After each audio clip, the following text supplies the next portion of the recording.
Before we start this video, I just wanted to say a quick thank you for choosing to watch this video. It's not easy putting these videos together, so I do appreciate you being here and choosing to watch. So like, subscribe, hit the notification bell, all that good stuff. If you like the video, share it with your friends, share it with your family, anyone who supports Tottenham. All right, let's go.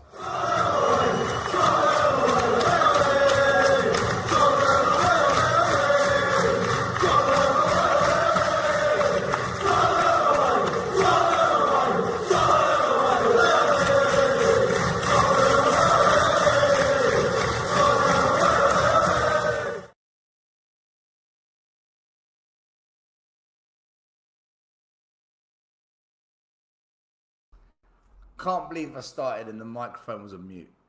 I've got to do that all over again. Hello everybody, welcome to the channel.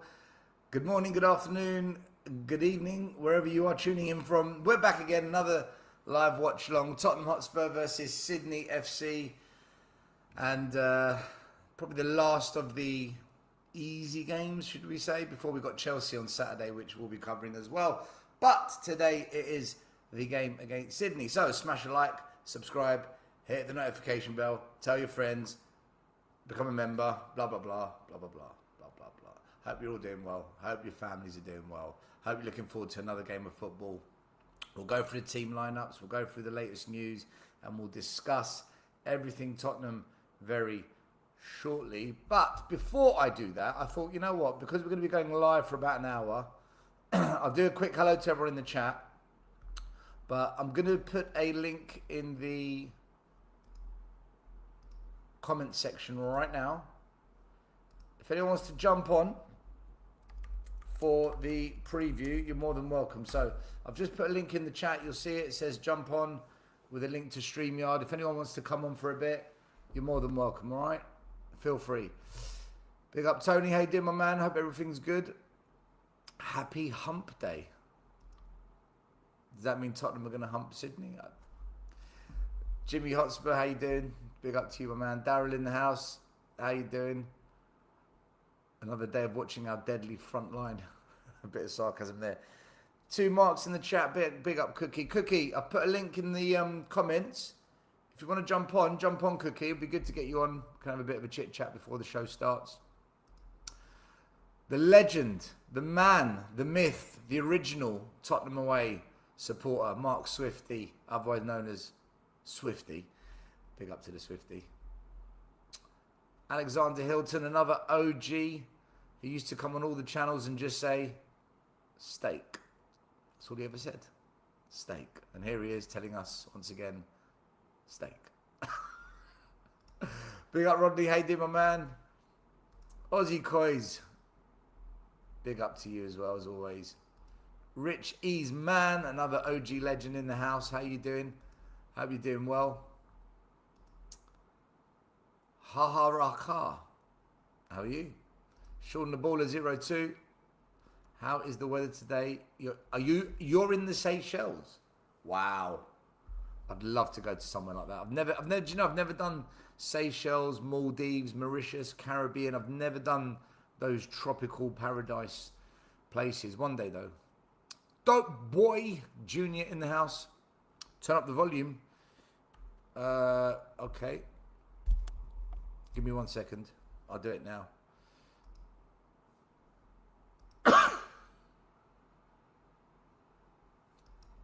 Sorry about the microphone volume, guys. I'll sort it out right now. Is that better? Can you give me a thumbs up if that's better? I'm just doing a quick sound check. Let me know if that's better. And guys, can you give me a thumbs up if the volume is better? Hey, we've got Mark Taylor that's going to join us for a little bit. Let's get Mark on. I'm going to have to change the layout to do this, which means I'm going to have to do that. How you doing, Mark? You all right, mate? I'm good still. How are yourself? Yeah, not too bad. Just saying hello to everyone in the chat. And the lineups are out, so I'm going to quickly find that and get up on the screen. But yeah, how's life treating you, mate? You good? Life all right? This summer period? Yeah, good, mate. I've just got 2 weeks off, so it's all good at the moment. It's always good when you get time off work. Absolutely. Absolutely. What time So, is it over there? Is it in the afternoon? so I'm 2 hours ahead of the UK, so it's coming up to 12 o'clock Over in lunch. 2 hours. Yeah, it's not Yeah. too bad. It's just 2 hours is nothing really. No. No. What have you made of the pre-season, Mark, so far? I know it's hard to gauge because a lot of the teams, they're not that great. But I mean, is anything stood out for you, or has anything caught your attention? Well, I think it's just reiterated to everybody else if they didn't know that we need forwards and we need them ASAP. The actual quality of the forward line is absolutely the worst I've seen in 40 odd years supporting Spurs, to be honest.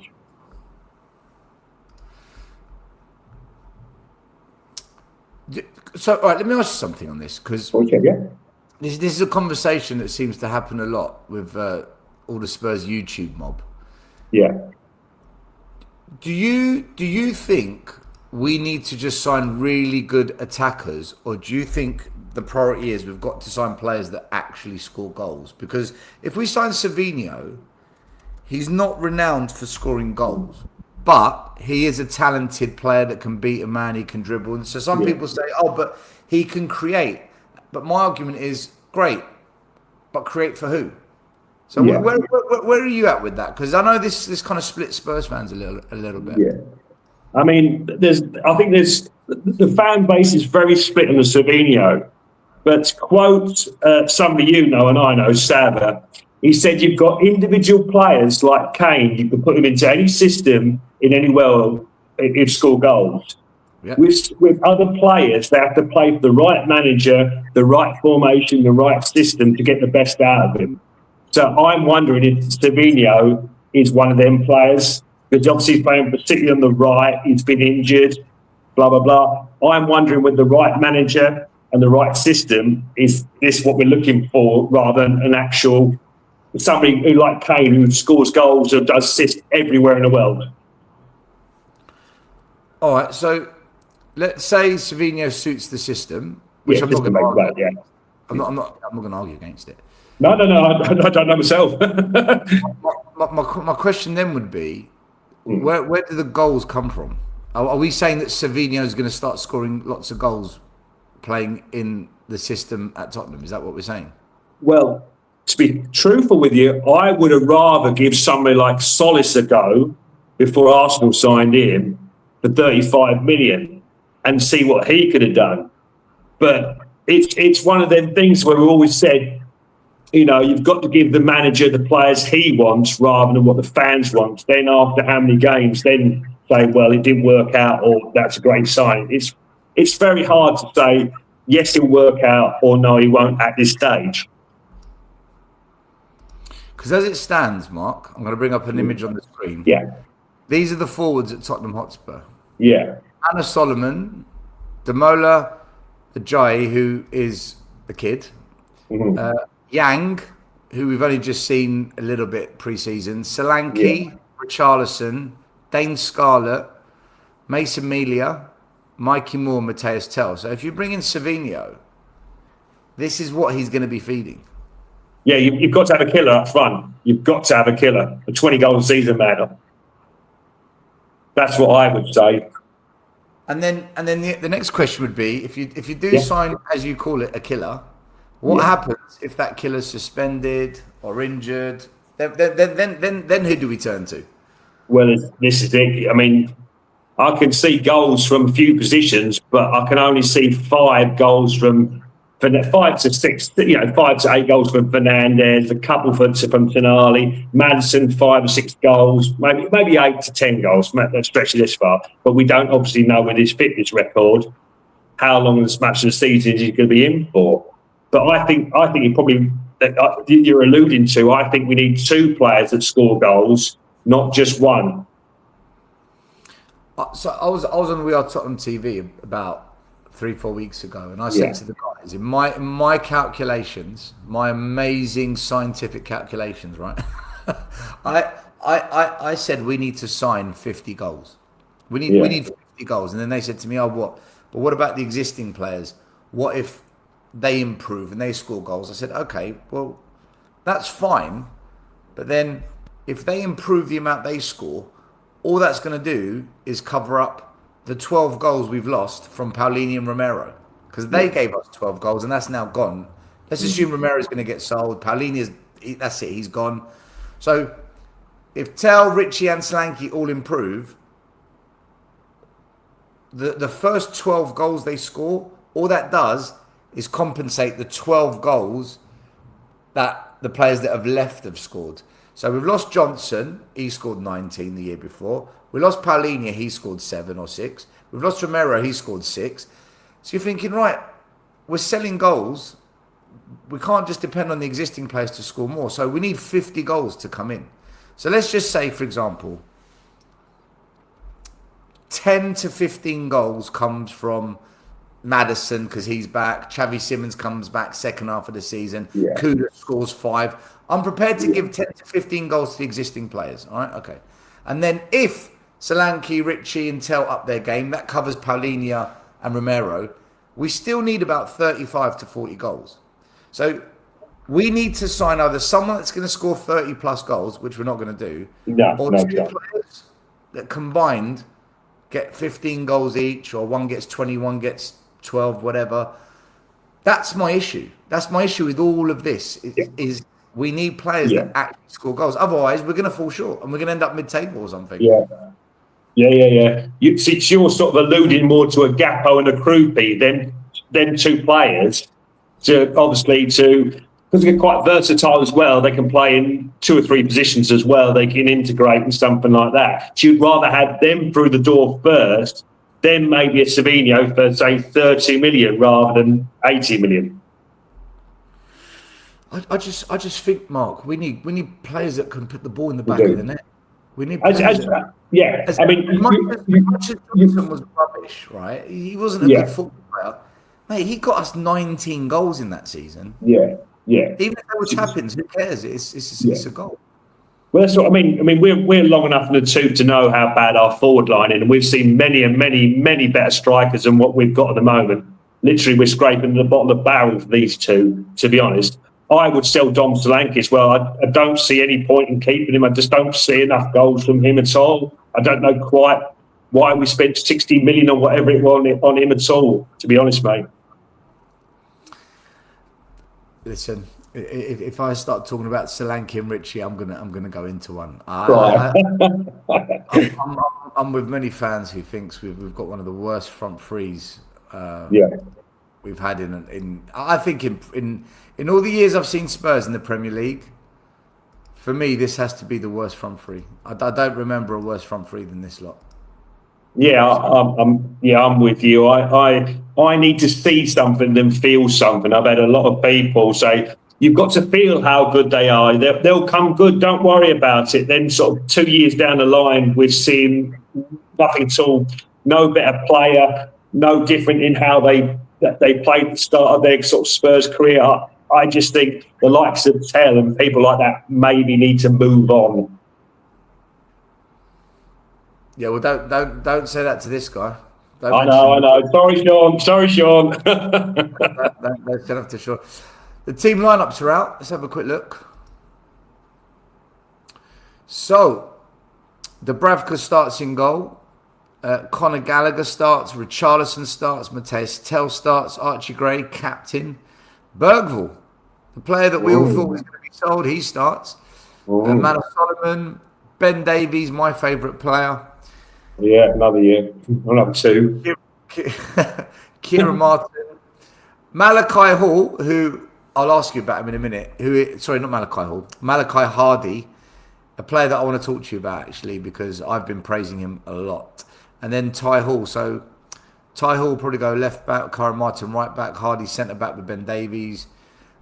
Gray and Berg will probably be in the middle with Gallagher, and then a front three of Tell, Solomon and Richie.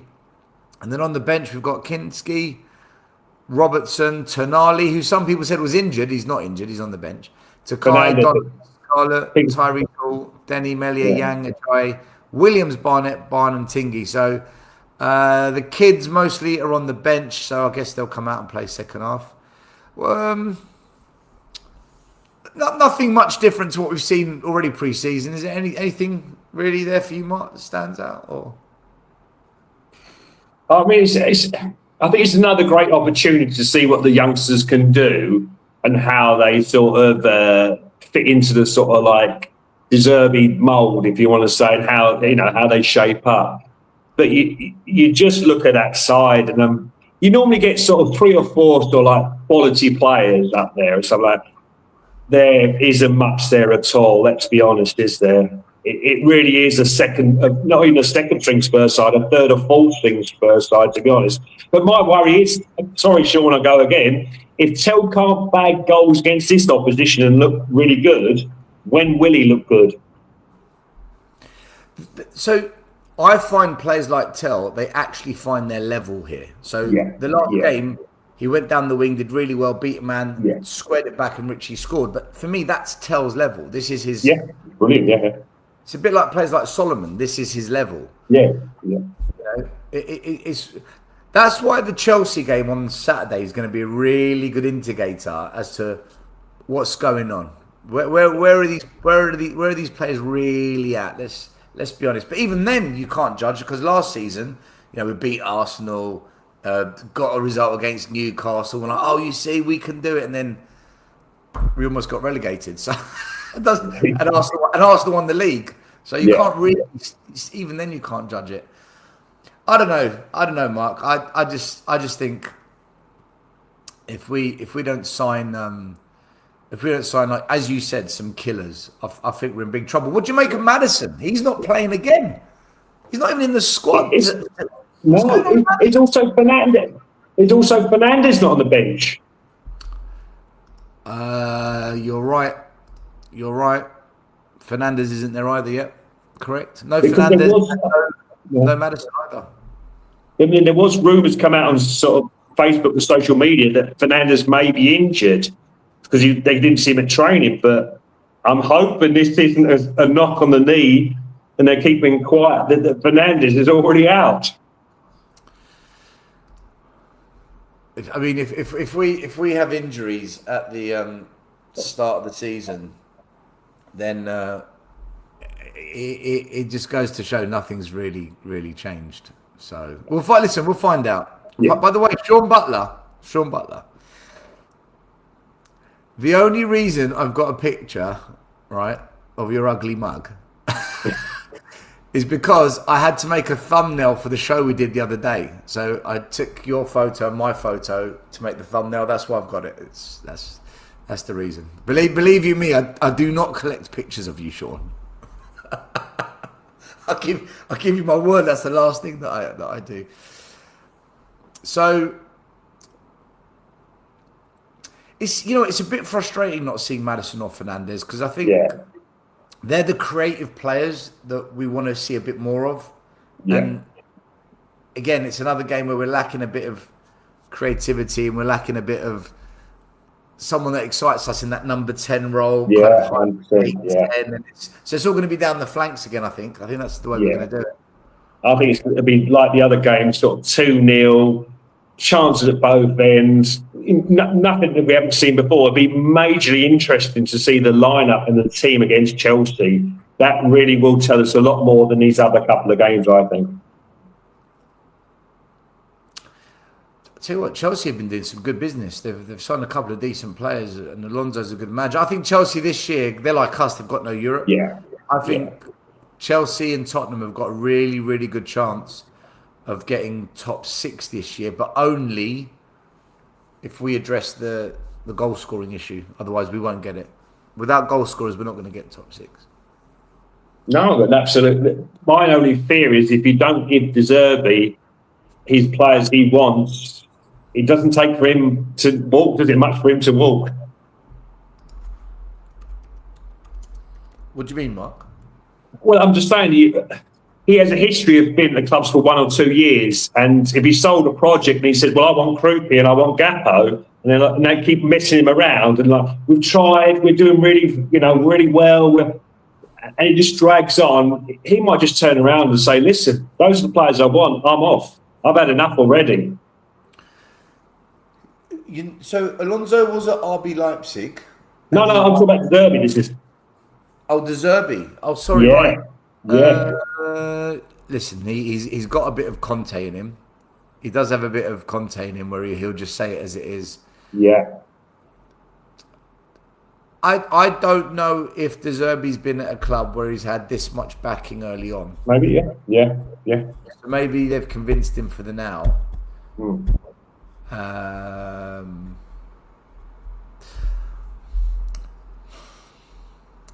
I'm just trying to think. If we don't bring in some goal scorers, is he going to accept it for the first season on the basis you can't do everything in one go? Or is he going to say, what the hell do you want me to do with this?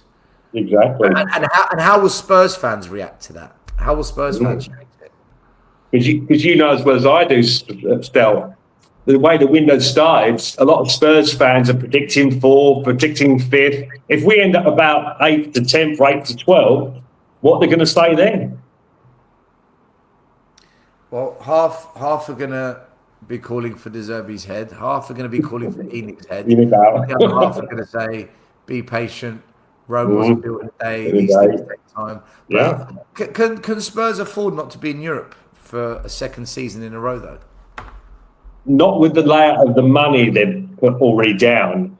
I think they're better off going all in or not at all. And they've gone halfway. I want to see the other half. I said I would have started off the transfer window at the front rather than the back. That's how I would have done it, because I thought the forward line was the most important thing that needed addressing, not the back for me. I can understand the free transfers, but I would have started off the forward line, because I think now Spurs are going to have to pay over the odds for the forwards they want. So you're saying go big or go home? We got 17th wife, mate. So no, I agree. It's pointless signing Senesi, Van Heck, Tonali, Fernandez if you're then going to have a bang average front line, and it's just going to frustrate the team. It's just going to wind them up, and it defeats. It's weird, right? Because clubs do things differently. So Arteta started at the back, fixing the defence and then slowly working his way forward. Whereas Jurgen Klopp did the opposite. He got the attack ticking, the midfield firing, and then the last thing he did was fix the defence when he signed Van Dijk and Alisson. So the last thing he did was... I prefer Klopp's method. I prefer get your attack sorted, get the midfield sorted, so at least whatever happens, even if your defence lets you down, you know you've got goals in the team to maybe snatch something. Yeah. But ultimately, the defence will let you down and then fix that first. Whereas other managers, no, let's make us solid at the back. Let's make us solid midfield so we're hard to beat. And then we'll figure out the bit of scoring the goals. There's no wrong or right. I preferred Jurgen Klopp's way, though, than the way Arsenal did it, in terms of sort the attack out first, then the defence. We've gone the defence and midfield route first, and we've done it the Arsenal way, I guess. Yeah, I mean, I think the striker market is quite poor compared to maybe the midfield and defence. Therefore, I think if you'd have gone to the attack first, you'd have probably had to pay less money for a striker you really want, rather than a month or 6 weeks into the window, you're having to pay, say, 100 million rather than 60 to 70 million that you may have done at the start. And I think you give you more options getting it in now and used to the system, rather than one day before the season starts or 2 games into the season start. Get them in early.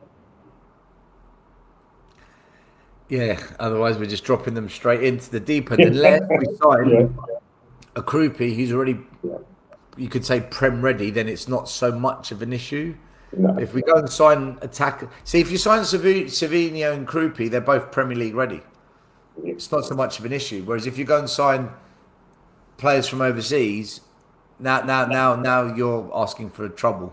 Now that could be a problem, because they tend to take a bit of time to settle in and bed in and get used to the Premier League as well, which is, it does need a bit of adjustment. Yeah. Are there any players in particular? I've got to go, mate, but thanks for letting me on, mate.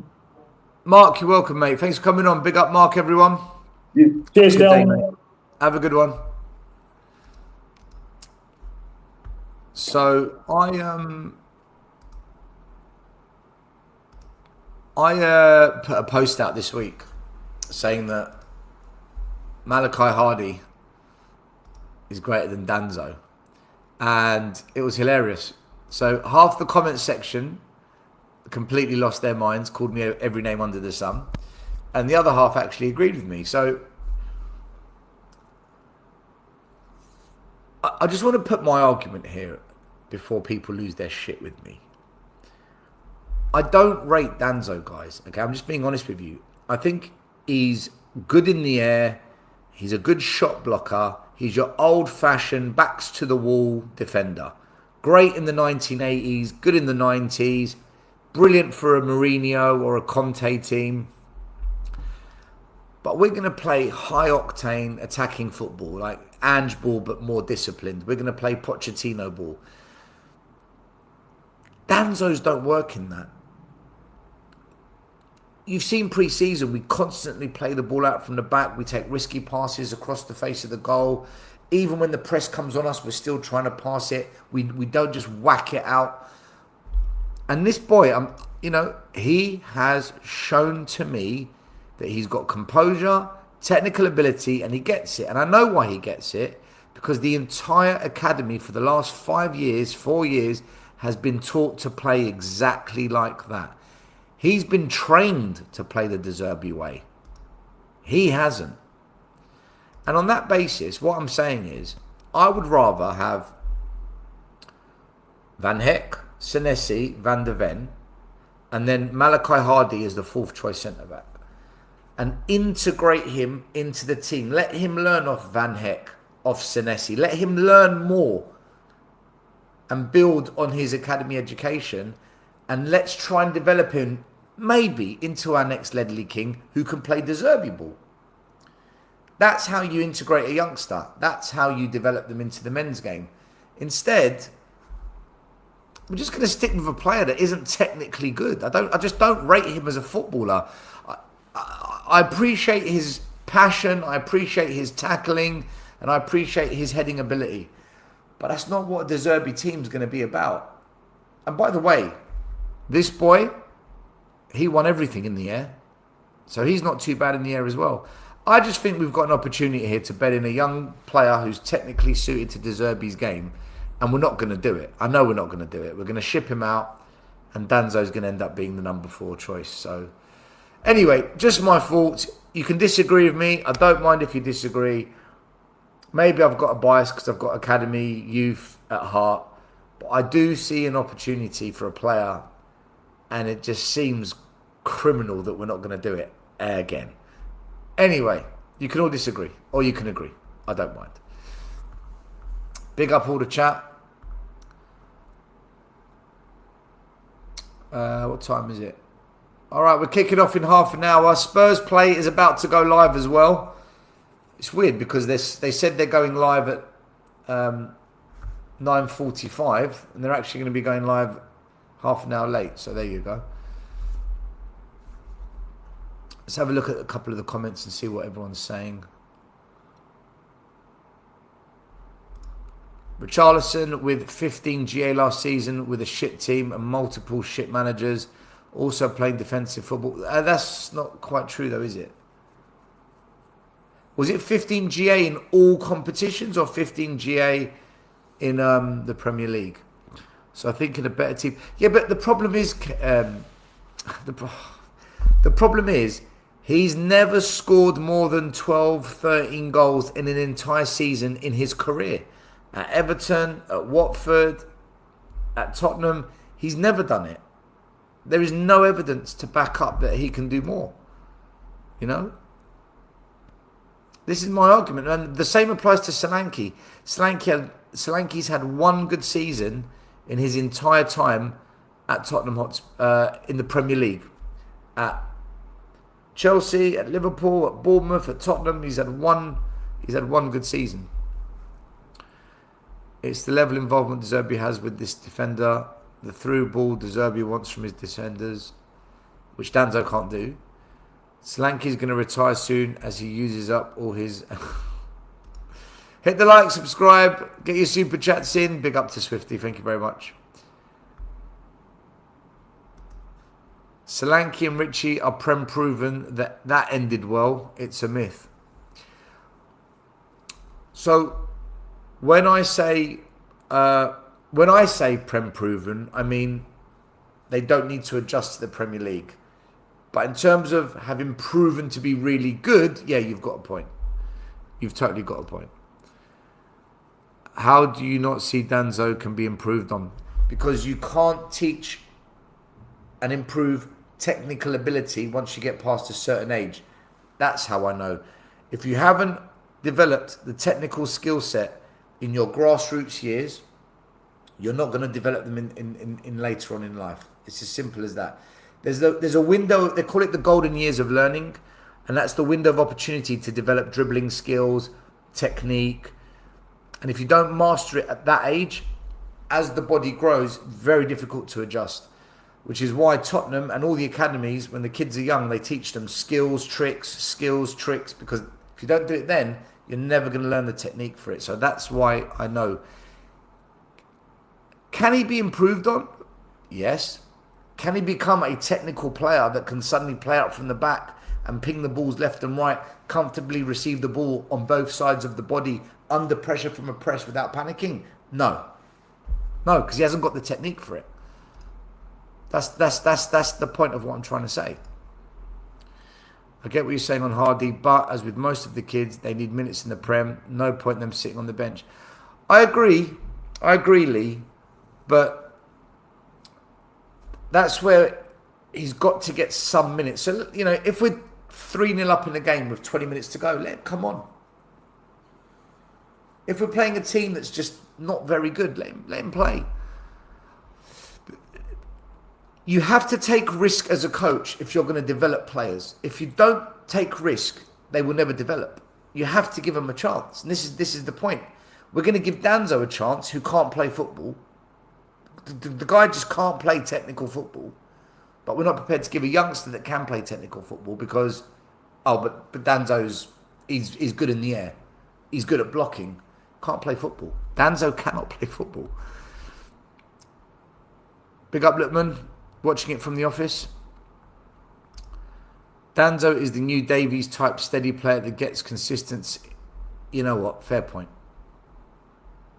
Fair point. Danzo is a decent backup, albeit not necessarily a De Zerbi player, but a front line is our biggest concern. Yes, the front line is our biggest concern, but if he's not a De Zerbi player, how's he a good backup? How can you be a good backup if you don't suit the style that the manager plays? Malachi Hardy does suit that style. Still, surely you could have flown out for this. I had my basement ready for you. Mate, as naughty and as sexually inviting as that sound, I'm going to give it a miss. Big up, Russell.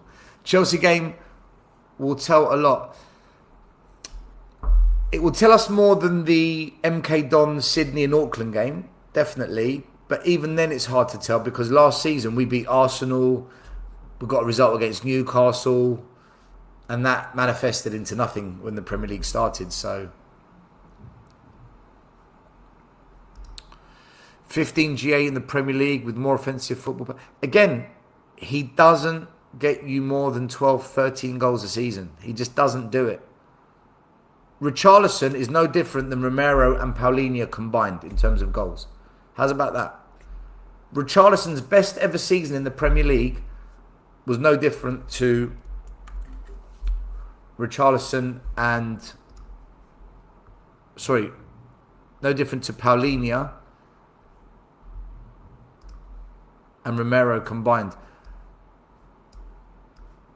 So I've just seen the formation come up. Let's try and get a snapshot to bring up on the screen. Nothing new. It's the same as the previous couple of games. Just going to bring it up on the screen here.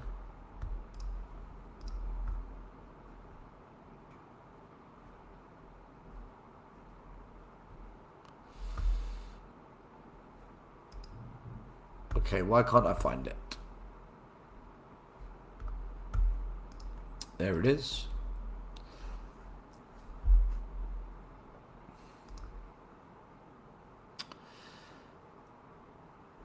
So it's a 4-3-3 that looks like a 4-1-2-3. But effectively it's a 4-4-3, but the three in the middle are quite narrow. They're not wide. So Archie Gray will be in the 6. Bergvall and Gallagher will be the hybrid 8-10 pivot. Tell on the left, Solomon on the right, Richie up top. Got Kyra Martin at left back, who's been playing there all pre-season. Ben Davies at the back. My boy Malachi Hardy. And then Tyrese or Ty Hall at right back. And Dubravka. One thing I want to check actually. Yeah. Okay. So what we can expect is a lot of the play will go down the flanks. So Tell and Solomon should see a lot of the ball. And we won't really see much attacking play from the central area of Bergvall and Gallagher. So a lot of our attacks will go down the flanks, which is pretty much what it's been like most of pre-season. And I expect that to continue today as well. Jimmy says, if we don't improve our front line, we'll have wasted another summer despite good defenders and midfielders coming in. I think that's a general consensus. That's pretty much what everyone's saying. Big up to you as well. All the Hong Kong massive over there. We all know we need forwards, but I think De Zerbi will wait to get who he wants. I think he will wait till next summer. The issue with that is, though, is if the forward line isn't firing, fans are going to become very frustrated very quickly. I mean, there's going to be a lot of moans and groans, and then the negative energy builds. And, you know, we've been here before, guys. Silver Spurfer, how are you? Oh, God. Do you know what? I always love this name. Although we're playing out from the back under De Zerbi, there's a lot of through over balls from our back line to the front. Partly holding ball while waiting for opposition. Right, so that means you need players at the back that can ping those passes. Do you think Danzo can make those passes? Nope. Danzo can't make those passes. Strong starting lineup. Gary Officer, how you doing, my man? Big up, everyone. I still don't see where we get more goals from, even if we get Savio. I just had that conversation with Mark, who was on about 10 minutes ago. It's not enough. Richie should be gone, but we will do what is needed to move him on. I think Richie's going to stay, mate. Mark, anytime, mate. Agreed. Chelsea, the best test of the pre-season.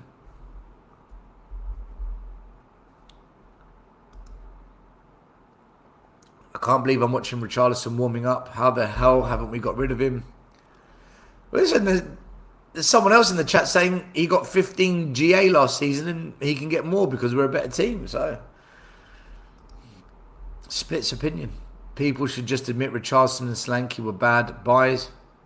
Mate, I look, personally, I 100% agree with you. 100%.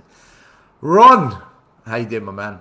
Isn't it funny, though, these 15 GA players are going for 100 million, and when Son had 20 GA, fans called him washed? That's a great point. That's a great point. When Son had 20 GA, he was called washed out. That's a fantastic point. In fact, I'm saving that. I'm going to use that on another show. Richie made 10 plus goal half the time he's been in the Prem. Ambitious clubs move on from that. Kind of why Martinelli and Trossard are out. Trossard sub 10-10. Do you know I would have taken Trossard at Tottenham? I would have taken Trossard at Spurs as a player that can come off the bench and score goals or start a couple of games compared to what we've currently got. We'll watch Hardy with great interest. I'm telling you, I think he's a good player. I think he's a really good player. I disagree, but we will see. Logic tells me that Richarlison will get 20 goals this season. Right, I'm going to screenshot this, and we're going to come back to this end of May. You heard it here first. All right? I've screenshotted it. We will discuss end of May, because then we'll know what's actually happened. I guarantee you, if Richarlison doesn't score more than 10 goals, but he was injured, but he got it. Stell, are you going to watch the episodes of The Great Divide first episode? I don't know what that is. Let me know what that is. I'm not too sure what that is. Is that some kind of documentary or new Netflix series? Robert De Zerbi out. Clown emoji. Right, okay. I haven't been getting as many dirty looks in my Tell jersey as I expected. You got a Tell jersey? Why? Why are you wearing a Tell jersey? Mr. Box Office, how you doing? Leave Danzo alone. He's a good player. No, he's not. No, he's not. I'm Alex, good luck to you. He's not a good player. Am I going to get the last use out of my Bergvall jersey today? Well, all these players that apparently we're selling, they're all still here. So Romero's still here, Bergvall's still here, Ritchie's still here. They're all still here. Jed Spence is still here. De Zerbi seems to see something in Ritchie the world doesn't. Ritchie will stay, get his money from last year of contract, leave to join a Turkish club next season, and get a nice joining fee and contract. Meanwhile, we have to suffer. Great. Stop kissing the backside of your new best friend, Stel. Look, I know you're jealous because my knowledge of youth football is levels above you, and it will always be levels above you. But that's not my fault, Alex. It's not my fault that I know more about youth than you. No one is buying Tell. Solanke, Ritchie, we are stuck with them. Yeah. I'm listening on my headphones. Pump up the volume, Lee. Pump up the volume. Hi, Stel. The 3 youth players at Zerbi will add to the first team squad. Can you see them getting much game time throughout the season? No. No, because we're signing players to play in their positions. So we're blocking the pathway. If, for example, if you keep Danzo, right? If we keep Danzo, which we are going to do, then no, I don't see any young centre-back getting a chance. If we sign a left winger, then no, Mikey Moore's not going to get minutes because you're going to have Tell and you're going to have the new left winger, so he becomes third choice. So I don't see how it's possible. I don't see how there's a pathway for them to get those minutes, which kind of goes back to what Lee said earlier about the kids need minutes. Ritchie leave for free next summer, and then we sign Kane on a free. That would be nice.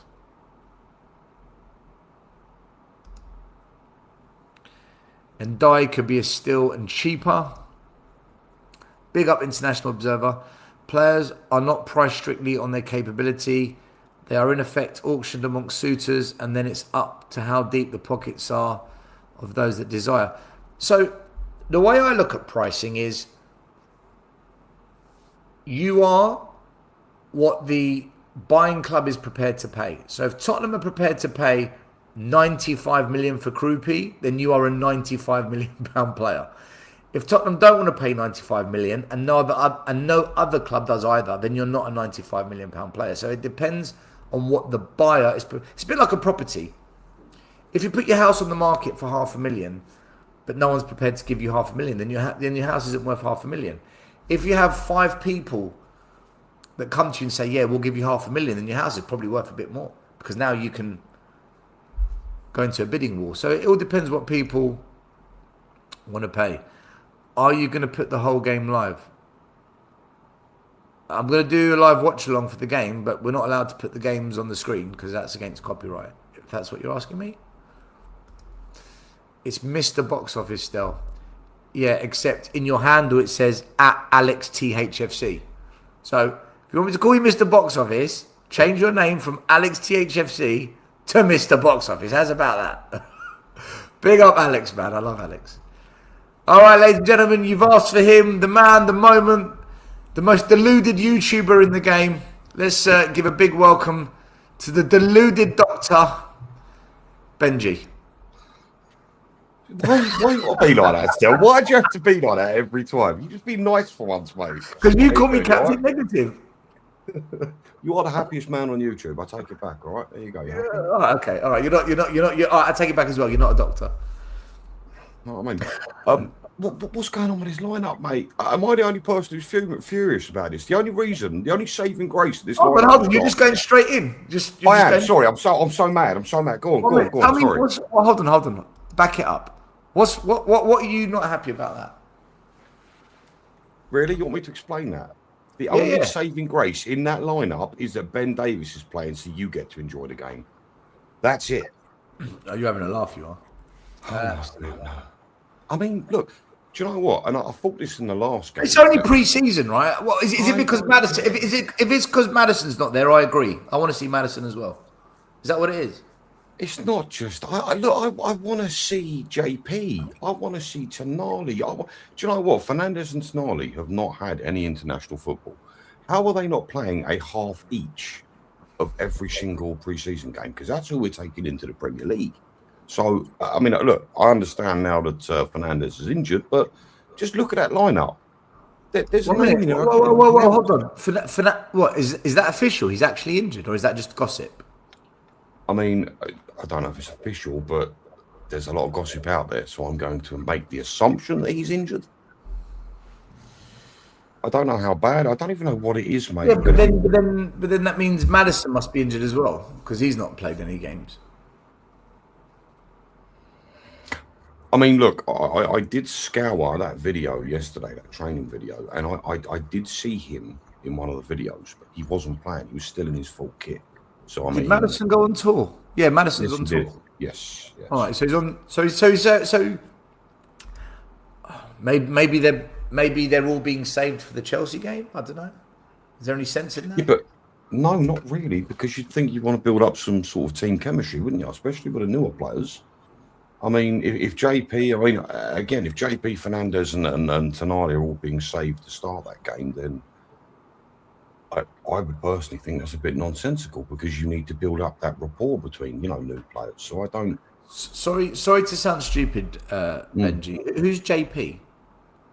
Jean-Paul. Sorry, do you know what? This is what the Brighton fans call him. So John-Paul Van Heck. That's what people call him from Brighton. Yeah, mate. Look, I'm a Brighton boy, and I live down here. I think it did. Oh, really? I lived there I was in Brighton for 6 years as a student. I loved it.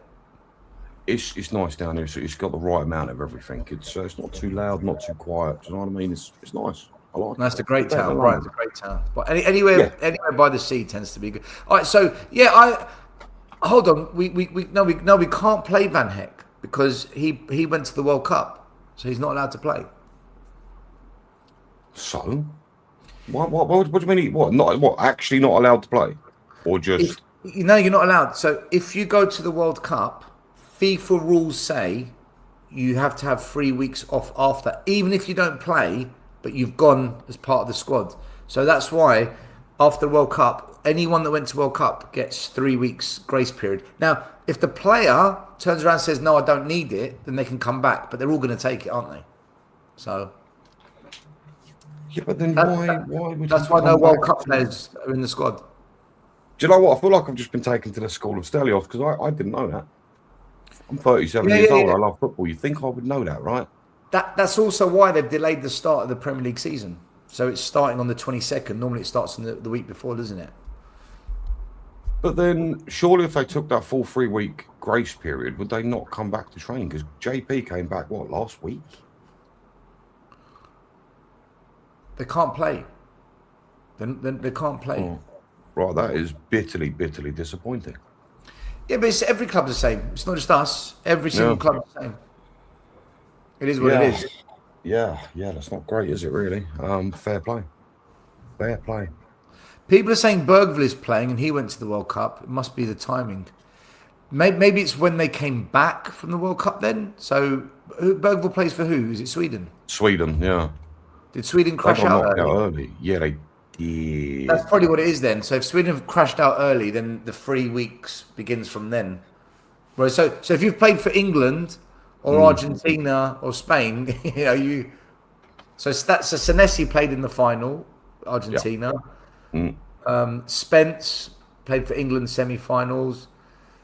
Van Heck, Holland, they were in the knockout stages, weren't they?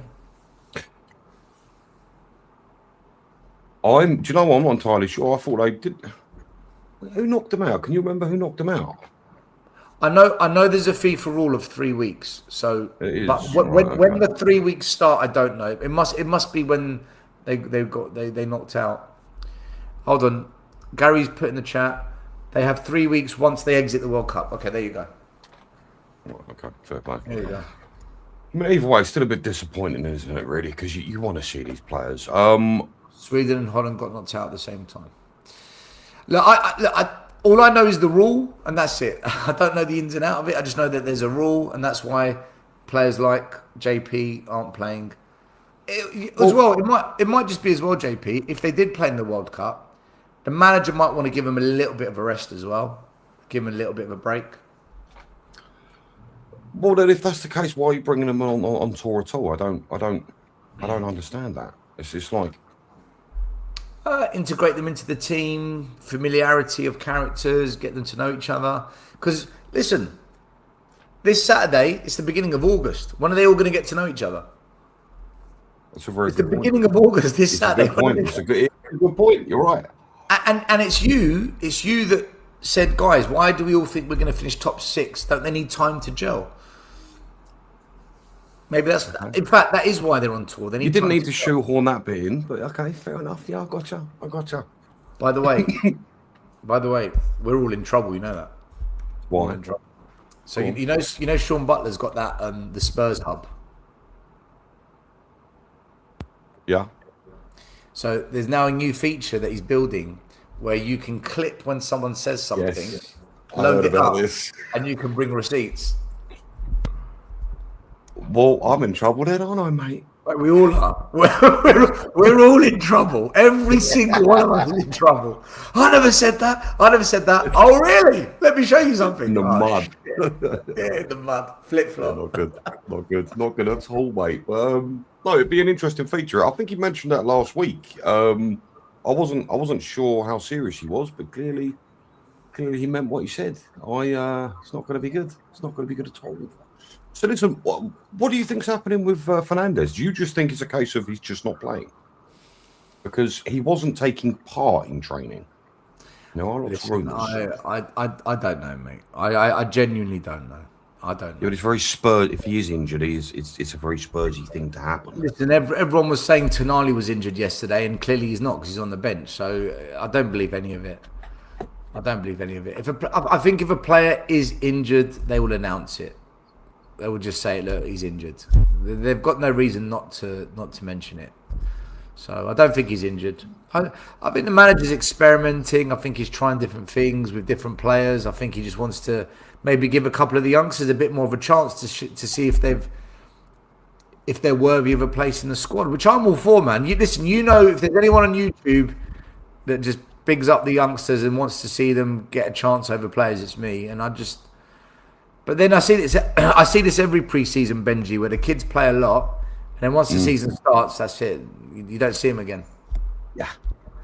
But there's a reason for that. There is a reason for that, and it's simply because they are not good enough. I think that's what it comes down to in the end, right?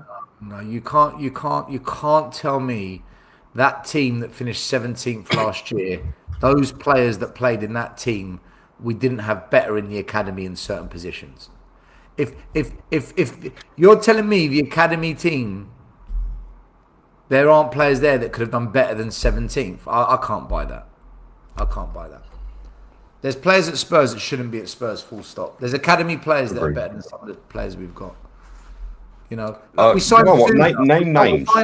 We signed Souza. That Souza kid we signed in January. Yep. That boy Carl Martin that's played every pre-season game, he looks better than Souza. To me, he looks better than Souza. But how much of Souza have you actually seen, though? That's my question. The same amount of times I've seen Carl Martin. From what I've seen of those two, Carl Martin looks better. So, okay, look, going back to last season, so you just said you feel like there'd be a few players inside that academy that you feel would have done a better job. Can you name names there? I think Mikey Moore would have done better on the left side over what I saw from Tel and Odebert and all the other players that played there last season. I agree. I think Lancashire could have done better than all of our strikers, who all did nothing. Yeah. In fact, 100% Lancashire would have done better than Moani. How do you feel about him being sold, by the way? Mate, Moani scored 1 goal. Shocker. And PSG bought him for 75 million, not a few seasons beforehand. Explain how that's possible. I don't think it's not possible. Well, the same reason we spent the same way we spent 65 on Solanke, and look, I'm not saying every kid's brilliant at Tottenham. They're not, right? But I think there's a couple that can do something. Like the one that's really stood out for me, Benji, is Malachi Hardy. I think he's an absolute perfect player for De Zerbi football. Everything De Zerbi football's about, he has got the makings of. And he's been coached to play that way for his entire time at Spurs. It's insane. Like, he's been moulded into a De Zerbi player. And it's by chance we've got De Zerbi at the club. He's a perfect fit. But now he needs to be taught by Senesi, by Van Heck to go to that next level. So, has he ever been let out on loan, or has he just come from the academy? I know nothing about him, so I'm not going to sit here and pretend I do. I don't know the history of the loans. I don't follow all the loan deals. By the way, Spurs players are coming out of the tunnel, guys. So kickoff will be in the next 2-3 minutes. Benji, you're welcome to stay for the watch along. The only thing is, you haven't got access to the game, have you? I do. What, have you got it on Spurs Play? Of course. All right, if you want to stay, you can stay. I just need to rejig this, though. Wouldn't we need to sync up times?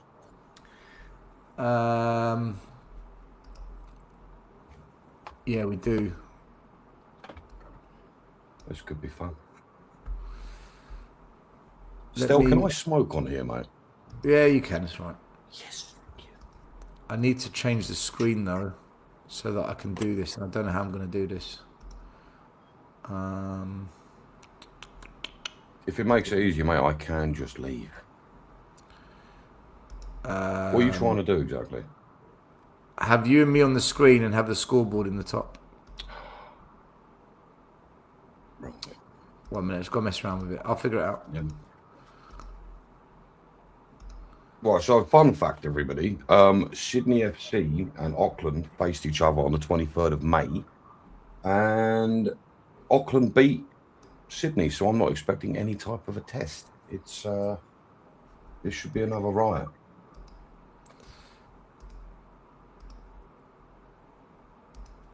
There's got to be one screen that allows this to happen. What am I doing here? How can this not work? Yeah, Benji, you might... You're gonna have to bugger off, mate. It won't let me... Yeah, I'm off. All right, see you later, guys. It won't let me do it. Mate, don't even... I will shift off, mate. Don't even worry about it. But why not, though? Why not? Hold on. Aha. Do we have lift off?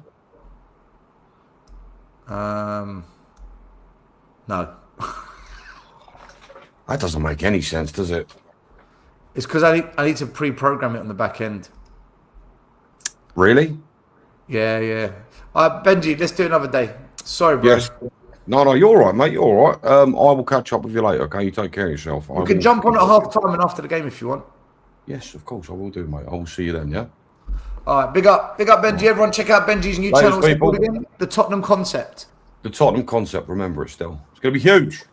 I hope. Check out the biggest, growing, fastest, exploding Spurs on this channel. Take care. Big up. What a shame I couldn't sort that out. All right, guys and girls. You just had it. I never saw it, though. Was it this one? No, it wasn't. I'll sort it out next time. I'll figure it out.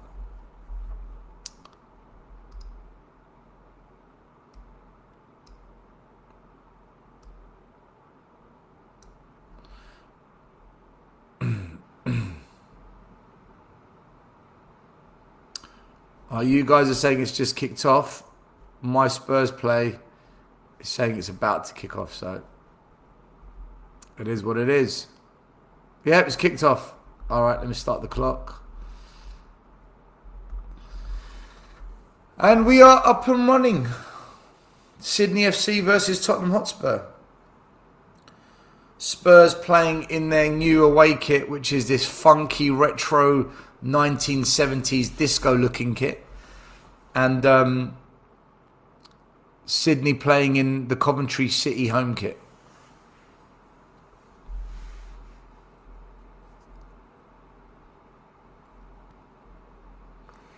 So straight away, you can see we're pressing again, and it's been something that we've done every pre-season game so far. This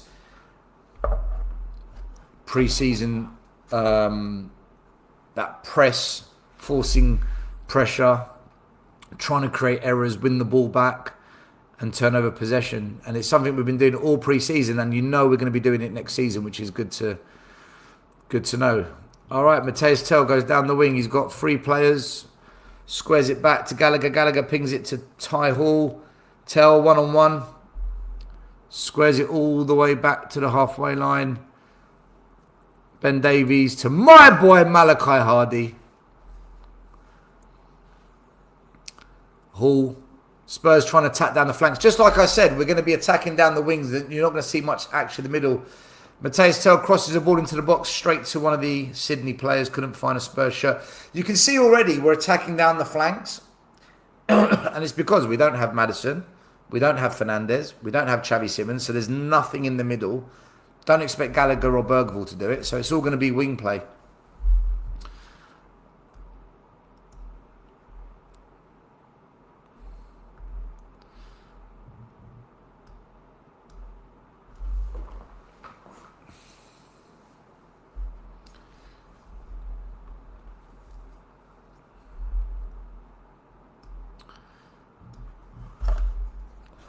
Thank God for air conditioning, by the way.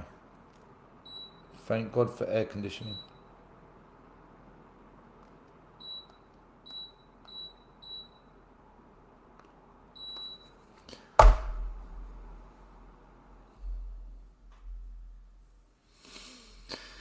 So, pace of the game's pretty slow, to be honest with you.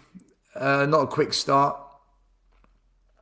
Sydney got every single player behind the ball. They are trying to press us. They put pressure on. Ben Davies with a ridiculous pass. Malachi Hardy pings it back to Ben Davies, though. Then Ben Davies misplaces it. Somehow Spurs managed to recover it, and we go down the wings now. Mateus Tell, one-on-one. Can he beat the man? He's got to beat the man. If you can't beat the man, you can't play for Tottenham. He cuts inside. Oh, lovely reverse pass, actually. And Hall. That was really good play by Tell, by the way. He cut inside, then reverse passed it back to the flanks. And then Hall puts in an average cross. Should have done better with a cross.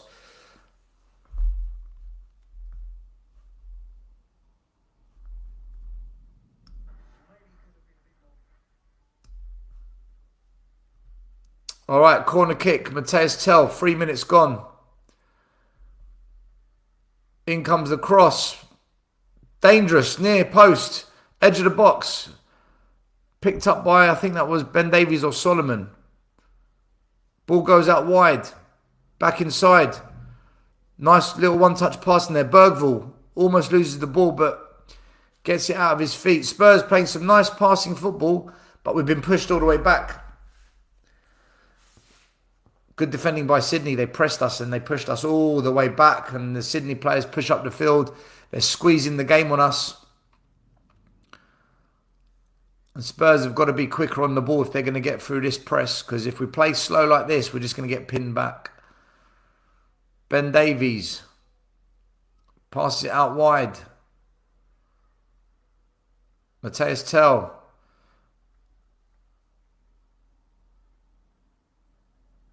So the ball goes out wide to Kai Martin. Gallagher, Ben Davies. Shoehorn football here from Tottenham at the moment. Malachi Hardy gets the ball. What's he going to do? Pass it forward, pass it sideways, pass it wide. Passes it back to Ben Davies. Ben Davies switches the play to Gallagher. Gallagher on the ball. Passes it to Malachi Hardy. Just Spurs passing the ball across the back line at the moment. Through ball from Malachi Hardy, but it was inaccurate. Gave away possession. And Sydney have the ball. Have given it away. Chance! Tell! That was a average shot from Tell. Should have done better. Let me see it again. So the goalie, under pressure, just gave it straight to Mateus Tell. And Mateus Tell hit it straight to the goalkeeper. And again, this is the point I'm making. And this is where people like Sean Butler are deluded. He's not a killer. He's not a killer. That has to be top bins or drilled bottom corner. You know, opened the foot and straight at the goalie. He curled it into the goalie's hand. And it's just, look, I'm not going to be overcritical because he hit the target, but you've got to be doing better. If you're going to be in the front three for Tottenham, you've got to be better than that. And this is against Sydney. This isn't Liverpool. This isn't Palace away. This isn't Newcastle or Brighton. This is Sydney. You've got to be doing better. That was an absolute gift. Great pressing from Tottenham. Forced the error. Forced the goalie into a mistake. But we were given a gift then. And you've got to be at least testing the goalie. And we didn't. And that's the point I've been making, guys. This is my point.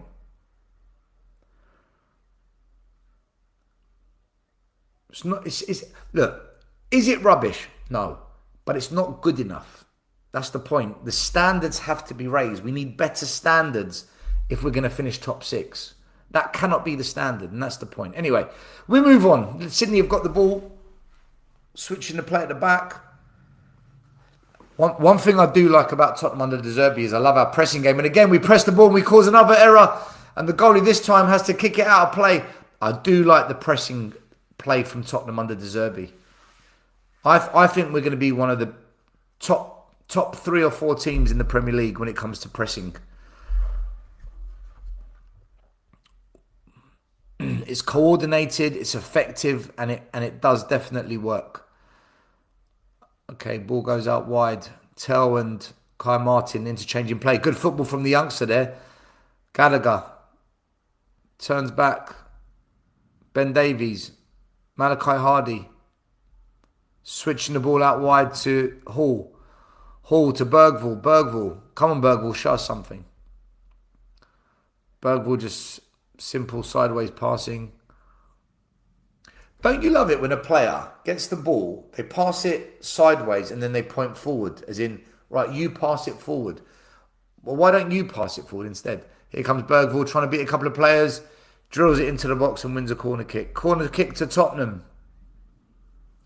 I'm just wondering if Bergvall's playing with a little bit of confidence lacking because he knows the club don't want him or the club have tried to sell him. So he hasn't quite got the confidence of being at Spurs at the moment. Imagine the club wants to sell you, but you are then told, oh, do you mind playing for us? It's almost like, well, you don't really want me here. Corner kick. It seems Tell's taking all the corners. Both sides. That's a much better corner. Dangerous area. Ben Davies asking for a penalty. But we have won a free kick on the left-hand side of the pitch.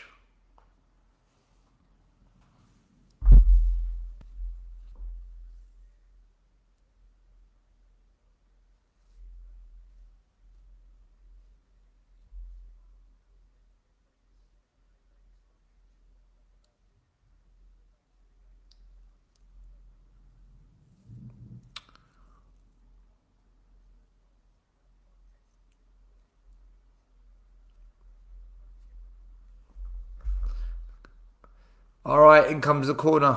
Sorry, beg your pardon, the free kick. In comes a free kick. It's swung in to the back post. Goalie has to come out and punch it. And Spurs recycle the ball all the way back to goal.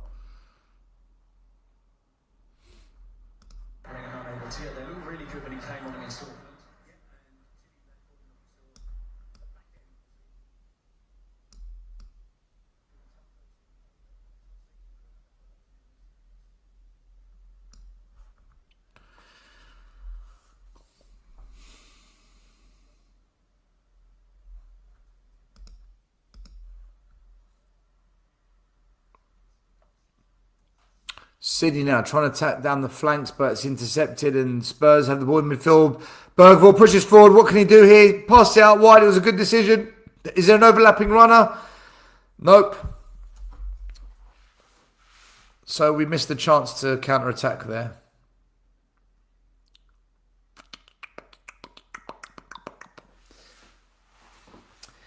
So this is basically just like the MK Dons and the Auckland FC game where Spurs have got all the possession. The opposition hardly going to create any chances. And it's almost like a training exercise. We're just too good for the opposition, so there's not much to learn. So you're just trying to see how we're going to play football, and it's rinse and repeat. Nice one-touch football from Spurs. They get up the flanks. Conor Gallagher cuts inside. That's a foul. Conor Gallagher brought down. Free kick to Spurs near the left side corner flag. It seems that Matthias Tell's taking all the set pieces. Left side, right side, corner kick, free kick.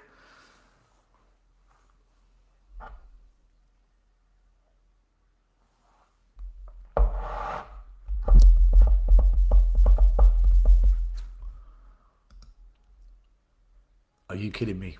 My left back, Ben Daddy Davies. And Matthias Tell with, quite frankly, a pretty pathetic free kick. It was no good.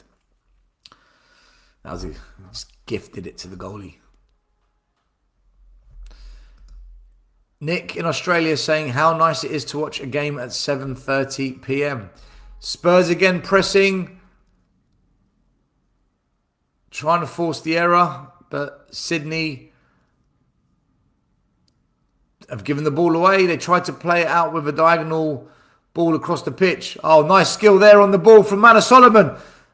And the cross is to Gallagher. Surely 1-0. Poor from Gallagher. Really, really poor shot from Gallagher. Another reminder that in front of goal we are lacking. That was really, really good skill from Manor Solomon. Honestly, picked up the ball, skipped past one player, skipped past the second player, looked up, squared it back to Gallagher in acres of space. And Gallagher with a... Honestly, if that was Tell or Richie, I'd be losing my mind. So I've got to lose it with Gallagher as well. That was crap. That was an absolutely pathetic shot. I don't understand. Not even any power on it. Tell, good first touch, receives the ball out wide. What can he do? Squares it back. Kai Martin takes a shot. Not very good. Again, just it was more of a shot for the sake of it rather than actually thinking he's going to score. It's all Tottenham. Tottenham are getting all the chances. Tottenham are creating all the goal-scoring opportunities. Tottenham are causing all the problems at the back for Sydney. And again, we're pressing. We're going to win the ball here again. Yes, we have. Tottenham recycling the ball. Really good pressing play. But instead of going forward, we've gone backwards. We should have gone forwards there because we're in a good position high up the pitch. Should really be at least 1-0 to Tottenham, I would say. We've had 3 chances. 2 good chances, 1 half chance.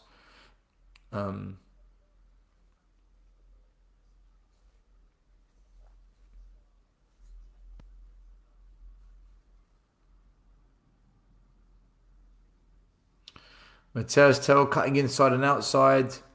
Squares it back again to Archie Gray. Gray to Kai Martin. Kai Martin to Ben Davies. Ben Davies under pressure, driving forward, playing like Pirlo. Gallagher. Gray. Hardy. Plays it forward to Gray. Gray on the half turn. Forward ball to Bergvall. Spurs playing down the middle. And Bergvall loses possession. And the goalie of Sydney just whacks it out long up the pitch. And it's won by Sydney but lost. And Spurs with Malachi Hardy, nice and composed again, receiving the ball.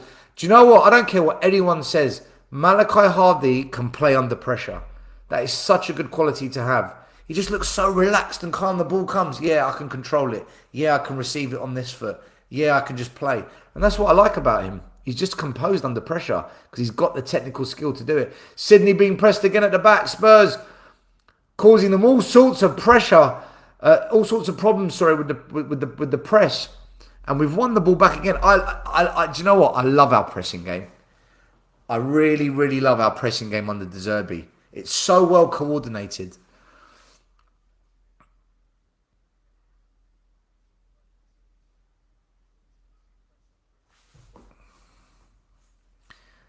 Mate, I don't even know if Sydney are going to get out of their own half at this rate. The entire game's been played in their half. 15 minutes gone. I don't think Sydney have got out of their half. It's just one-way traffic. Spurs have tried a couple of plays down the middle and it hasn't worked. I think we should just stick to the flanks because we haven't got the players in the middle. Bergvall plays it back. Malachi Hardy. He's much better than Danzo. I don't care what anyone says, he's much better than Danzo. As a footballer, all day long. Bergvall, losing possession again. Bergvall has not started this game well. Oh, nice turn from the Sydney player there to drop a shoulder and beat two Spurs players. Sydney now got a chance to open up the game, but they're not committing bodies forward, and we've pushed them back again. I kind of want Sydney to attack, to test what Spurs can do at the back a bit. I want to see what we're like at the back under pressure when a team fully attacks us. And it's offside. Free kick to Tottenham. Stel, are you saying these are cherry-picked games? No. Richie is so bad on the ball. Our forwards are gash. Sydney can't get out their own half. Tell was on corners when he played last season. I love how players haven't played for months, yet we're expecting them to be at their peak. We're playing against Sydney, MK Dons and Auckland, just to remind you, Quincy. Gallagher is worse shot than Tell by a mile. Yeah, the Gallagher shot was worse. 100%.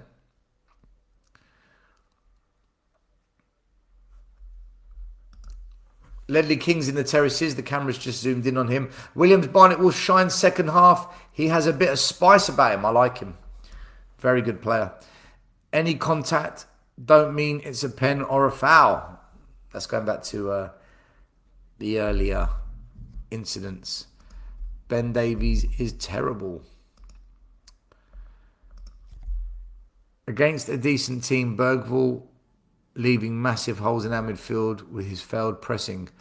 Bergvall passes the ball out wide to Manor Solomon. Manor Solomon plays it back to Hall. Hall to Hardy. Hardy to Ben Davies. Ben Davies with a heavy touch and losing possession of the ball. And he's lucky that he got out of that. I'm telling you now, Ben Davies is so lucky he got out of that.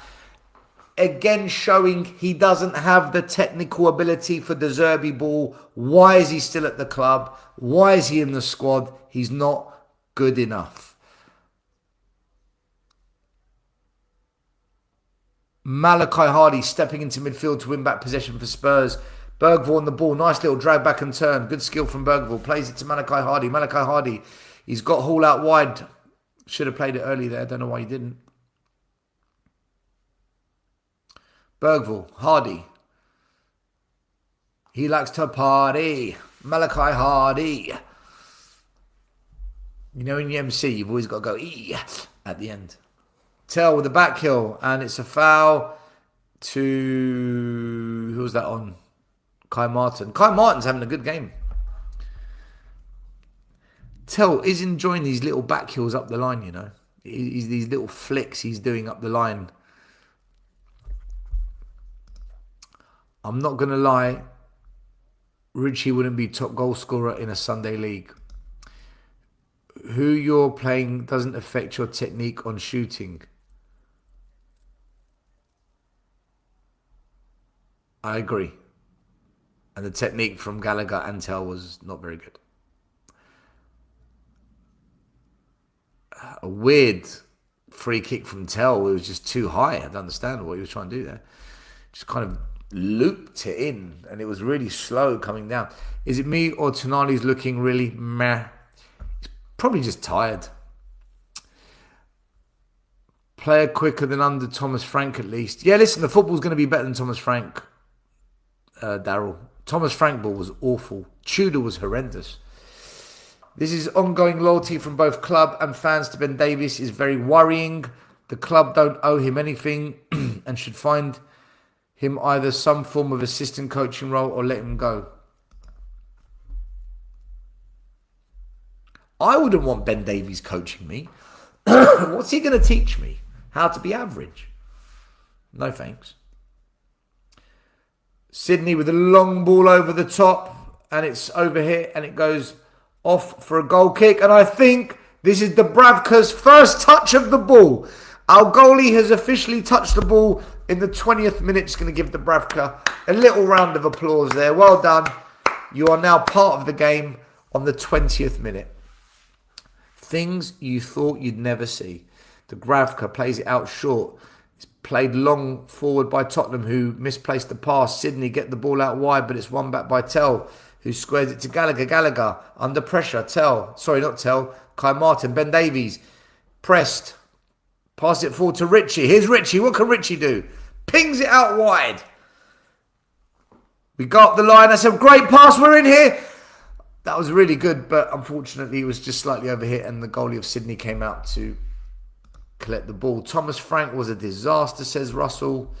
These games are so... I don't understand why some of these players are getting minutes. MC Stelios. Inside the ride.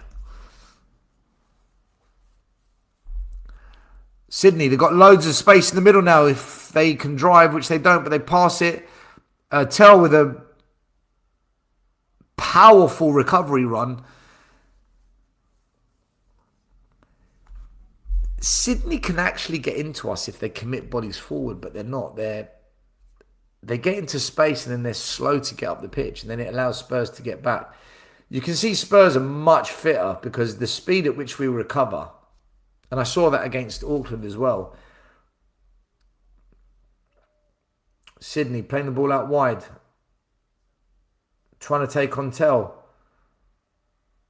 Tell outmuscles the winger. Plays it back to Gallagher. Gallagher squares it back to Ben Davies. Ben Davies switches the ball. Does he? No. What's he going to do? Passes it to Gray. Gray to Malachi Hardy. Malachi Hardy back to Ben Davies. Ben Davies switches it. Surely out wide. Surely you're going to play it out wide. Yes, he does. Kai Martin. Tell turns the man. That was a really good turn from Tell. We're in here if he can find another little backheel. Back to Tell with one of the worst crosses you will ever see in pre-season friendly. Absolute dog shit. He's crossed the ball high and off the pitch. After all that good skill,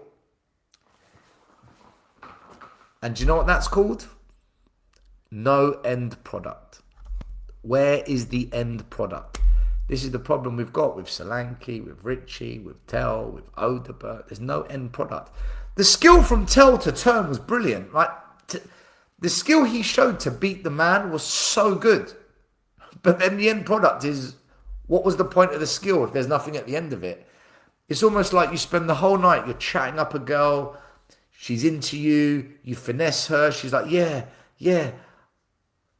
I want to be with you. And then it gets to the, showtime and you can't perform. Shot from Sydney. Good save from Dubravka, who dived low and wide. That's the best shot of the game. It came in the 23rd minute from Sydney. It was a long-range drive, edge of the box. It was a sweet strike as well, and it was curling into that bottom corner. Really good save from Dubravka, by the way. That was a very, very good save, and that's been the best shot of the game and Sydney's only chance of the game as well. So I guess what I'm trying to say is, Mateus Tell, just like Solanke and Richie, instead of Casanova, it's Casaneva. Here come Tottenham playing out from the back. Archie Gray looks to play it out wide. Plays it into the feet of Hall. Hall looks up, gives it to Solomon. Solomon, good first touch. Cuts inside. Nice play here from Tottenham to Gallagher. Gallagher drives forward. I don't know if that was a foul. They've given a foul. I don't think that was a foul. I think Gallagher just got out-muscled. Personally. But it's a free kick to Tottenham on the right-hand side. Actually, it is a foul. I've just seen it again. It was a foul. Imagine Ben Davies trying to teach the youth teams on how to do a Rabona. Fear is playing decent but not killing teams off. Fans fall in the trap of, but did you see the stats? Been saying this for years. All this build-up with Tell, no end product. Free kick. Tell swings it in. Dangerous free kick. Chance for Tottenham. Oh, how have we not scored? What went wrong there? It was a dangerous free kick swung right in front of the face of the goalie. Did everyone just miss the ball? It looked like Ben Davies was the closest player to it and the ball's gone out of play. Is that a personal story about your nights out, Stel? Look at the free kick again. Oh my God. Ben Davies and Archie Gray both missed the ball. Both of them missed the ball completely. Is that a personal story about your nights out? You will never know. Sydney beat Newcastle last season here. I agree, Tell, end product isn't great, but he is looking better than he did at the start of last season. At the start of last season, we played Premier League teams, not Sydney and Auckland. So again, it's hard to judge, right? Kale says, why De Zerbi not playing Van Heck? We spoke about this at the start of the show. It's about some World Cup rule and resting players. Archie Gray failure set up the Sydney shot. Eye candy players are 10 to the dozen. Why are we signing Savinho? Good save from Dubravka. Good free kick from Tell. Stel with the trick question. Why did we not score? Oh, my Lord. Should be at least 2-0 up. Happy with the nonsense you're seeing? When are we signing strikers still? Listen, I don't know. I honestly think we're going to stick with Solanke, Richie and Tell. Maybe we'll get one in. I don't know. I really don't know, guys. God knows with what we're doing in the transfer window. Anything's possible. We might go and suddenly spend 150 million and sign Vinicius Jr. Who knows? Spurs, they've got the ball. Chance, that's a foul. Foul in a very dangerous position. Right in front of goal. It's about 20 yards out. Good chance here for Tottenham Hotspur to get at least a shot on target that tests the goalie. Can we do that? Right, here's a challenge. Can we, from this free kick, take a shot and test the goalkeeper? Can we do it? We are watching Tell with no end product, yet people are questioning Savinho. Still, can you get Radu Kyriakou on as a guest at half-time? Radu Kyriakou. No, we won't. Sign a striker. Right, here comes a free kick.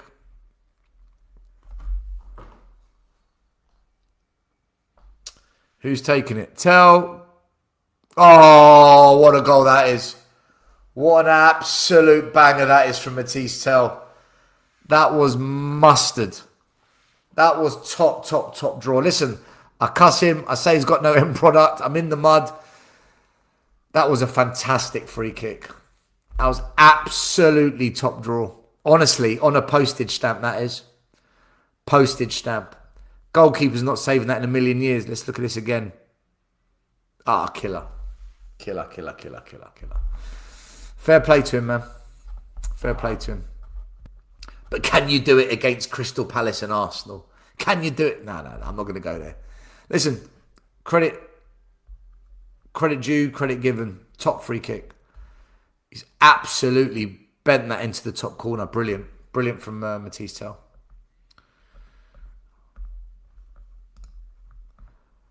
How many times do you think right now Sean Butler's mentioning my name on his channel? I literally just sat here going, no end product. But again, not trying to put a downer on it. I'm just being realistic. I need to see that in the Premier League, and I need to see goals consistently, okay? So when I see the consistency, and when I see it in the big games, then I can begin to say, all right, fair play. But again, it's against Sydney. There's no pressure. Let's give it time. But listen, great strike, fantastic goal. Honestly, top goal. My jersey value's just gone up. Mate, sell it to someone in the terraces right now. Tell can score in the Premiership with the aid of a deflection. Stel, you should come on with wellies next time. What is that? Because I'm walking in the mud. And a farmer's hat. And a dog whistle.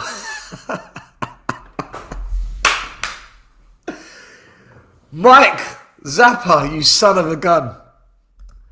Tell could be a good backup this season. Yeah, I guess we'll find out. I need to see it in open play. There's not really any pressure on a free kick.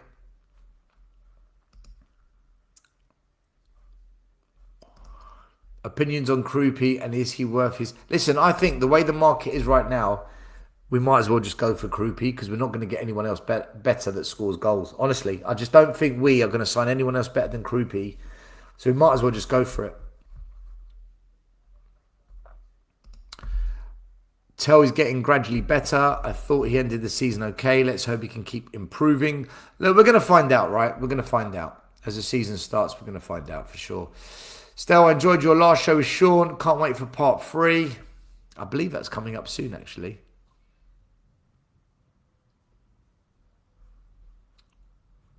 This starting 11... Oops, sorry. This starting 11 now is nowhere near good enough. Well, this isn't the starting 11 that we're going to start the season with, so let's wait and see. Bergvall and Tell are playing like they want to prove a point, which is good. Kai Martin looks promising. Solomon looks threatening, but we're missing many goal chances. One swallow doesn't make a... I don't know what Tell is, by the way. Is he a winger or is he a number 9? He's not a number 9. He's not a number 9. I think he's an attacking forward, right, that inverts. I think he's an inverted attacking forward. 32 minutes gone. Tottenham 1, Sydney 0. That means we've scored 4 goals in 3 games and conceded 0. So far, so good. By the way, everyone that's tuned in, watching, thank you for being here. Smash a like, subscribe, hit the notification bell. Lots of love to you, your friends, your families. Hope you're enjoying your summer.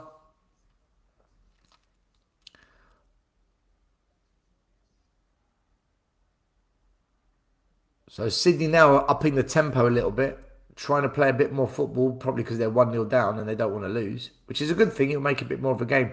Sydney now playing out from the back.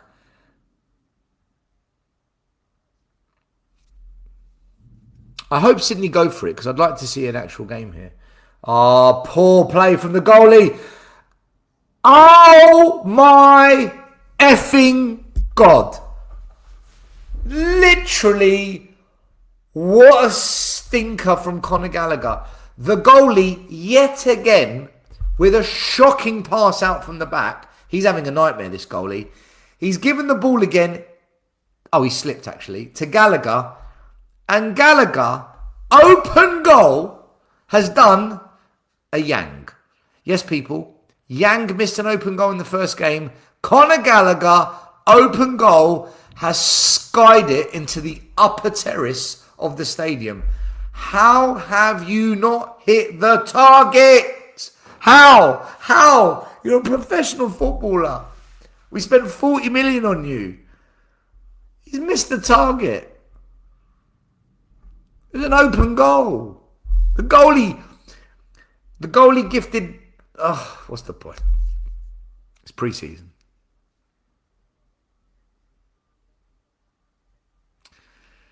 Sydney with the ball. Playing it out wide. Good first touch there from the wide guy there. That was one hell of a touch.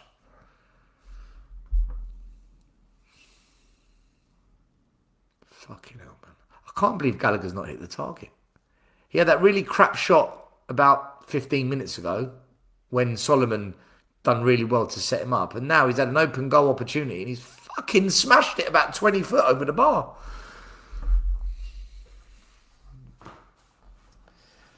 Alrighty. 10 minutes to go of the first half and Spurs are pressing. They've won the ball. Spurs have got a 3-on-3 here. We've got a chance. We've got to use the numbers. Good ball. Gallagher again. Oh, he's hit the post. He's hit the post. That was a much better shot, though, from Gallagher that time. Much more like it. Listen, at least he kind of almost-ish hit the target. Should he have squared it? Maybe. Sydney on the counter-attack, though. They've got the numbers here.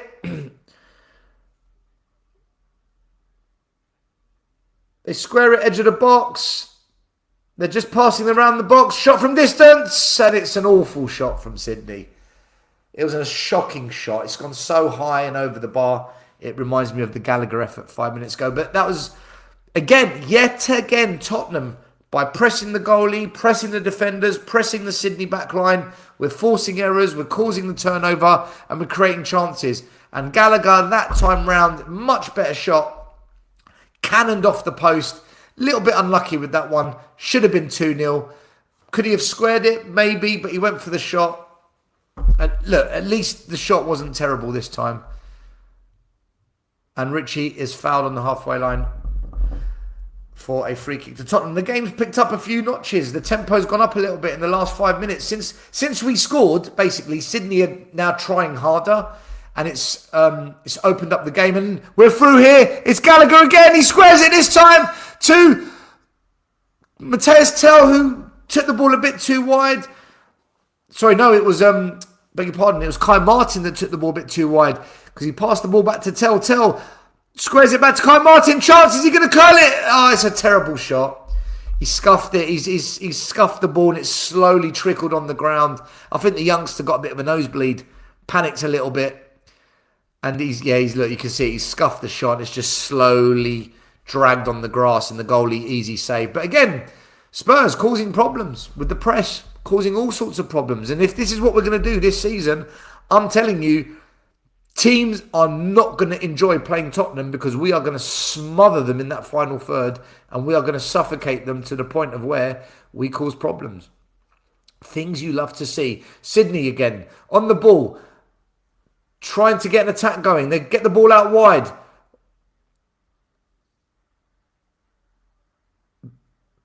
But Kai Martin done well there, stopping the one-on-one situation in the penalty box. Matthias Tell with a nice bit of skill on the wing, but they're saying it's a throw-in, but I don't think the ball went off there. Yeah, there was a bit of pulling and shoving from Kai Martin and the winger of Sydney. It was a bit of 50-50, so. But Kai Martin done well there to fend it off. Sydney get the ball out wide. They take the throw early. They recycle the ball. They ping it out to the halfway line. Now Spurs have pushed back. Spurs are slightly pushed back now.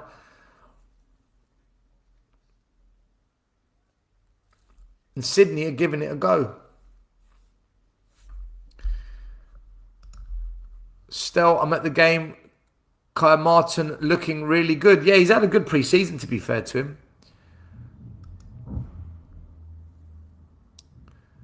Spurs, now they attack. Solomon driving up the flank. He's got two players on him. He's going to have to either beat them both or square back. And he's tried to beat them both and he's won a throw-in for Tottenham Hotspur. Throw-in to Tottenham near the corner flag.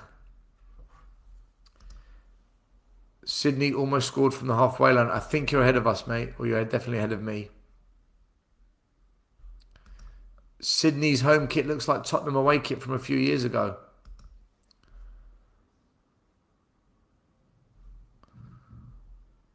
Oh, a sloppy pass there from Kai Martin. They take a shot from the halfway line!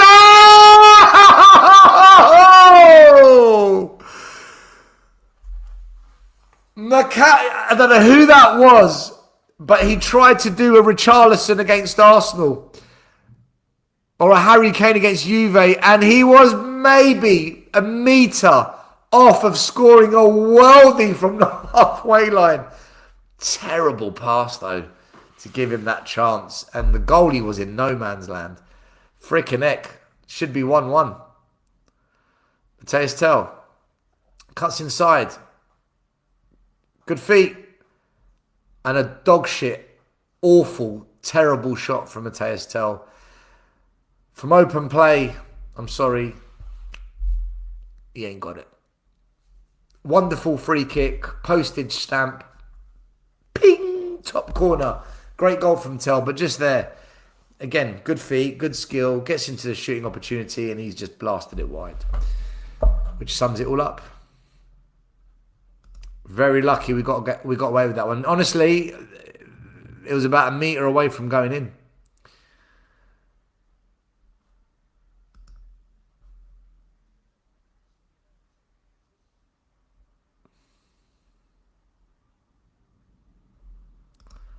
The late Jimmy Hill from Match Today has nothing on your call, Stel.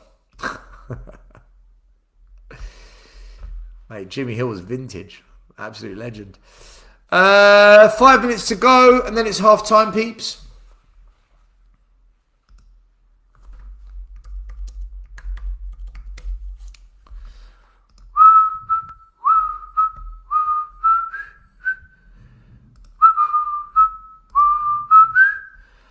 I love you, baby.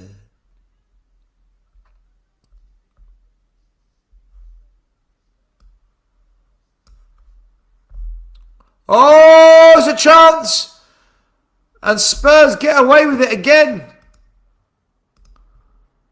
I took my eye off the game for 1 second and Sydney should have scored. Sydney could easily have equalised in this game. What happened there?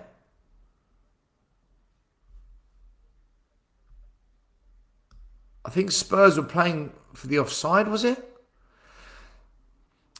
McAllister, the number 22 for Sydney, who took the shot from the halfway line, got in behind us. The goalie came out. He tried to dink it over the goalie, and he's just put it wide. But again, that could have easily have been another goal for Sydney. I'm not too sure what's going on here.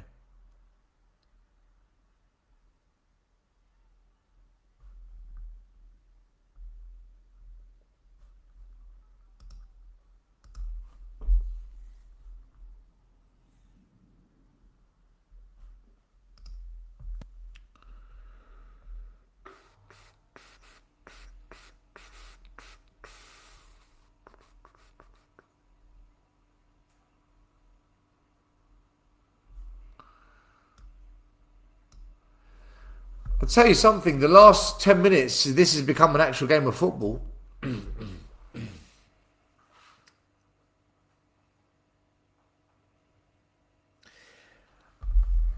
I think it's fair to say in the first half of this game, Richarlison has done absolutely nothing. Like, he's offered us nothing. It's I completely forgot that he was even on the football pitch. Solomon is not that bad. He's been all right pre-season, to be fair to him. Get Lubon to dissect Gray's performance. Sean is still defending Tell. Listen, Sean's gone balls deep with Tell. He's going to die on that sword. Yes, Sammy. How you doing, my man? How's the boys? Big up to you and the boys and the family.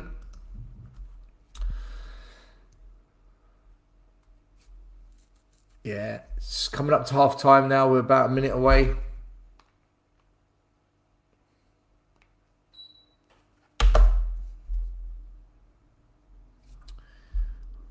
Aussie Coy saying Richarlison is so lazy, it's like playing with 10 men. I just don't know what he's done this half. Like, honestly, does anyone remember anything that Richarlison's done? I mean, we'll go for every player once we get to half time, but I just got no idea.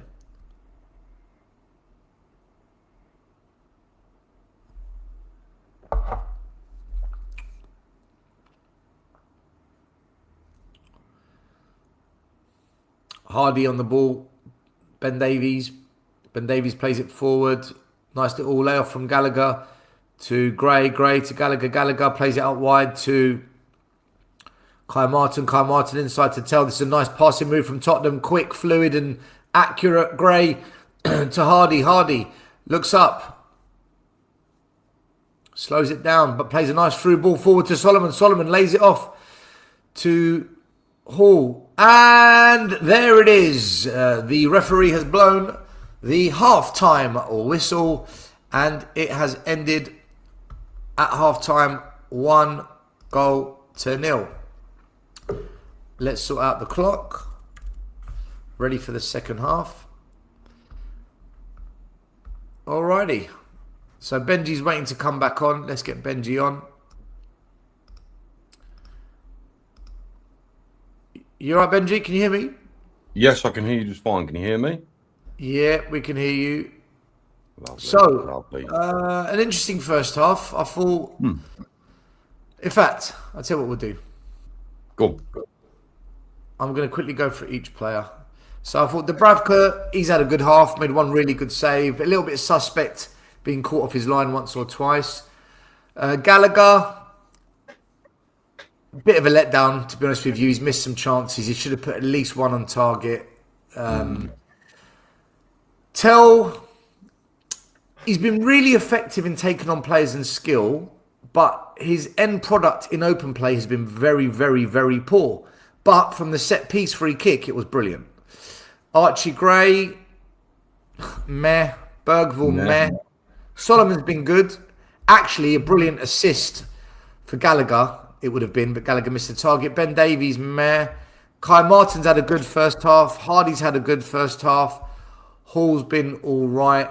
Richarlison has been non-existent, as in nothing. So we dominated the game, Benji. We're by far the better team. But as soon as we scored, the game opened up, and they kind of came out of their shell a bit, and then they could have got a couple of goals quite easily, but then we could have got a couple more as well. So Spurs deserve the lead. Maybe should be leading by 2 goals, but Sydney easily could have scored easily. Yeah, without doubt. And I blame that on a lack of quality up front, because I think when the team realises you aren't going to put it away, I think that builds pressure on the midfielders and the defenders, because at some point they're going to start bypassing your attack. You know, you're not, especially against a high quality team. I mean, this is Sydney FC, so look, no offence to them, but they're not the greatest of teams. But yeah, I hear you, mate. I hear you. But look, you know what? Going on to a more positive vibe with it. Regarding De Zerbi and the way he's setting up his team, you can really see what he's trying to do and the way he's preparing these players. Like it's a joy to behold, because the emphasis on triangles, one-touch passing, player positioning, you know, even down to the likes of braver passing at times. You know, it's really nice to see. However, it's gonna fade into utter insignificance if we don't buy some quality going forward. I can't keep watching this still. It's killing me. Like it's like having a cannon with no cannonballs. You know what I'm saying? I can't. Well, this is what I was saying earlier. It's like going to the nightclub. You do all the hard work. She wants to come home with you. She's into you. You're doing a Dan analogy, really? And then you get home and you can't perform. You know what it is? We look like Casanova, but we're actually Casaneva. Yeah, there are elements, mate. There are elements. Tell me something, still. Is Tell going to be a good player? Listen, his set pieces, I think, are really outstanding. Forget the goal. I just think his general set pieces are outstanding. And he's always looking to receive the ball. But sometimes I watch him and I think, do you know what? There is a player there. And other times I just think, what are we doing here? What do you make of Tell? I think he's overhyped. I think when he plays in games like this is his level. This is Tell's level. He looks comfortable. He wants to beat players. He wants to do back kills. He wants to cut inside. He wants to take shots. He's very comfortable because this is his level. Whereas when we come up against some proper teams, then we'll see what he can do. Can you beat the man? His crossing today from open play has been crap.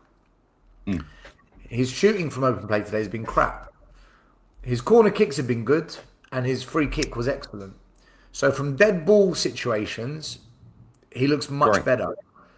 But from open play, I don't see anything special. I see an all right player. Same with Solomon. I see an all right player, but see, do you know what? Funny you bring Solomon up still, because we have one fit first team winger, one. Yeah. In Tell. I wonder if there is any notion around the club that we're possibly keeping Solomon. I don't know whether you have given that any thought. I mean, for me personally, I don't think Solomon is a Premier League player. I think if you give him too much time, he panics. I think his final third decision making is not great. He's good on the ball. You know, he has his moments where you think, wow, that was nice. But in terms of out and out quality, I don't think he's got it. But I do wonder, simply because of numbers, if we're considering maybe keeping him. Listen, so this is how we've got to think as Spurs fans, in my opinion. If we want top four, right, if this is what Spurs fans want, we want to be back in the Champions League, we want to challenge for it, we want to try and maybe try and attempt to challenge for a league title. If this is what Spurs fans want, go back to when we did that. Who was on the wing? Gareth Bale. Who was on the wing? Heung-min Son. They had skill, they had talent, and they had goals. That's not Solomon. That's not Tell. So if we want that, then you need those players. You need the Bales. You need the Sons, because they were the elite wide players we had at the time. Who were the strikers? It was the Berbatovs. It was the Defoes, the Keanes. It was the Kanes, the Sons. It was none of our strikers are at that level. So if Spurs fans want that up there, then just look at the players that we used to have when we were there. We're nowhere near that. We're nowhere near it. And that's the reality. So people are just going to say, oh, but Tell, but Oda, but it doesn't wash with me. I just don't see it. I just think, we've got Tell, Man City have got Doku and Semenyo. How are we going to compete with them? How do you compete with that? And they're the teams you have to beat to win the league or to win a European, the Champions League. An FA Cup's always possible, right? You can get, Crystal Palace did it. For sure.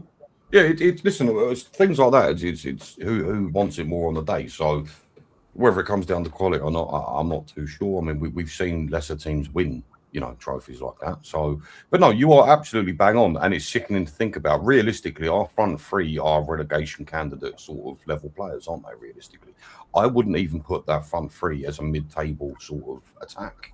I can think of many other teams that, you know what, dare I say, we have, without a shadow of a doubt, one of the worst set of front three players I think you can possibly have. All barring Kudus, of course. But you're right. Unless we address that front line, we are in very serious trouble. I mean, no doubt we've brought in some quality players, and I, for one, am very excited. But as I said previously, it's like having a cannon with no cannonballs. My question is, do you think this is going to be addressed this window? I think they're going to bring in someone. I just don't know who, Benji. I just don't know who. I think they are going to bring in You think someone? Yeah, I think they are. They're going to bring in someone. They have to. Zerbi can see this ain't good enough. How can you have all this possession, all this dominant, all these shots on goals, and end up with 1-0? Do you know what makes me laugh still, right? Think about it like this. I noticed in that game, right, whenever there was a chance to shoot, have you ever seen someone get pantsed in school? When they get their trousers pulled down in front of a girl and it's like, oh, I don't know what to do. That's what it looks like to me when Spurs players up front get an opportunity to shoot. It's embarrassing, mate. It's embarrassing. We've got to sort something out here. The only reason why I'm nervous is because Spurs have gone so quiet, and unfortunately, opportunities are starting to pass us by. So if we do bring some people in, it needs to be sooner rather than later, right? Surely you can't leave this sort of thing till right at the end. You can.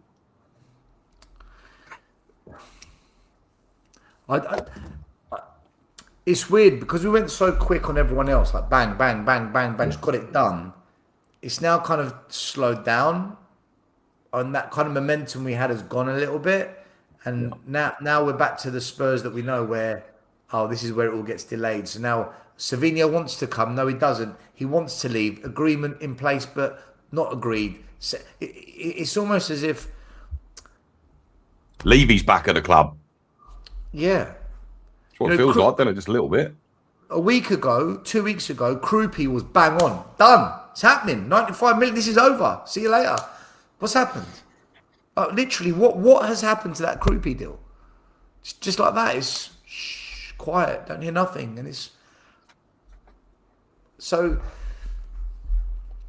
I mean, I can understand that Groupie deal because realistically, 90 million for a player of his quality is too much. It's way too much. So I to an extent, I can kind of understand it. But you are right. It's gone. It's gone deathly silent, and it is very concerning. Yeah, still, I don't know, and it is very reminiscent of Levy times when things would be left to the last minute. And the thing is, like the way we've started this transfer window has been, I mean, you know, you kind of it leans into the whole start and continue, you know, as you mean to go on, and we certainly haven't, you know. So yeah, it's something that worries me without a doubt. I think what will happen is we've got Chelsea on Saturday. If we play Chelsea, it's a really good game, and we lose, but we had lots of chances and didn't score. I think the pressure is going to ramp up. I think the pressure will ramp up where people say, "Hold on, listen, that's a taste of what it's really going to look like next season," and that just didn't work. Good possession, good playing out from the back, nice pressing, good game of football. We gave them a game, but mate, we just weren't good up front, and I think that's when the pressure is going to ramp up. Because right now we're all in a bit of la la land. It's a bit of dreamland. Oh, look at Tottenham, another win, good run out for the kids. Oh, look at Tell's free kick, and it masks it, doesn't it? But we're playing really crap teams. We're not playing good teams. So as soon as we play Chelsea, because Chelsea will want to test what they're about against us as well to see where they're at, right? They're going to want to see, look, where are we really at playing a Premier League club? So I think Saturday is definitely a much better indicator. Maybe that's the game that triggers the club to pull out the checkbook again and get some forwards in. But then do you not think the longer we leave it, the harder it's going to be? Because teams are going to know we are desperate. We are desperate. Do you not think that's perhaps not maybe the best route to take? Do you not think, you know, players in the forward line, and again, look, I could be wrong here. Do you not think that should have been maybe one of the first things we address? Because even last season, when we were able to hold it defensively, we had nothing going forward. Do you know what I'm saying? So, and I know you're supposed to build a team from the back. I understand that, and it's usually the best way to do it, and that's what we've done, all by a goalkeeper. But good God, if you can't see our biggest problem is up front, then I don't know what to say, you know. But I think the longer we leave it, the harder it's going to be. Personally, I think clubs know we're desperate already. I think they know that we're desperate. Yeah, I don't think it's nothing to hide. I think they know. I mean, look, there's plenty of names out there, isn't there? Really, I mean, I think there are plenty of talented players that improve our front line. Mate, Liao, Mamouche, Krupi, those three alone changes the whole club. By the way, I'm just going to put the kettle on quickly. Yeah, no worries. No, do you know what? To be fair, again, I like these players, but I'm wondering why we don't go and maybe take a look at someone like Pavlidis from, is it Porto Sporting? One of the two, I'm not sure. I mean, for me, that guy ticks every box that Spurs are looking for. Every box. The geezer is absolutely mustard. I'm actually really surprised why some teams haven't gone and taken a look at him. And I thought he was coming back, but yeah, obviously not. But yeah, so for me personally, still, I don't know if you heard that, mate. Pavlidis. You know much about Pavlidis up front? Yeah, you've mentioned him a few times. You've mentioned him a few times. Yeah, mate, please, if you've not taken a look at him, go take a look at him. He's a Greek boy as well. Absolute mustard. Plays a similar role. He plays striker, but can play a similar role to Krupi as well. He can play sort of further back slightly. I was just saying, I feel like he ticks every box for Tottenham going forward. I don't know what players the risk is he's got no Premier League experience, and is if you sign Krupi, he's got Premier League experience, which means he's not going to need a lot of time to settle in. Whereas if you sign like Pavlidis, he might not settle for 3 months, 6 months, 9 months, and then it's just which is why we should have got them in now, so they can begin the process. Which is why Yeah. I'd rather sign Mamouche and Krupi because they both know the Premier League. They're not gonna need this bedding in period. A little bit of time to get used to De Zerbi and the other players, but at least they know the Premier League. Tonali's coming on, by the way, guys. Just seen it on the TV screen. Tonali's coming on. I will dip, mate, and I'll see you shortly. Yeah. Yeah, Benji. After the game, just jump on. I'll carry on for about half an hour after the game. Yeah, man, no worries. We'll do. Guys, I'll see you in a bit. All right, big up to Benji as always. The Tottenham concept. Make sure you go and follow his channel. He's trying to grow it, trying to scale it. So I was just trying to find any stats from the first half, but there's nothing online that I can find. I might have to go onto another app. Let's see if we can find what's going on.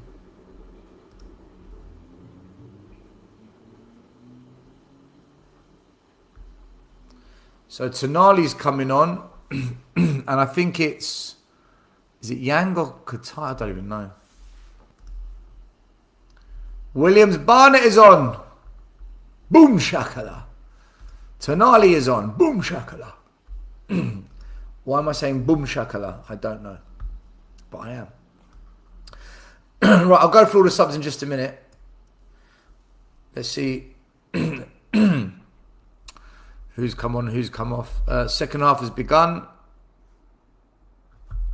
We are up and running.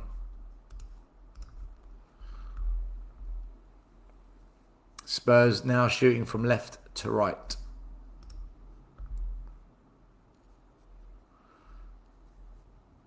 So Takai has come on, but who's he come off for? Oh, the goalkeeper of Sydney being pressed again. He doesn't like it. He doesn't like it. Done well to get out of it, though. Malachi Hardy receives the ball, plays it off to Hall. Bravka with a sloppy ball out from the back. That was shocking. And Sydney have got a chance here. If they can work the numbers. Some good passing. Cross, dangerous. Header! And it's over the bar. Dubravka putting Tottenham in trouble there.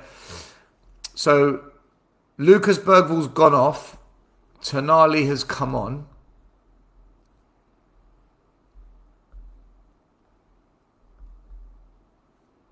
Hold on, just bear with me a second. I'll go for the subs. Let me pour my cup of tea.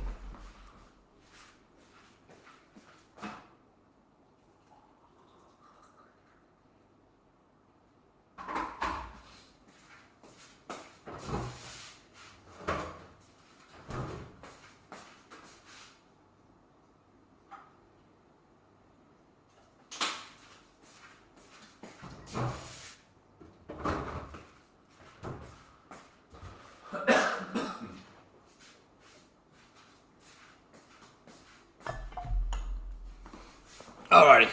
Sorry about that, everyone. Shot! Who was that? Williams Barnett! Cracking shot and saved by the keeper. Or did it go over? Was that a save or was it? I think it went over. Spurs with the press. Here they come again. Is that a free kick? No, it's not a free kick.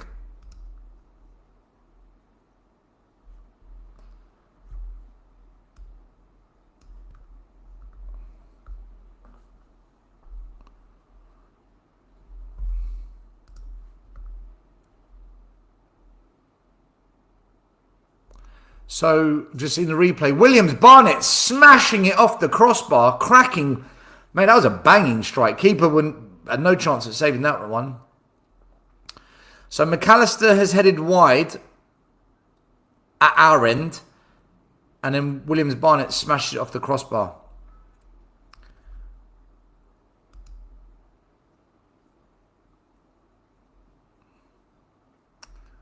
Archie Gray. No, Williams Barnett. Mate, Williams Barnett, he's just, it's the way he drops his shoulder and just glides on the ball and beats the man. He's got skills, you know. He's got skills. The boy knows how to beat a man. Something that we love to see at Tottenham. Atmosphere is about dead and I've got work tomorrow.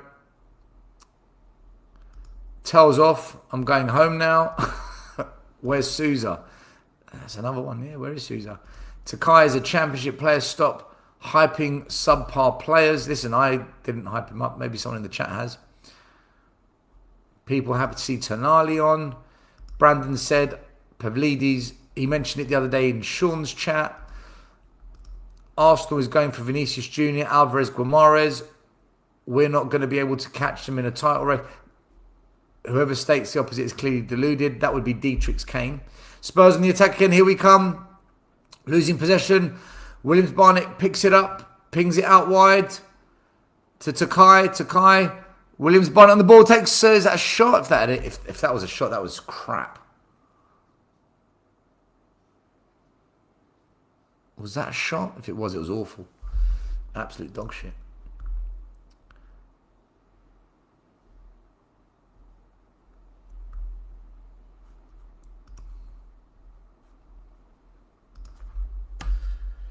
So, a very, very quick start to this second half from Tottenham, who've been on the front foot. Sydney also, they are giving it a game. They're not just going to sit here and let Spurs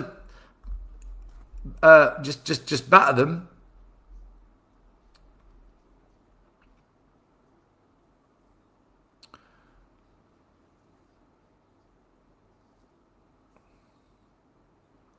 Spurs have got Sydney pinned back, edge of their box. Mate, Tonali's really tall. Williams-Barnett cuts inside, beats the man, puts a dangerous crossing again. Some good play from Williams-Barnett. He's trying to shine, isn't he? He's trying to show the gaffer, look, I can do it.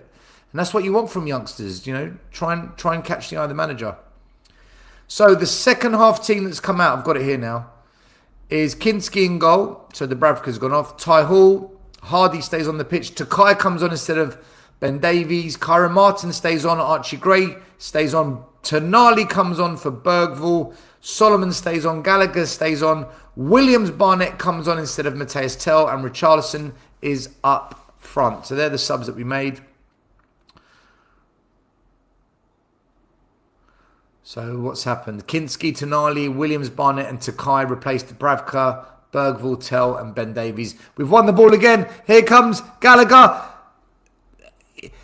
It's ridiculous, right? It's ridiculous. Gallagher's got the ball and he can't even stay on his feet. He's like wobbling. He's losing his balance. So, of course, the cross that he puts in is crap. Here's Gallagher again. Squares it. Solomon with a chance. Squares it to Tonali. Tonali to Gallagher. Gallagher, again, just gets out muscled. But I'm not sure about Gallagher, guys. You know that. I'm not convinced by Conor Gallagher at Tottenham. I know a lot of fans like him and, you know, he's a work engine.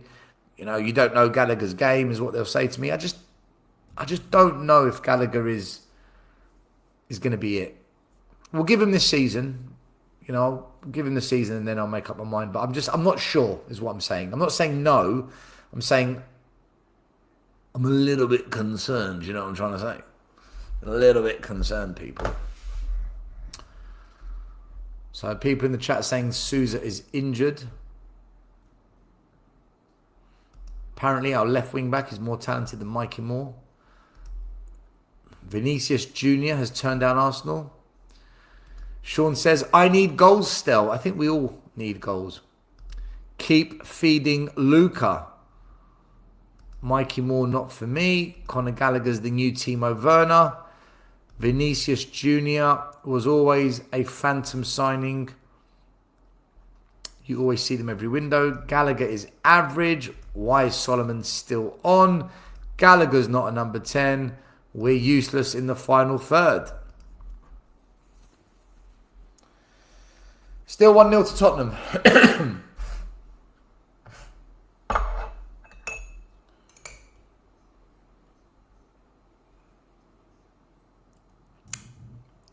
Sydney have the ball across the back. They're just passing it. They've slowed the game down, which I don't think is a good idea because they're actually better when they speed up a little bit. But we go again. Oh, I tell you what, the goalie took a risk there. Took a very, very, very risky touch, but he beat the man. And what a surprise, it was Richarlison. Why is Richarlison still on the pitch, guys? Can anyone tell me why this useless pigeon is still on the pitch? And why is he even at the club? He's done nothing. He's done absolutely nothing all game.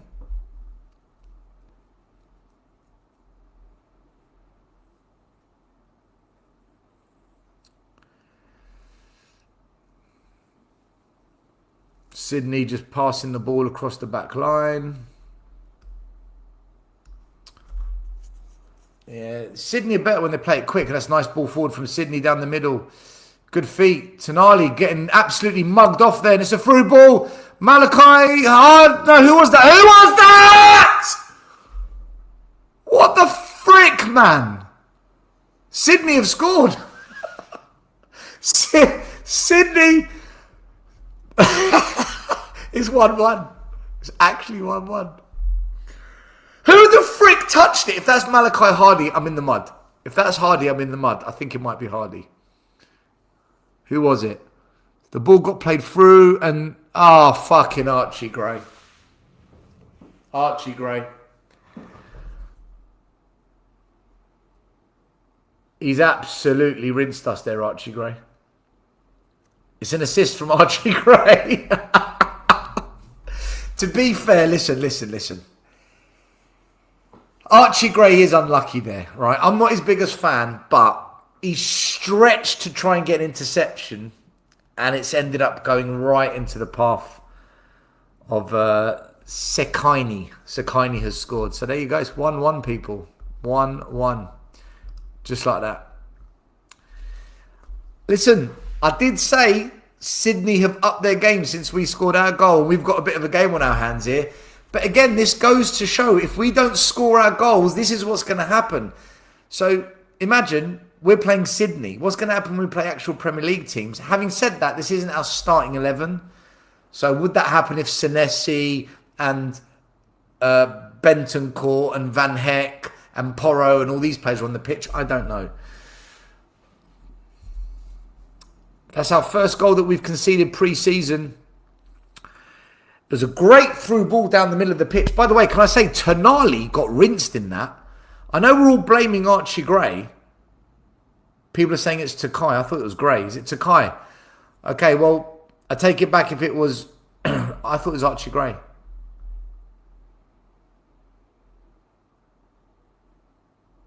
All right, take it back. It wasn't Archie Gray. It was Takai. I thought it was Archie Gray as well. Takai... who someone did say is a championship player.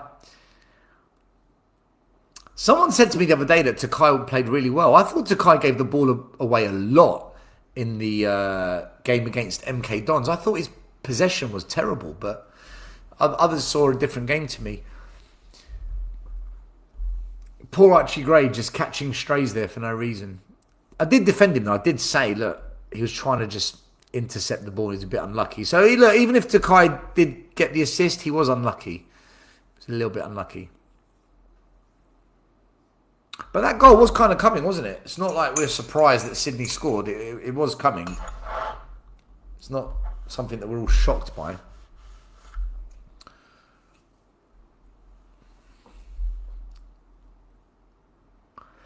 Can I say, my biggest concern there was Tonali got absolutely rinsed in that build-up play.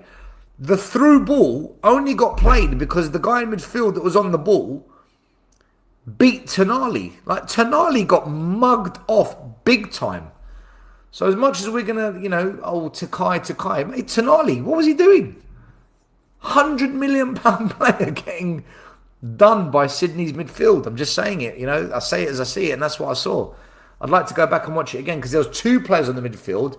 They both got done. So it wasn't just Tonali. There was two midfield players for Tottenham that got done.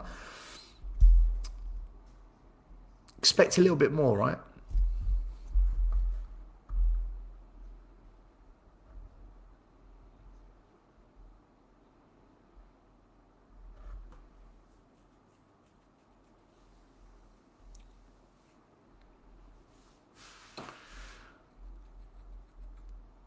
And it's a free kick to Sydney.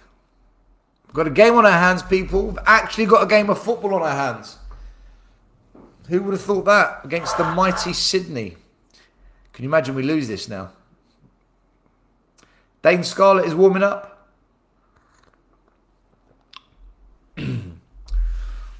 Sydney playing with a little bit more confidence. Spurs win the ball back. Conor Gallagher, again, in a good position. What can he do? Squares it back to nobody. Do you know what? I would take Conor Gallagher off, guys. I'd pull him off. He's not having a good game. And my goodness me, Kyle Martin got rinsed for pace there by the rapid pace of the Sydney winger. And I think it's Archie Gray that makes the recovery run.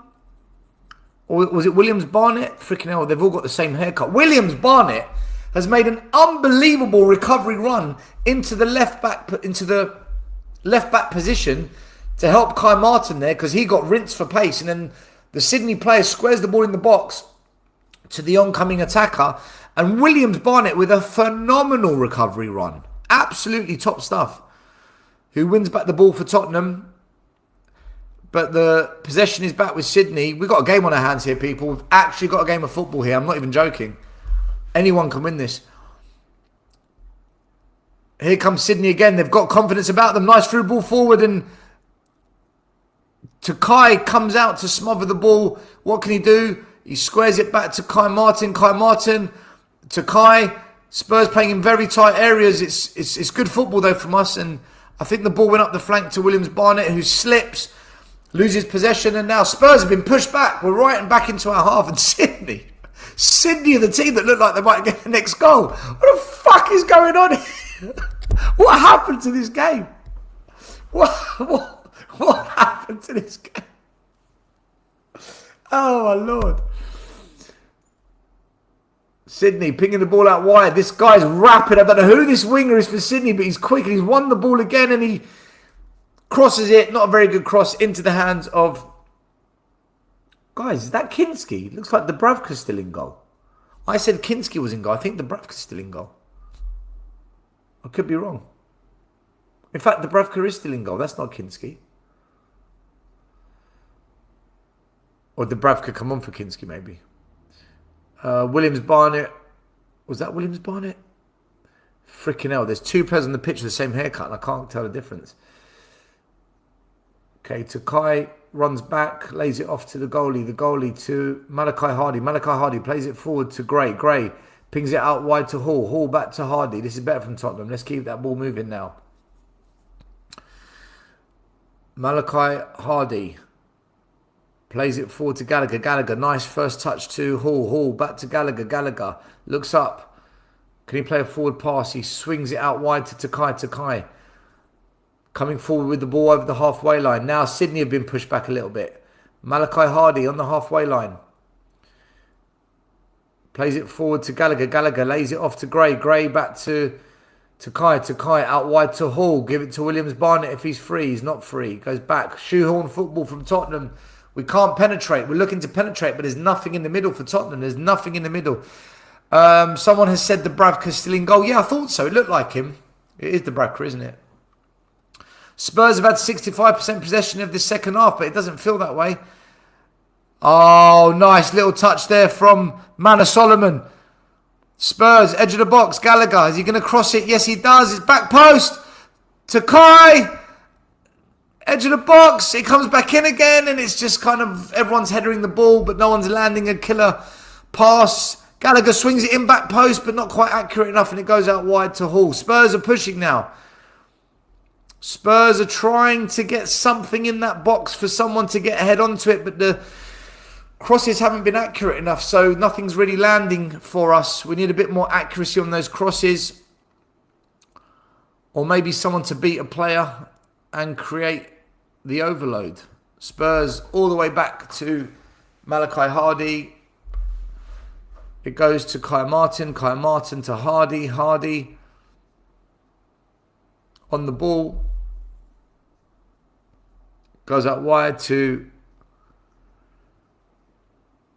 Williams Barnett, who plays a brilliant pass into Hall. Square it back. Oh, the pass wasn't good enough. Penalty. Is that a penalty? Richie's gone down, but if Richie goes down, it could mean anything because we know he likes to eat grass. Brilliant pass from Lucas Williams Barnett to release Hall. who, if he just squared it with a bit of accuracy, would have been a replica of the Richie goal that Richie scored in the last game when Matisse Tell set him up. Yeah, just seen it. It wasn't a foul. Richie's being a fucking donut as always. Instead of staying on his feet and keeping the ball moving, he's trying to trick the goalie. What a clown. It's the one thing that infuriates every Spurs fan is the way Richie always goes down. He's always on the ground. Great pass, though, from Williams-Barnett, I have to say. Split them wide open. Both teams trying to play it out from the back. Sydney now, they've got a chance to break us. Can they find their pass forward? Yes, they can. Sydney over the halfway line. Good defending from Takai, though, but he loses possession of the ball. So throw into Sydney on the halfway line. I think there's either a drinks break or a substitution. Right, there's 3 subs coming off from Sydney. I don't know why they're making 3 subs because they've got all the momentum. Well, not all of it, but they've got some momentum in this game. But they're making 3 substitutions. Solomon has now come off for Tottenham. Robertson's coming on. Dane Scarlett's coming on. There's a lot of players coming on, guys. You're going to have to bear with me. There's about 4 subs for Tottenham as well. I can see Robertson. I can see Dane Scarlett. I can see Donnelly. Archie Gray's come off. Richarlison's come off finally. An awful performance from him. He offered 0. Absolutely nothing today. Probably the worst player for Tottenham.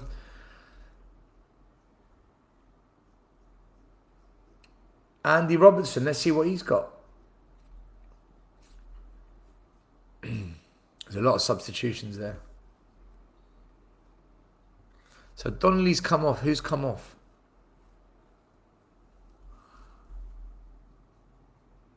So Malachi Hardy's still on the pitch. Robertson's on, Richarlison's off. Archie Gray's come off, Dane Scarlett's come on. I know that one as well, but there's 2 more subs.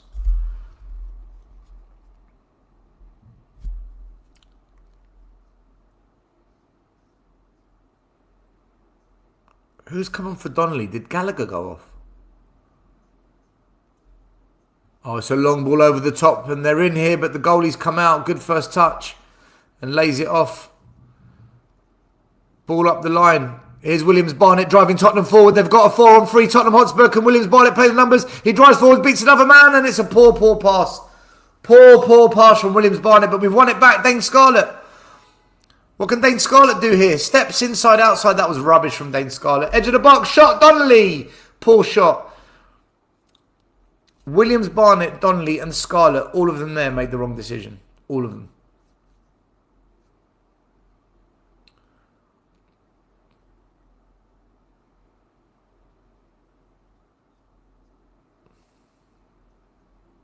I think Gallagher's gone off, guys.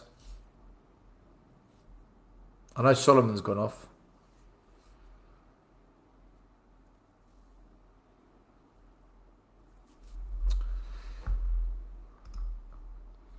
Guys, make sure to smash the like. Ball goes out wide. Here comes Tottenham again. Williams-Barnett, what's he going to do this time? One-on-one with the wing-back. Cuts inside. Beats the man, lays it off. Tonali! Good shot from Tonali! But the goalie was down and made the save. Nice play there from Tottenham. Good footwork from Williams-Barnett. Nice shot from Tonali. Hit it with real power. That was a very, very, very powerful effort there from Tonali into the hands of the goalkeeper.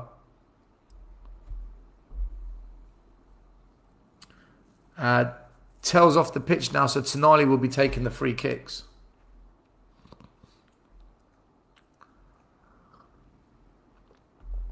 Tonali, edge of the box. Who's he giving it to?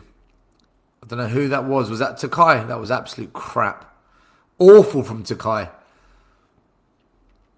And it's a race between Malachi Hardy and the Sydney player, and it goes off for a free kick. Sorry, a throw-in. 68 minutes gone. Tottenham 1, Sydney 1. Good game. Actually, a good game. Mate, I'm not impressed with Takai. Sorry, guys. If you think he's a good player, fair enough. What I've seen, He's not at it. Yeah, someone in the chat saying Gallagher's gone off. Yeah, I thought so. I could see that the number 8 wasn't on the pitch anymore. Sydney battling with Tottenham. Donnelly goes out to the corner flag to pick up possession. He squares it to, don't know who that was, but Scarlett, who's come deep, receives. Hall, Donnelly, nice tight football in very tight areas from Tottenham, and Donnelly with a cracking pass out wide, and the ball goes forward to Williams-Barnett again, who can travel with the ball. He's under pressure, he's being pushed and pulled, but we managed to keep the ball. It's out wide, cross, dangerous! Oh, what a goal that would have been! Yang missing the goal again, man. It's the same guy that missed the effort against MK Dong. What a passing move that was from Tottenham, and it was all the youngsters that made it. And then Robertson with a fantastic cross at the end. Andy Robertson, quality pass, back post. And Yang missing an open chance, man. Honestly, that was a banging passing move. I haven't seen football like that from Spurs in a long, long time. I know it's against Sydney, don't get carried away, but come on, man. That was brilliant passing play from Tottenham. Switching the play, tight areas, not panicking, accurate passing. Long, short range, good cross at the end. If that went in, that would have been a brilliant, brilliant team goal. Honestly, that would have been an excellent team goal. Gutted that never went in. Great to see the youngsters as well pinging that ball. But again, I've said it many a time. They've been coached to play this way. The academy have been coached to play the Zerbi ball. Now is the time to bring in some of these youngsters. They're actually coached for this. Great cross by Robertson, by the way. Brilliant cross. Gutted, we never scored that, man. Gutted. That's the kind of football you love to see. Oh, what a shame. What a shame. We'd have been talking about that goal for a couple of weeks to come. Brilliant. Brilliant football, man. Got me excited. Blimey. Stelios excited. What are we doing here?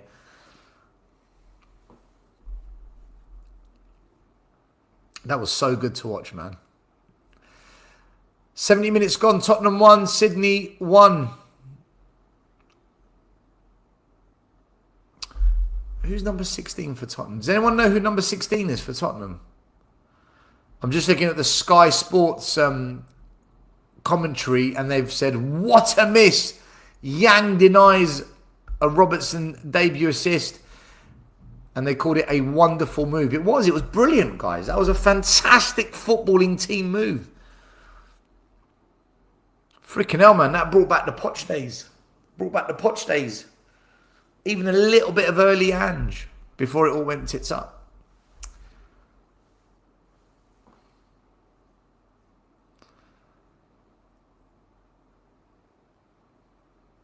All right, Tottenham have got the ball on the halfway line.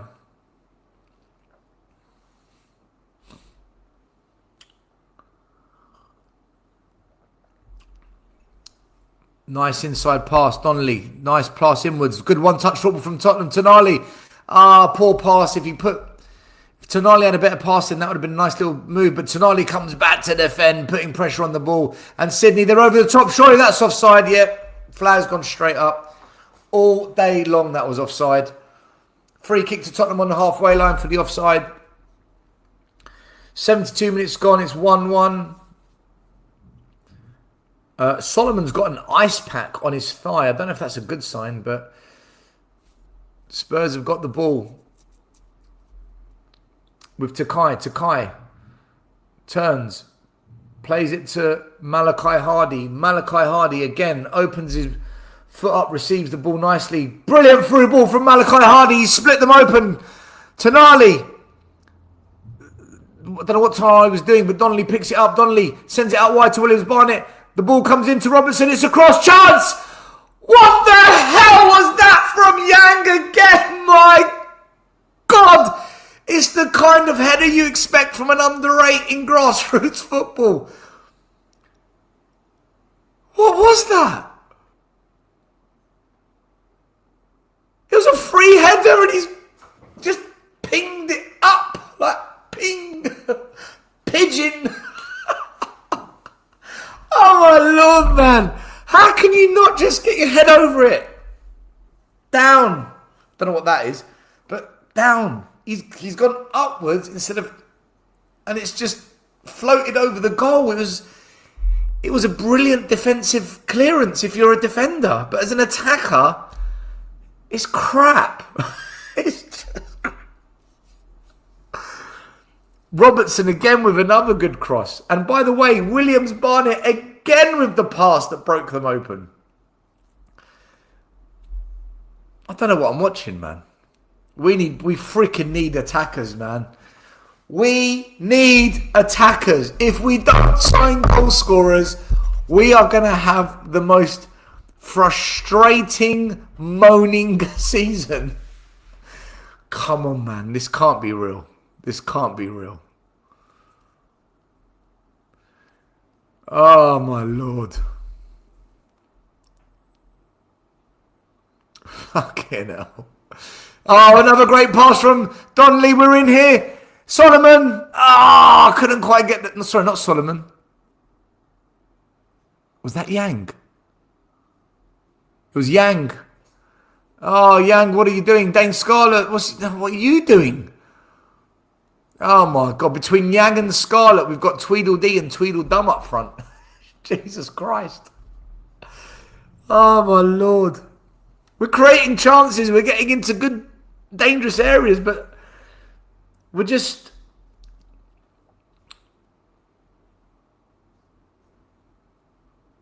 We're toothless up front. We're like a hose pipe with a hose pipe ban. There's no water coming out the pipe. Someone's banned us from shooting. Can someone tell Tottenham that there's a hose pipe ban up front so that we can... Oh, nice flick from Williams-Barnett to Donnelly. This is nice football again. Robertson, cross. Didn't beat the first man. Good link-up play between Donnelly and Williams-Barnett. Some of the one-touch link-up plays been crisp. Nice, sexy football. I like it. I like it a lot. And Robertson with some really, really good crosses as well. Sydney winning the ball back though. I'm worried that all this momentum we've had, because we haven't capitalised on it, Sydney are going to get one chance and score. We're going to end up losing this game 2-1 after having all the chances, all the opportunities. But, you know, hosepipe ban. Thames Water not letting us water the flowers and all. And a poor cross into the box. There's a Thames Water hosepipe ban at Tottenham. We're not allowed to water the plants.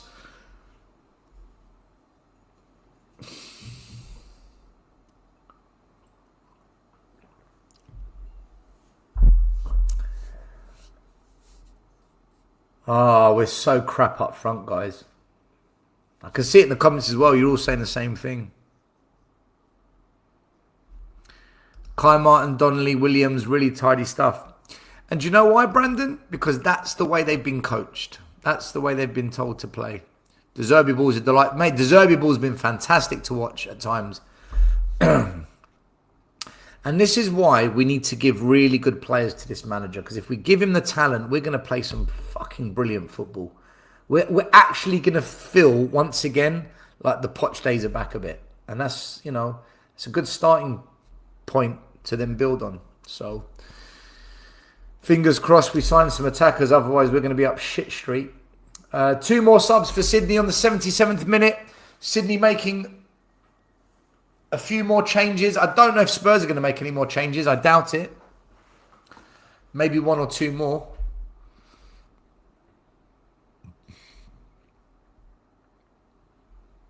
The Zerbi is going to turn Luca into a monster. Listen, if he does, I'll be here for it. And I'll be the one saying, guys, I've been trying to bang on about the academy. We've got to give him some of a bit of a chance. My man Malachi Hardy comes off. He was, again, flawless today. Malachi Hardy with a brilliant performance. And Kai Martin, who also impressed today, he's come off. 2 youngsters have come on. I think we've brought on... I think that's Mason Melia that's come on. Right, I've just read, guys, if it stays 1-1, it's a penalty shootout. Yeah, Tingy, that's it. Tingy's come on. Tyler Tingy's come on at centre-back. And I'm pretty sure it's Mason Melia that's come on. I'll just wait for the confirmation.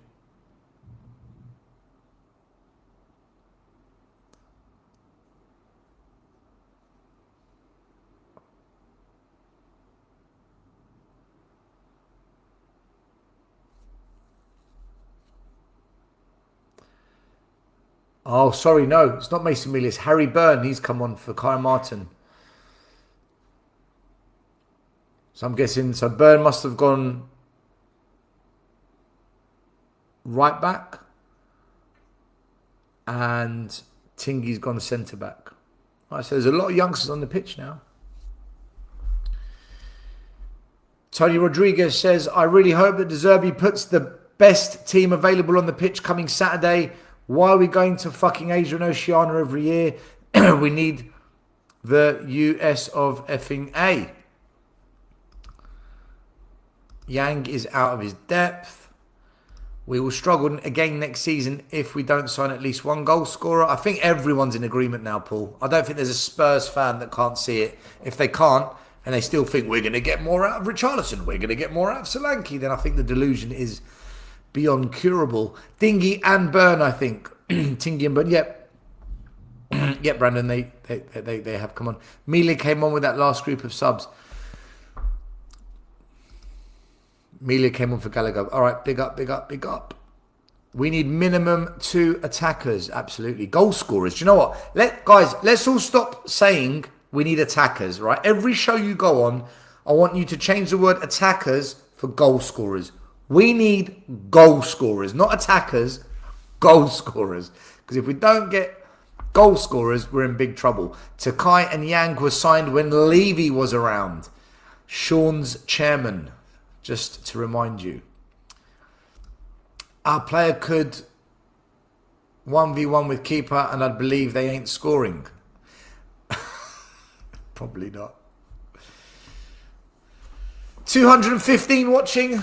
Smash the like, subscribe. Thanks for being here. Notification bell. You know the drill by now. 10 minutes to go. It's probably going to be a case of next goal wins it or we're going to penalties. One of the two. Spurs play the ball forward. Nice turn on the ball. Switch of the play. Up the flanks. Nice play from the youngsters. The passing is crisp and accurate. I love it. I love it, man. I absolutely love it when I see crisp passing. Especially when it's quick and to feet. It's just what it's supposed to be about. Ball goes out wide to Williams Barnett. Beats the man. Oh, he's done it again. But the cross is not good enough. I'm sorry, Williams Barnett. You've got to put a better cross than that. Otherwise, you are no different to Mateus Tell. I'm just saying as it is, and I'm a big fan of yours. You're 16. Sort it out before you get to 18. Still in development, though. I love the fact that he's direct. He's always forward thinking. That's what we need at Tottenham. Goalie plays out from back for Sydney. Spurs press. Dane Scarlett putting pressure on the ball, but Sydney play it out. But they've given the ball away again. I think Donnelly's won it there, or was it Byrne? One of the two.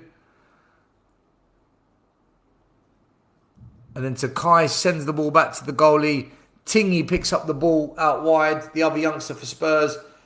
And we recycle the ball. It goes into the middle to Donnelly. Donnelly's played some really nice through balls today. Do you know that? He really has. Direct to feet. Oh. We tried to switch the ball, but we hit it at Williams Barnett. It's come off his chest and it's gone back to the Sydney team. Sydney try and play it up the wings. Both teams are trying to play the same way, basically. Spurs are just slightly better at it and quicker. But Sydney, then listen, you know what, Sydney, fair play to them. They've given it a go, you know. They've actually given it a go. They might not have the talent level, but they've given it a go. Another long ball over the top that's going to test Spurs, but we deal with it with ease. I'm surprised Kinski hasn't played. Guys, here's a question for you. Do you think there's a chance that Dubravka's going to be the number one next season?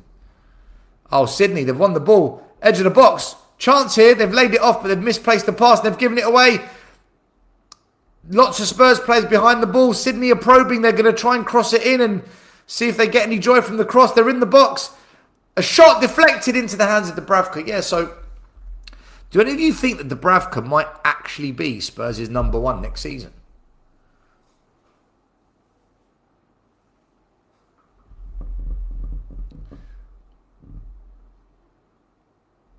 Spurs have made 349 passes in the opposition's half. Sydney have made 100. So we've had 3.5 more passes in their half. We've had 14 shots at goal today. They've had 7. So, look, stats-wise, we've outplayed them again, like we did with Auckland and MK Dons. But Sydney have given it a game, and they've had chances. Oh, good feet from Robertson. Plays it out wide. Williams Barnett. He's on the attack again, but he's got players running back to him. Nice inside pass to Robertson. Again, it's squared across the goal, and there's no one there to tap it in. Come on. Come on. There's no one anticipating it. Williams, I tell you what, Williams, Barnett, Donnelly, and Robertson have linked up so well in the last 20 minutes. Like, really, really good football. Kinski, bro. Yeah, I'm asking you, do you think Kinski or do you think Dubravka will be the #1 next season? Because I think maybe the Zerbi's considering Dubravka. I think it should be Kinski, but I'm asking what you lot think. Corner kick to Tottenham. It comes in and it's cleared by Sydney, but Spurs are going to send the ball back in there to Kai. Plays it out wide. Awful cross. It's a dreadful cross into the box. And he had loads of time to figure that out as well.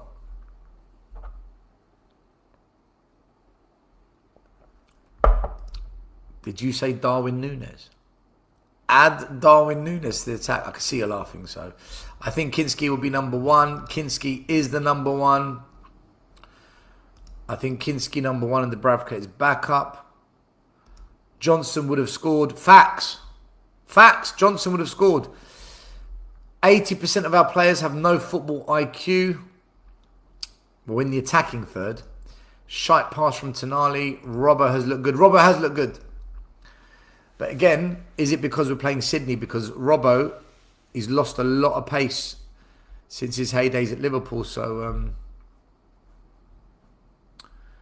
but he has looked good in this game, there's no doubt. My Spurs play has just collapsed. Fantastic. Yes, sir.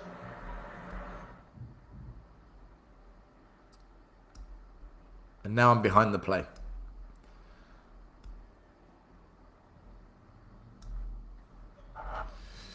All right, I think I'm 15 seconds behind the play.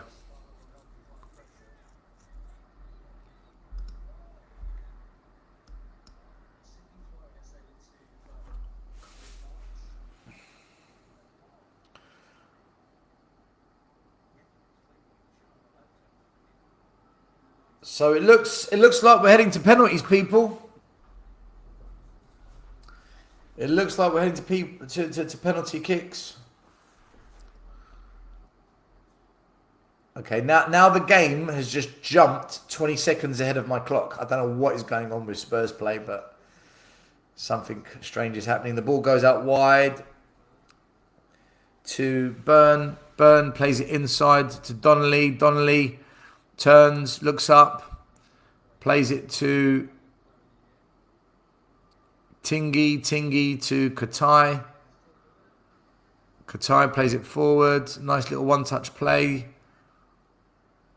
Tonali's in the middle of the park. No one's really looking to pass to him. Oh, good run from Tonali there. Or was that Williams Barnett? Mate, Williams Barnett is so full of potential. He receives the ball on the back foot, turns on the front foot, skips past one player, close footwork, rolls it onto his other foot. If he got the shot away, God knows. But he's a skillful player. Williams Barnett has got talent, people. You can hate the youth as much as you like. You can shit on the academy all you like, but he's got skills. He's 16. Remember that. He's 16. Turning 17. Here he is again. Williams Barnett driving forward. What's he going to do? He's got a player on behind him. He's got a player in front. Takes the shot. It cannons off the Sydney players. back, and it goes off for a corner kick.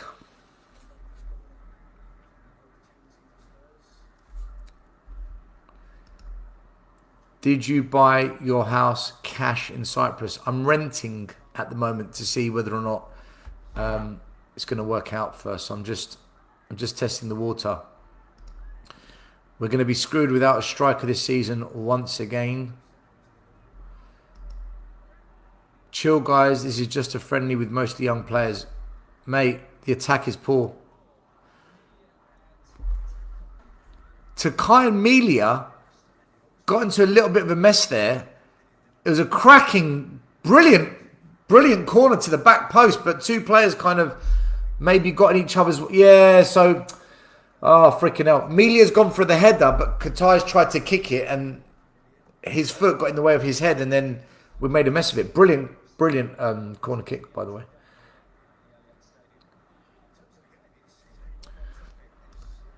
Barnett needs to go on loan. He can't go on loan, Prez, because he's not 18. You can only go on loan when you're 18. We're just in the wrong stage for youth after back-to-back 17s. Now, now's the best time, Daryl. Now's the best time because there's no major expectation on this team. Now's the time to do it. If we get back into the top four, that's not the time to do it because we're going to want to win the league and we're going to want to sign better players. Now's the time to do it, in my opinion. We need to judge the team when we play Chelsea and Hoffenheim. Agreed. Lionel Barnett. Alex, you are going a little bit OTT there. Barnett is a baller. He's definitely got the potential. Barnett is 17. Sorry, beg your pardon. All right, still 17. Very young. He's not even an adult. You're not legally in the UK an adult until you're 18. And you're not an adult in football until you're 21. In youth football, I don't know why the rule is, but you're classed as youth until you're 21. Benji, I'll bring you on in just a minute. Right, there you go. It's gone to penalties. Let's get Benji back on for the penalty shootout. So it's finished 1-1, everyone. It's gone to penalties. Benji, what did you make of that second half? This is what happens when your front line can't put away your chances. You'll invite pressure, and that's exactly what happened. I was pulling my hair out at times going forward with Spurs. It's. I hate to fixate on that front line, but if you can't put your chances away, we should have been out of sight in that first half. That was kind of embarrassing for me, if I'm honest. We couldn't score a goal from open play against Sydney FC. Did you say we're going to penalties, by the way? Yeah, it's gone to penalties. It's going to a penalty shootout. By the way, Mervin, I couldn't disagree with you anymore. Don't want any of these youth near the first team. Only the left wing back, rest are shite. That's the kind of intelligence lacking from the typical Spurs fan that's got no understanding of youth development, academy football, coaching, player development, player pathways. You have zero knowledge of any of that. And as a result, you just call them shite. And that's the disease that we have at Tottenham when it comes to the academy and the player pathway to the first team. Sorry to be harsh on you, mate, but to say they're shite is... If you can't see Lucas Williams-Barnett has got bags of potential, I think you're blind. I really do. And if you can't see Malachi Hardy is far more technically suitable to De Zerbi's team than Danzo, again, I can't help you. I can't help when people make comments like that. Still, if you don't mind me just saying, people are sick and tired of potential. Yeah, but it's always potential until you're given a chance to prove what you can actually do, right? What did you think of Williams-Barnett today? Listen, there's a lot of noise around Lucas Barnett. He's a decent little player, but again, he's one of those that is a maybe. He's got no quality when it comes to final third decision making. He's quite poor, if you ask me. I mean, look, he's great on the ball. He set up 2 chances and he hit the crossbar. Look, I'm not. Look, listen. Again, I'm one of those Spurs fans that's in the mindset of I don't care. Benji, the 2 big chances in the second half, he created them with a through ball to Robertson and then a through ball to Kai Martin. He split the defence. Yeah, and he also messed up a few times as well. All right, he's not perfect, right? Everyone's going to have those errors. He's 17. The point is, how's he ever going to be good if we don't give him a chance? Who showed you more than him today? Out of all the Spurs players today, who showed you more than him? That's a better question maybe to answer.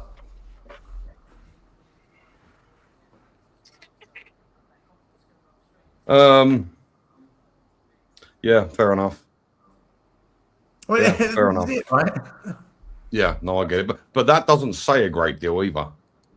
You know, for the Spurs youth. It doesn't say a lot, does it, really? I know there are people at the moment advocating, and I'm not sure why. Where has this youth issue come from? Who cares? We're looking to do bigger and better things. Like right now, I don't think we should be focusing on youth. All right, guess who's taking the first penalty for Tottenham? Williams Barnett. All right, so Williams Barnett steps up. First penalty for Tottenham Hotspur. First penalty of the penalty shootout. Takes his run up, little stutter. It's going to be right foot. Oh! In your face! He's Panenka the keeper! I don't want to hear it! That was dirty. That was dirty. Oh my goodness. Oh my god, that was filthy. Mate, if you lot can't see talent in the making, I'm done. That was filthy. What Spurs player in this squad can do that or would even dare to do that? Mate, that's a disgrace what he That just was done. outrageous, to be fair. Oh my word. Sydney, step up. Nice, bottom corner, 1-1. Listen to me. When I talk about the youth, I don't say it because I don't really believe it.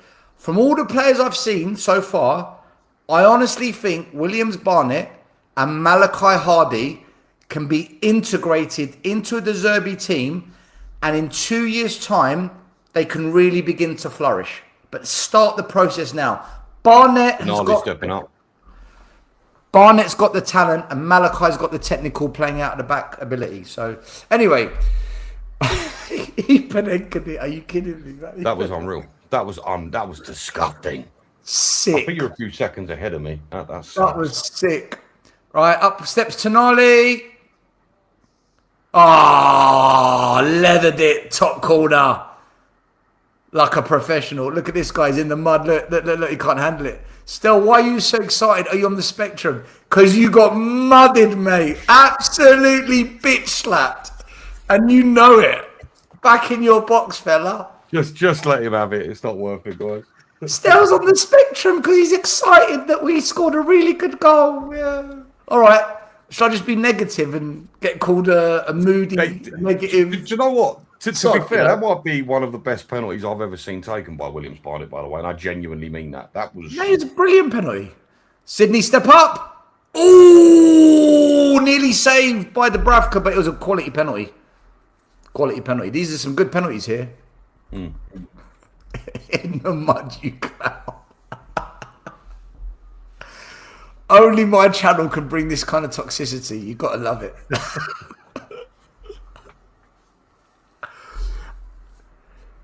Andy Robertson, you got a fancy seasoned pro, almost a veteran of the game. He's won it all. He steps up. Surely this is going to be 3-2 to Tottenham. Andy Robertson, left foot. Oh, quality. These are some fantastic penalties that we're seeing here, you know. Nice. Mate, that's a quality penalty. Yeah. Harry Kane would be proud of every single penalty that's been scored so far. By the way, there was a chat from Kuva. I did see him. Let me bring it up. Kuva, big up Stealth. Thought I'd just listen to your take on the match and save myself 90 minutes. Good choice. Listen, it's been the best of the pre-season friendlies so far. Both teams had good chances. Spurs, though, still just lacking up front, Kuva. We've got problems up top. Sydney, step up.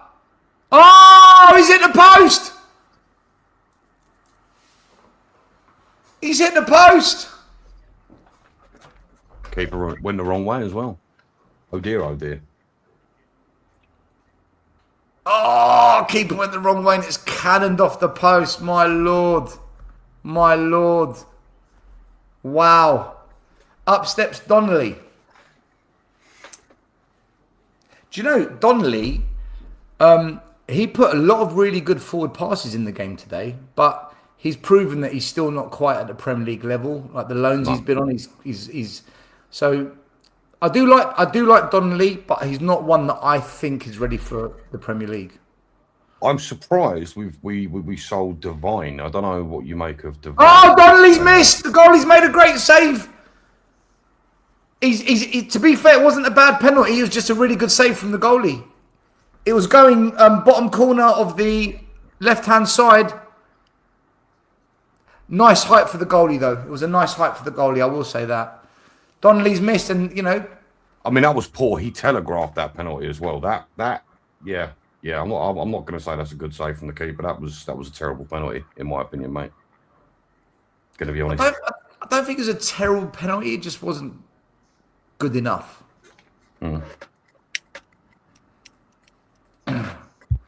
All right, so Sydney, they've got a chance to level it out here. Can Dubravka pull off another save? Will they score? Will they miss? Oh, Dubravka's pulled it out of the bag!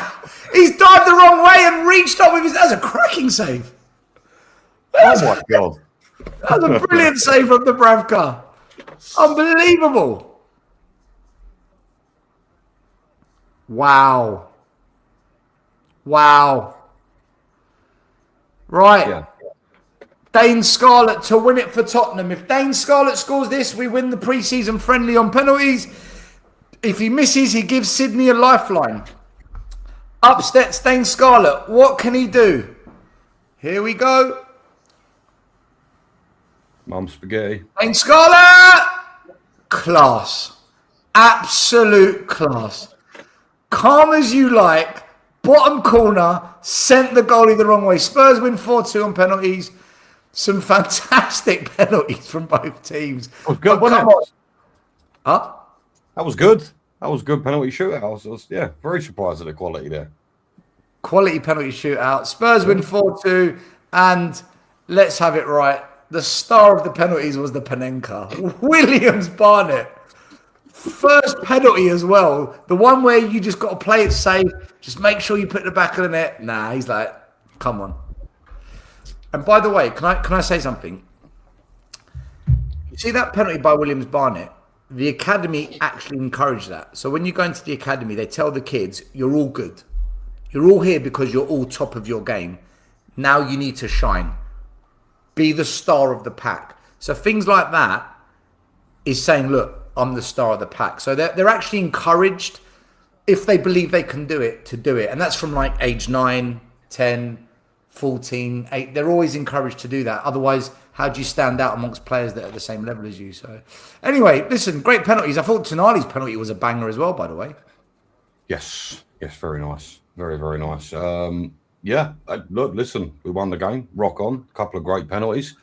I'm not so sure about Donnelly's penalty. Again, I thought that was pretty poor, mate, if I'm honest with you. But to be fair, look, we won. Rock on. I'm happy. I can't get over that bloody Williams Barnett penalty. That was unreal. Honestly, guys, if you haven't seen that, please go and watch it. That was phenomenal. Ronaldinho would have been proud of that sort of penalty. Unreal. Still don't want him in the first team, though. Listen, at the end of the day, he's a player that's got all the makings of a player that's going to be really, really good one day, but only if the next phase of his development is done correctly. And the only way it's going to be done correctly is if he starts training with players that are of a better level, which basically is the first team. And the same applies to Malachi Hardy. Of all the players I've seen pre-season, the two that are really standing out for me are Malachi Hardy and Williams Barnett from the academy. They're the two academy kids that, in my opinion, it's just my view, they're the two that I think would work in a De Zerbi team as well. The others, they've shown moments, but not enough. We're lacking up front though, Benji. That is the big glaring problem, isn't it? Up front, we still look like we ain't got a clue. It's a gaping hole. It's embarrassing. But you know what? Can I go back to the youth really quick? Because I'm interested in your opinion. So me and Rain had an argument about what's best for youth players. Now tell me something. In your opinion, do you think it is better for players like Williams Barnett, maybe even a Mikey Moore, to go out on loan for first team minutes? Or do you feel it's better they stay at Spurs and train with what do you think would be more productive for them going forward? So either stay at Spurs and train with the first team, very limited minutes, or go out and put that into practice in the first team, say maybe in like a championship or even a League One. Where do you stand on that? A loan deal is best, but only if it's the right loan deal, and quite often it's not. So I personally think either go to the championship, but in a team where you know the style of play is going to be similar to what we're about, and the manager's actually going to give you some minutes, which is very difficult. I don't think we should loan players out below championship, because I don't, other than the physicality, they're not learning the speed of the game and the technical decision making at pace of the Premier League. I personally would like to see us just pick up the phone to all the teams that get promoted. So who's come up this year? Coventry. Yep. Is it not Burnley? All the teams that come up, I think we should pick up the phone to them and say, look, do you want any talented young football players on loan? Because at least then they're playing in the Premier League. But then it's minutes. That's what worries me. Minutes, though. Well, this is why I would say it's got to be the right type of loan. So you look at Frank Lampard. He's the manager of Coventry. They've just come up. Yeah. Frank Lampard is known for youth development. He will know who Williams Barnett, Hardy, Mikey Moore, he will know who they are. That's the kind of club I would say take them, because Lampard will do something with them. He'll at least give them a go. So the right loan deal is the best thing. But quite often, I think the loan deals for a lot of our kids aren't the requirements of what we want, because our kids have been taught to play a certain type of football. They've been taught a particular way. So there's no point going and playing for freaking Bristol Rovers if they play Frank ball. There's no point going on loan to Sheffield United if they're going to play, like Conte's team. It doesn't make sense. No, I agree. And I think it's such a tricky thing to deal with, because it's not as much on the player as it is the club getting the loan right. I mean, we've seen it, haven't we? We've seen it with Vuskovic. The way we handled him was absolutely sublime. I feel like he kept stepping up in level, stepping up to harder leagues, ended up in Germany and smashed it out of the park. So we are capable of making the right decision. But again, I feel like it's one of those things where the stars have to align, like a club of the quality that we're talking about that these players should go to. They're going to need players in that specific position. And I think the main thing is here, you want to guarantee game time. And I know that's usually part of loan contracts. Well, to my knowledge, is part of loan contracts, X amount of of game time. Is that right? That is a thing that they negotiate for? No, I don't think they do. No, because you can never guarantee game time. You can't do it.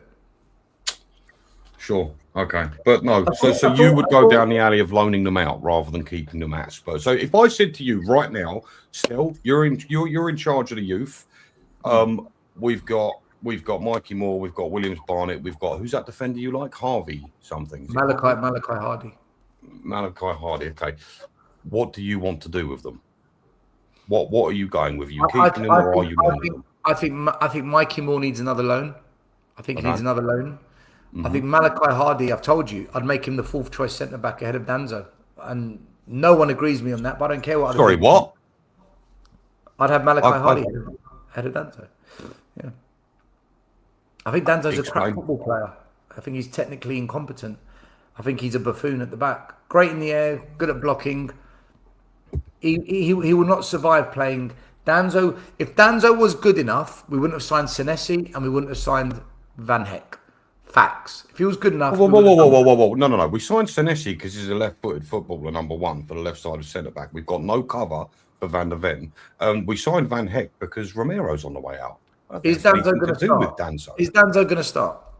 No, but he's a fantastic backup player. Player. Exactly. So he's not going to start because he's not good enough, Benji. That's why he's not going to start.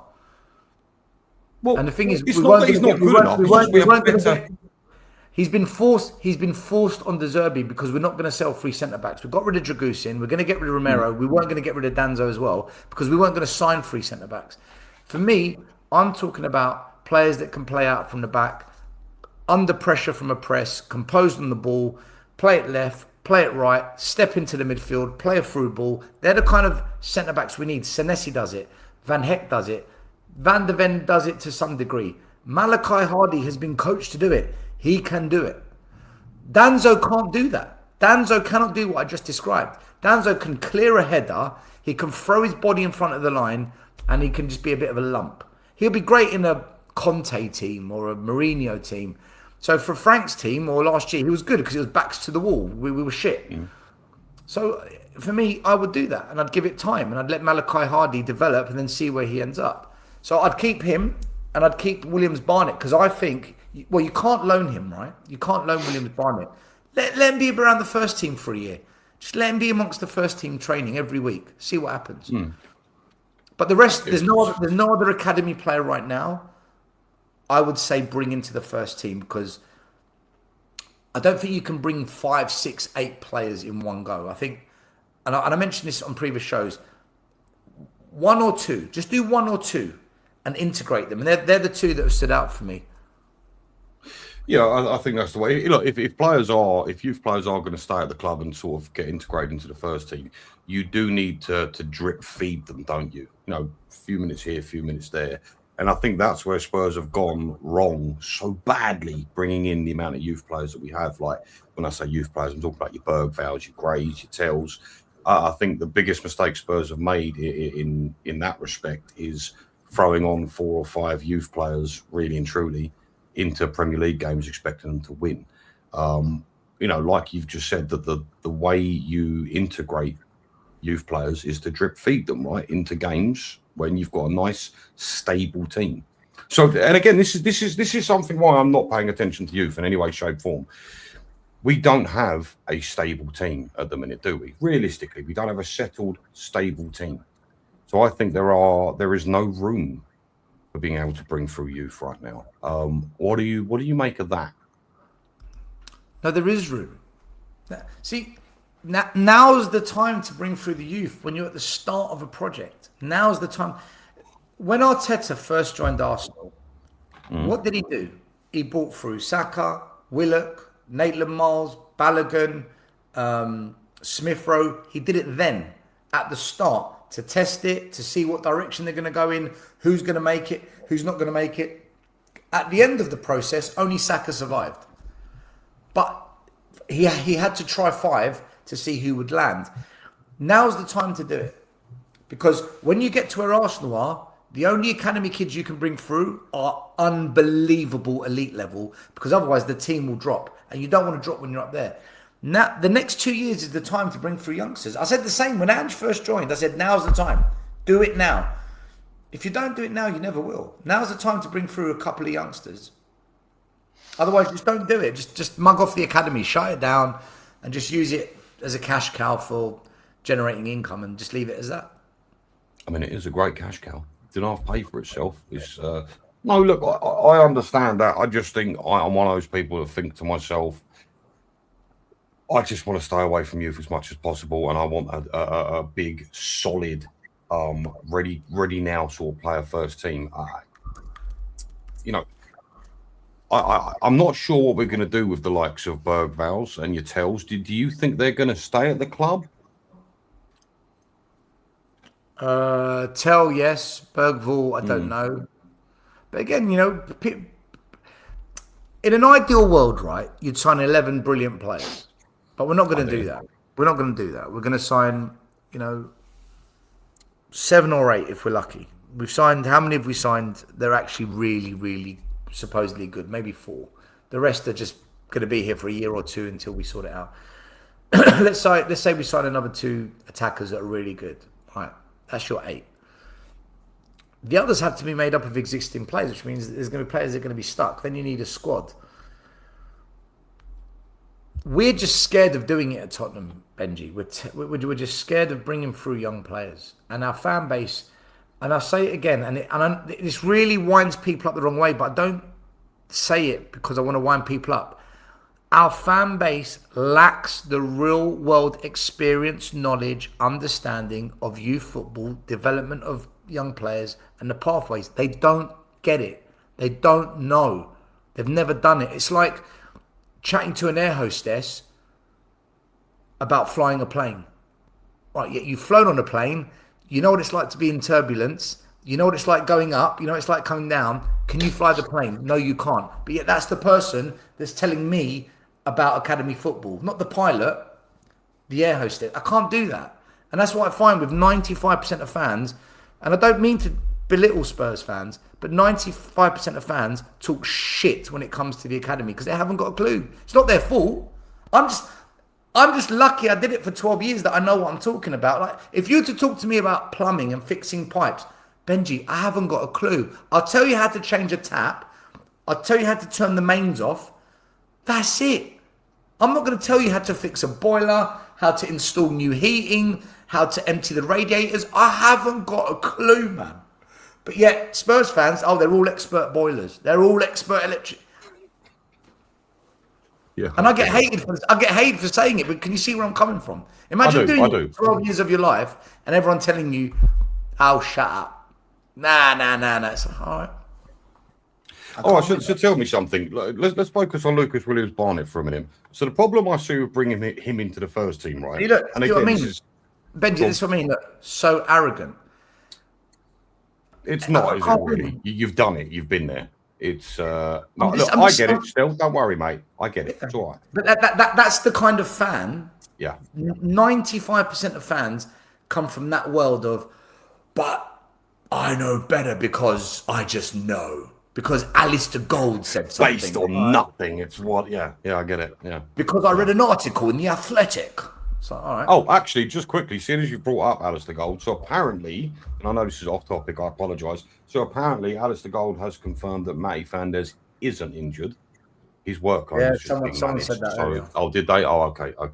But look, listen, with Williams-Barnett, tell me something. So for me, if we do bring another left winger, which it looks like, well, I'm going to assume we are, players like Williams-Barnett won't have a chance, will they? Because in front of him, you've got the likes of Mikey Moore, Tell, and then whoever we bring in. So, would you honestly keep him at the club rather than sending him out on loan? Because I don't see how he breaks in. You can't loan him out, Benji. He can't be loaned out. You have to be 18. It's not allowed. He can't go on. How old's Barnett then?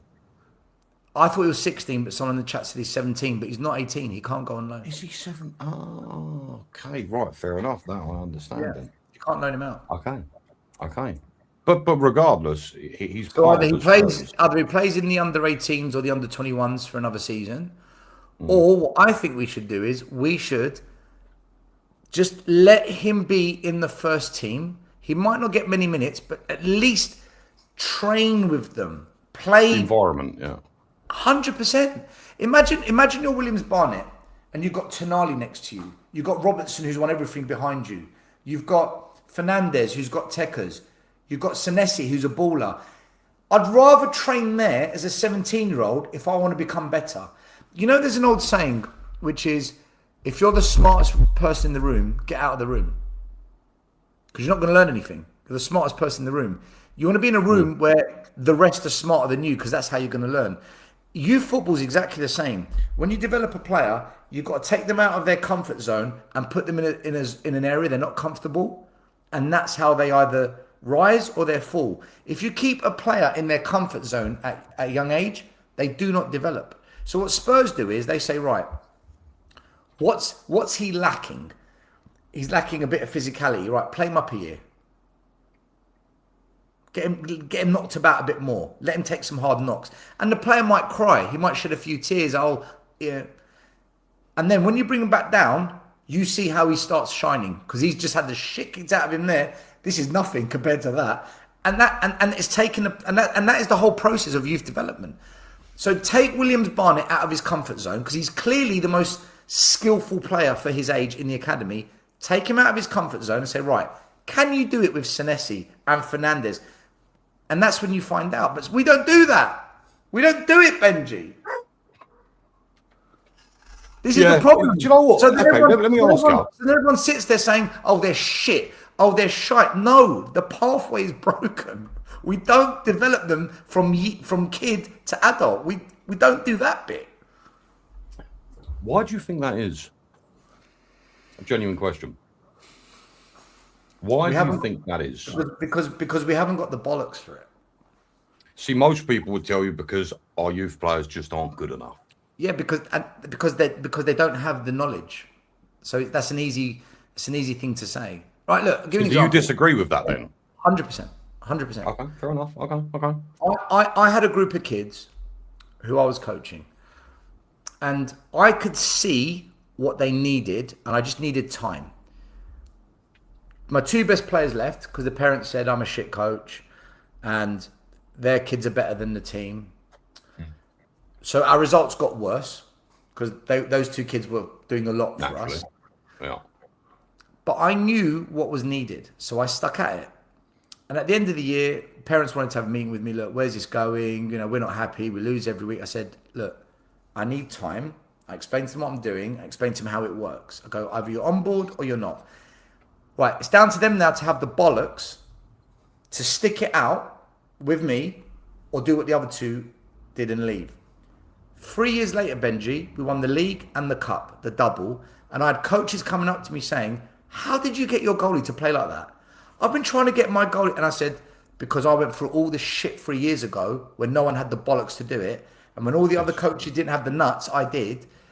And that's the thing that needs to be applied to youngsters now. Unless you have the bollocks to give it a go and stick with it, you don't come out on the other side. You just don't. I was offered a place at Tottenham and I said no because I didn't want to be under the regime of where I was limited to what I can do. Because before Simon Davies came there, the Tottenham Hotspur Academy, you must do this, you must do that.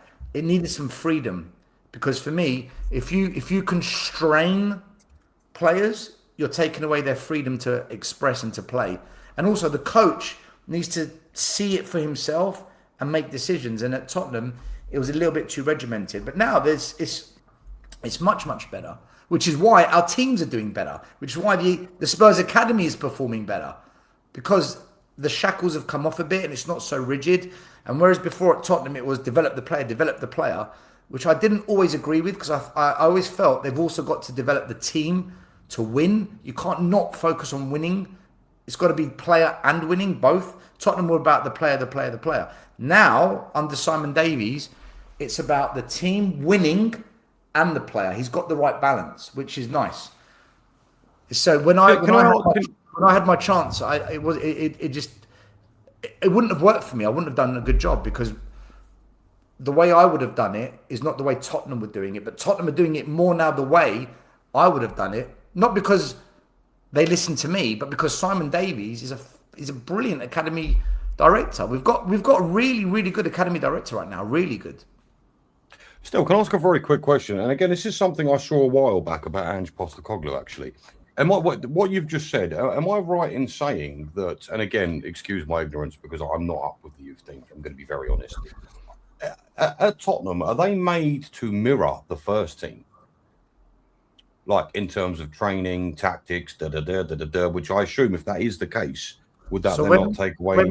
When Simon Davies came in, yes. And you can ask Graham, Brian Daigle, because they were there because I took them with me to Spurs. I spoke to Simon Davies and I said to him, you've restructured the academy. I get what you're doing and I really like it. I think I'm in agreement with what you're doing. You know better than me. You know, you've been academy director, you've been in the pro game, I haven't. But I agree with it. I like what you're doing. I said, but what happens if the next manager doesn't play the way that you're playing? Doesn't that just damage everything you've built here? Like these players won't suit that system. And what he said to me was, he was given assurances when he took the job, because Paratici is the one that brought him in. Because Simon Davies was going to go with Vincent Kompany to manage at Burnley because they were together in Belgium. But Paratici said, no, don't go there. Come to Tottenham and be the academy director. So we hijacked him from going Burnley. He came to Tottenham. Paratici made a great call on that, by the way. And Simon Davies said to me, when I took the job, one of the agreements was, I was told from high up, the next manager will be similar to the current one. So there's going to be continuity. So if we sack Ange, because Ange had just been hired, he goes, if we sack Ange, the next manager will be of that mold. I said, okay, that's perfect. Good. Because that's something a lot of us YouTubers have been talking about as well. There's no continuity. So is this manager. What Yes. did we do after we sacked Ange? We brought in Frank. So he was lied to. So he was lied to. All his work that he did was pointless. So of course no kids come through the ranks. And then we sack Frank. Who do we hire? Tudor. So Benji, this is the problem. The pathway's fucked because everyone lies. Right. The academy director dedicates his time and energy to doing the right thing, and then that becomes sabotage. Then everyone turns around and goes, academy's shit, players are shit, everyone's shit. No, it's not. So now we've got De Zerbi. This is what should have happened after Ange. After Ange, De Zerbi should have come in. Then because listen, whether we like it or not, Ange You was can't actually transition from one to the other, and it's gonna. No, I totally understand that. That insight is. Ange was actually playing quite some of the kids. Some of the kids were getting a bit of time under Ange. So the pathway began to open up, and then we shut it with Frank coming because there was no continuity. Now you've got continuity. This is the time now to give youngsters a chance. There's no guarantee these kids are going to be brilliant. You never know until you give them a chance. But now's the time because De Zerbi, and this is why I said, Malachi Hardy suits the De Zerbi team. It ticks all the boxes. It makes sense. So help the kid become a man. Help the kid come out of youth football and become a man playing the men's game. That bridge is the hardest to cross. But unless you give the player the chance, he'll never cross that bridge at Tottenham. Then he'll go on loan here, go on loan there. Then the development becomes a bit scattered because those teams don't play the way we play. It might not suit that player to be in that environment, but but he needs minutes. I'll just give him minutes. Yeah, but there's having minutes, and then there's having good minutes and bad minutes. You need good minutes. So what are you saying? It's a hard reset every time a new manager has come in, because it basically is, right? You get so far with one being Ange Postecoglou, and you bring in someone with a completely different. Yeah, I get it now, and again, it's a very interesting insight. Do you think under RDZ that will begin to change? Maybe. I don't know. We've signed a lot of players that take up players from the academy, so I don't know. I have no idea. I don't know what's going to happen. Some people say De Zerbi's going to give him a chance. Others say the kids are shit. What's the point? I'm of the thought that we should look at the academy and say which kids play the kind of football and they are technically good at it that suits the De Zerbi team. And the two players that stand out for me are Malachi Hardy and Williams Barnett. They look like they've got the technical capabilities and the style of play that will suit a De Zerbi team. So I think they should be given some kind of a chance. I don't think they will, by the way. I don't think any of the kids are going to get a chance. I want to be wrong. What, in terms of minutes? Just a chance, any kind of opportunity. I don't think the.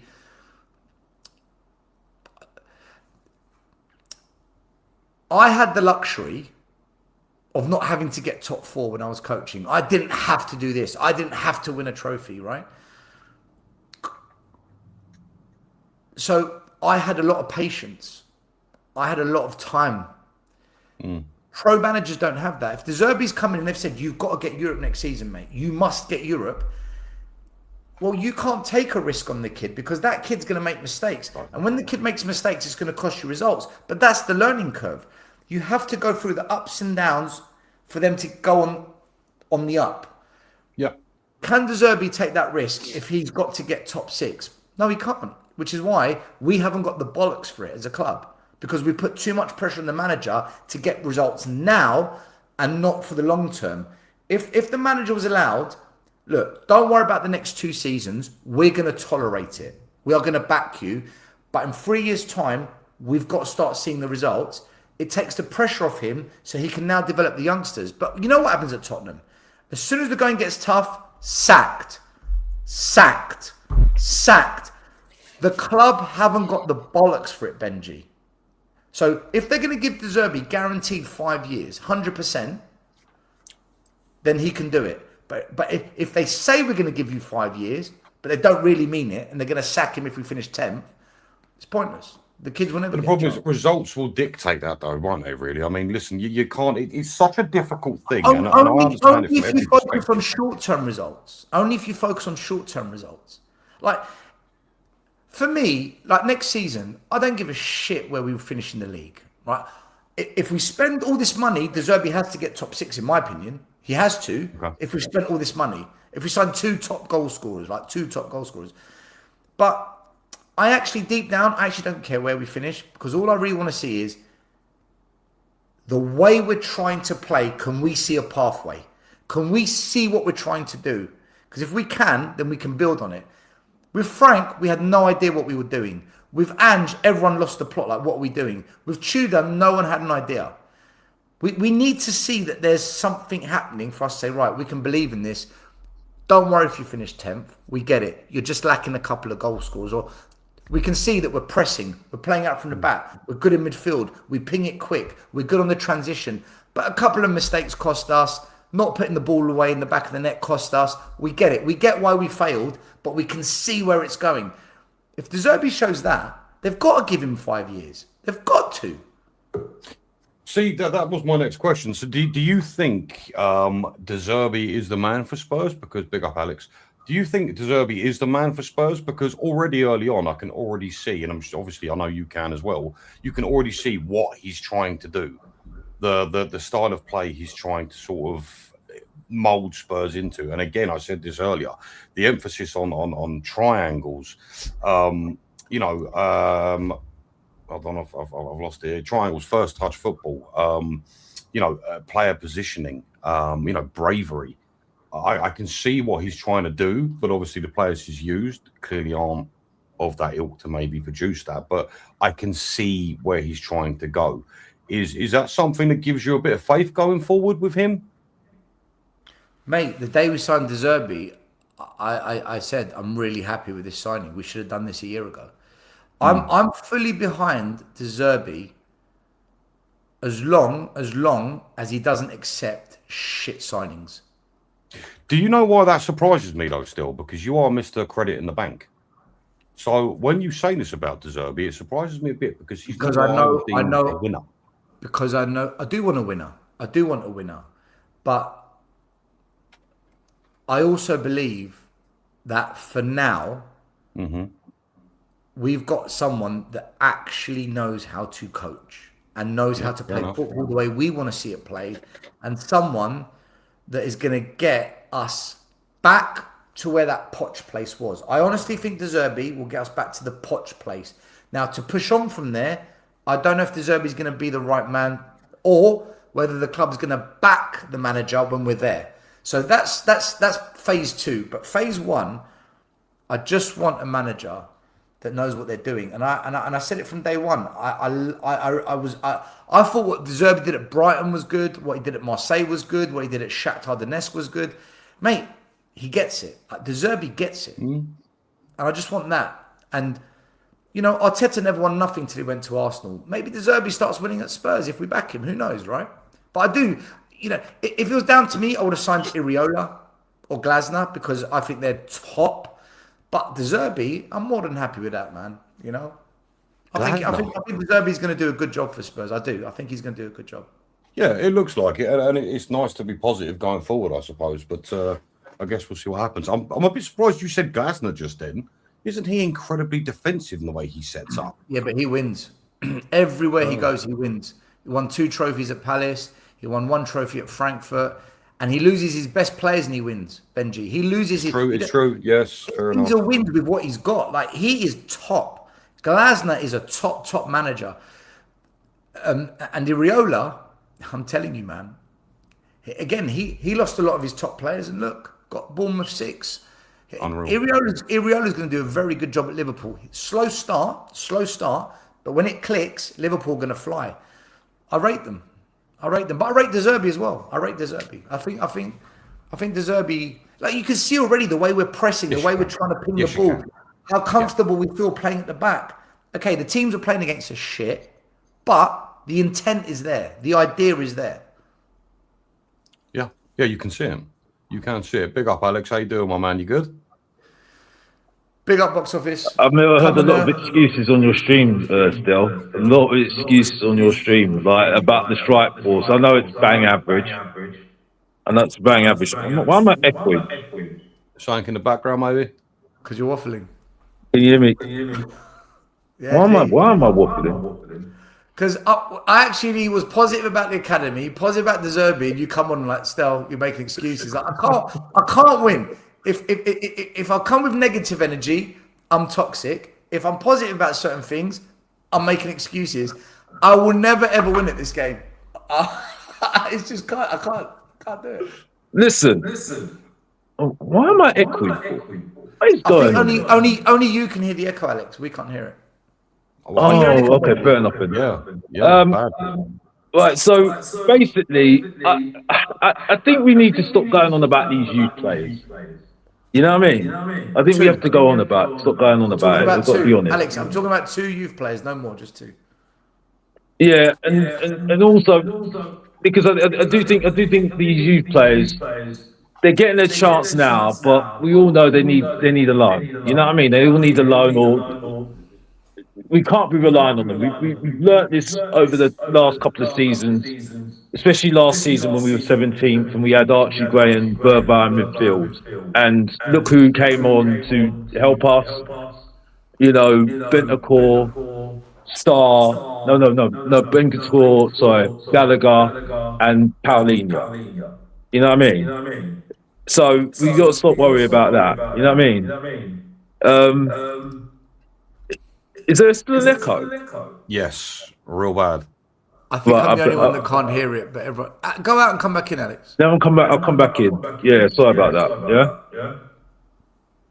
What is going on there? I was on Cookie Show yesterday. Why is it there was echoing? a horrendous echo.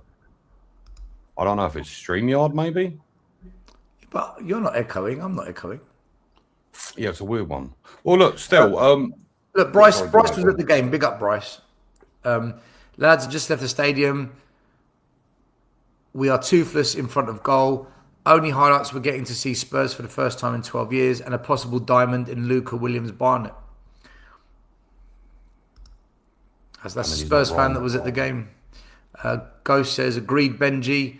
We will also look much better with our first 11. Just the attack would always let us down. I don't think there's a Spurs fan right now that doesn't recognise the attack is a problem. I'm not seeing any fans praising the attack on any show I go on. Every Spurs fan is saying, yeah, that we've got a problem with this attack. It's problematic. The thing is, like today, and I said it a minute ago, now I'm echoing, you are kidding me. I can't hear you echo. Hello. I can hear an echo on mine. I'm sorry, Jane. But look, I'll try and speak through it. Let me. Maybe it's me. If you put the headphones on, let's see if it all goes away. Yeah. Go on. Yeah, we're good. Yeah. No, look, I was saying it earlier. Mate, God knows what's going on. I was saying it earlier. You know, when you've got a team and your front three or front four can't put away your chances, you're inviting pressure on the rest of your team. I mean, again, I said it, we should have been out of sight by the first half because we had 3 or 4 chances there that they were good chances. I try not to get mad about this subject, right? Because, it feels negative, but you watch the game and you start pulling your hair out because the lack of quality is so severe going forward that I say going forward, it's not even going forward. Like it's as soon as we touch the box, it's like there's nothing there. The lack of quality up front affected the game, and they started to push back on us because of it. You know, I can't deal with this for much longer. And if we go into the season with Richarlison and Solanke again, I'm done. We have to bring in someone else. And the thing is, this also makes me nervous, by the way. I don't think 1 left wing and 1 striker is enough. Am I alone on this? I think we need to bring in at least 3 forward players. I'm not talking 3 star quality, but at least 2 of the 3, because at the end of the day, right now, as I've said, what have we got? We've got 1 fit winger at the club. Am I right in saying that? 1 fit winger, first team. Well, we've got Solomon and Tell, so that's 2. Really? Well, they're fit. They're playing the wing. Look, all I'm saying is, like you just said, everyone can see it. It's getting... At first, I found it funny. It's no longer funny anymore. It's becoming a bit of a joke. And the longer we leave this, I think the harder it's going to be for us to go out and get some quality up front. I really do. I really do. Is it Equid? No, you're good. You're okay. Cool. Okay. Right. On this whole thing about, because I think the main thing I need to talk about is the strike force, we know the strike force is bang average, we know the strike force is bang average. I'm not going to repeat what we've been saying for the last how many years now, right? But still no excuses. The transfer window that we've just had, I've heard people on the channels bigging up our ENIC 2.0, right? Okay, with the advantage we've got this season, right? Newcastle getting ramsacked, Aston Villa getting ramsacked, even though they've done well the last couple of years, right? The top 6 in Europe and in transition as well, right? And it's the same for Chelsea. There's no excuses. Tottenham Hotspur can't get a Europa League place this season. I'm sorry, right? Because if we're going to start saying Tonali, everyone's loving Tonali, lapping him up, right? Everyone's lapping up Fernandes, right? Everyone's lapping up our defence, right? The only thing is our strike force, and let's be honest, he will get his strike force because he got Tonali in, and if he didn't he didn't need to get Tonali in, he could have just got somebody in the strike force otherwise, right? So there'll be question marks on De Zerbi if he doesn't get at least a Europa League spot next season. And I'm not hearing the excuses. I'm not hearing the excuses anymore. Alex, the right? attackers Because we're aren't good not sitting in a bubble. I don't sit in bubbles in Tottenham fans. There's no goal scorers. We do need goal scorers, but Mourinho got sixth with bloody Eric Dyer in bloody defence and Sanchez in defence. We had Kane and Son in their prime. Yeah, I know that, but he made the best out of Harry Kane. We want to go there. And Postecoglou got 5th with Richarlison up first. That bang average Emil Heskey.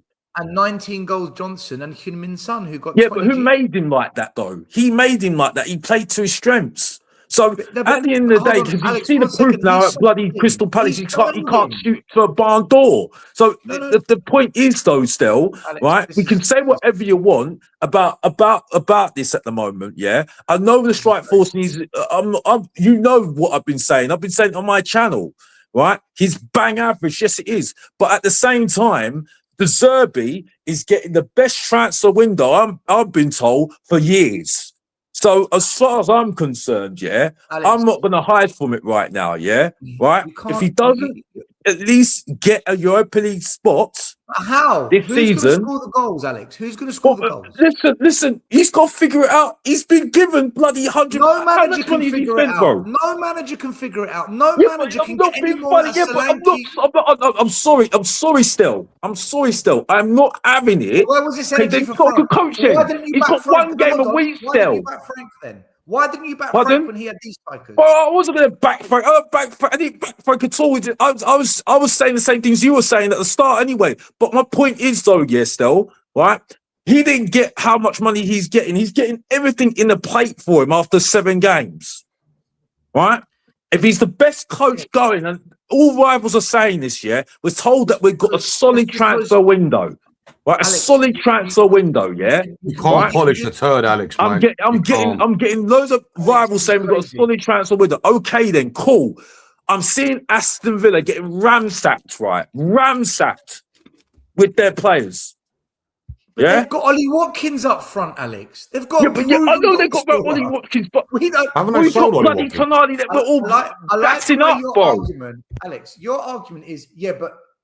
You're dismissing the fact that Son was here, dismissing the fact that Kane was here, dismissing the fact that Ollie Watkins is at Aston Villa. You're dismissing the reason these teams have done well. But they do get goals, but they don't let it. But also they have to have a good defence as well. We've got a good defence. You're telling me Alex, we've got 3 good players. We've got 3 good players now in defence that can play both forward now.